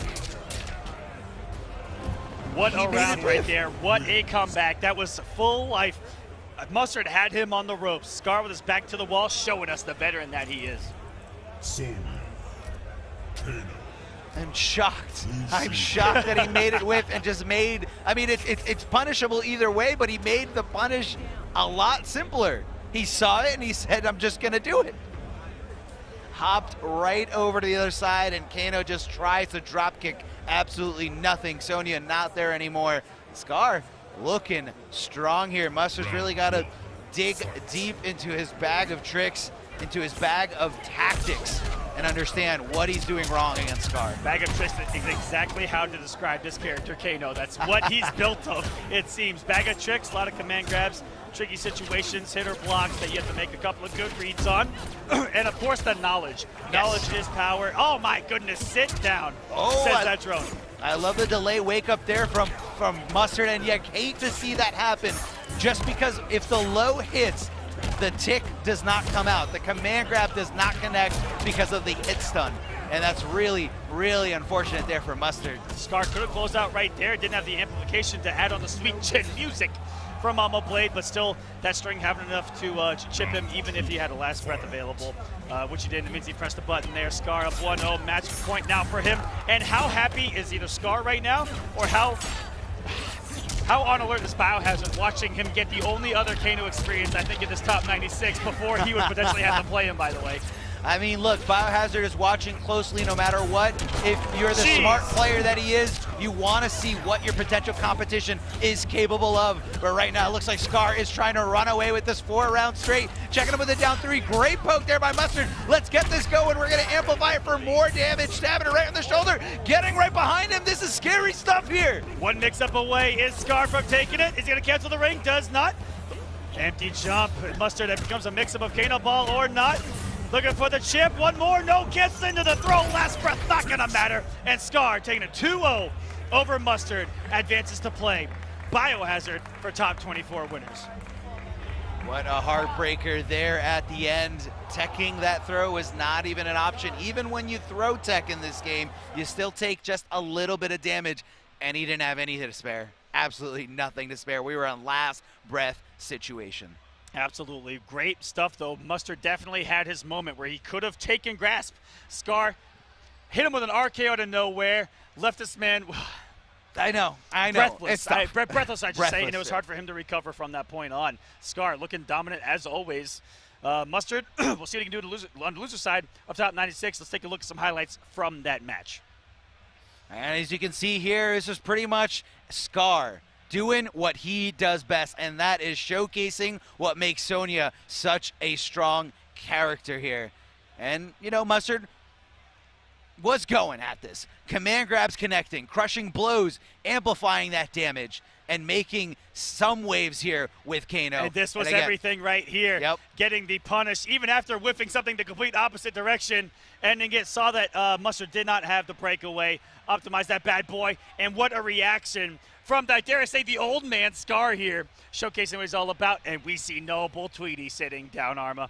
Noble Tweedy ready to go head-to-head against one of the OD boys, Atai. Now, Atai is one of those players that we didn't see too much here on the top, but always just kind of outside, you know, of the top 8s, of the top 16s, and definitely a player who does his homework, definitely a player who understands the mindset, what he needs to do to be a top competitor, and just always a few good performances away from making that breakthrough that really puts his name out there. And imagine if he can take this over Tweedy, it's going to be a huge victory for him. Atai, definitely the underdog in this situation. Absolutely. This is going to be climbing a mountain. Look at Tweedy, who has probably the most katana experience in this scene. His training partner happens to be Samij. Atai is a character specialist and loyalist for katana. Tweedy, I think, is going to be incredibly ready for this matchup right now. And we got kiss him. He wants the kiss cam. Oh, he tried. Absolutely bodied out there. In the He's going to find his kisses one way or another. No. Oh, he tried. He tried to stare down. First he asked nicely. Then he just tried to stare down. I don't think either one worked, but it's okay. Atai versus Tweedy coming up next. I've never seen someone go 0-3 until today. We just saw it live in the crowd. That's absolutely savage. Atai ready for this. He has been an incredible competitor over the past few years since MKX. Was a Blue Vita specialist in Injustice 2. We talked about his katana early MKX. Incredible results. Always a threat here, but I think that Tweedy's going to come in prepared for this particular matchup that Atai's throwing at him. Yeah, exactly. Just like you said, a teammate and a training partner of Samij. And Samij, no question about it, right now is the best katana player out there. So what can Atai really bring to the table that Tweedy has not studied, that Tweedy has not learned and just grinded through with Samij, with the best? So Atai's definitely got to be shaking right now in this situation. You know, and I know that Tweedy knows a matchup when he picks Baraka in particular against a character. That means that he has something up his sleeve, that he knows that this is the correct pick for the matchup at hand, because it's very rare to see him actually come off Geras in a competitive setting right now. And here we go. Well, yeah, because if he knows where all the holes are, he can really make him hurt with Baraka. And we know how much Tweedy does love Baraka here. I think that we just saw an instance where a flawless block into an up two didn't have the range to actually punish that string, and unfortunately still ate that Blade Spark. That was actually so, I don't know, detrimental, and I didn't even realize that we are looking at Highborn Katana right now. We absolutely are, and this Katana has access to the stance that gives her, will you say, the powers of a fallen warrior known as Melina with the Seeking Sai and the Teleport. Let it be a sign that the dead will stay dead in this game. But it is going to come off the Fatal Blow. This is not going to be enough for the kill. What does Highborn have off that stance? She has that teleport kick, which shut down a lot of the neutral in this game, a lot of the zoning. It does have the side toss. It will come down after a certain amount of time. It actually catches Tweedy here. Wait a minute. Hold on, we just said, what can Atai bring to the table? And that's probably a different variation than Tweedy is used to playing. Maybe that's the mind game coming into this set. Now can come off an offensive bar to cancel that stance and actually get stance cancel pressure. He can if he utilizes the resources, if he utilizes that bar, just like you said, the straight ban, and Tweedy kind of out of options. He says, how do I approach her? I feel like everything's coming at me. The size, it's like you're playing Katana and Melina at the same time. Now, Highborn is not gonna do a lot of damage to you. It's gonna do a lot of damage over time, stray hits. Speaking of damage, by the way, this man just did 38%, and you're bleeding 10 over time.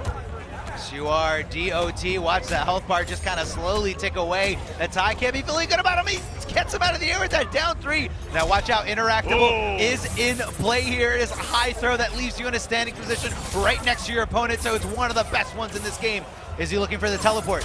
No, straight fan, and unfortunate for Atai, did not have the life to compete. I'm actually surprised that we have not seen a teleport from Atai, because what it does is you can generate an air fan from it and then have hit stun in the corner.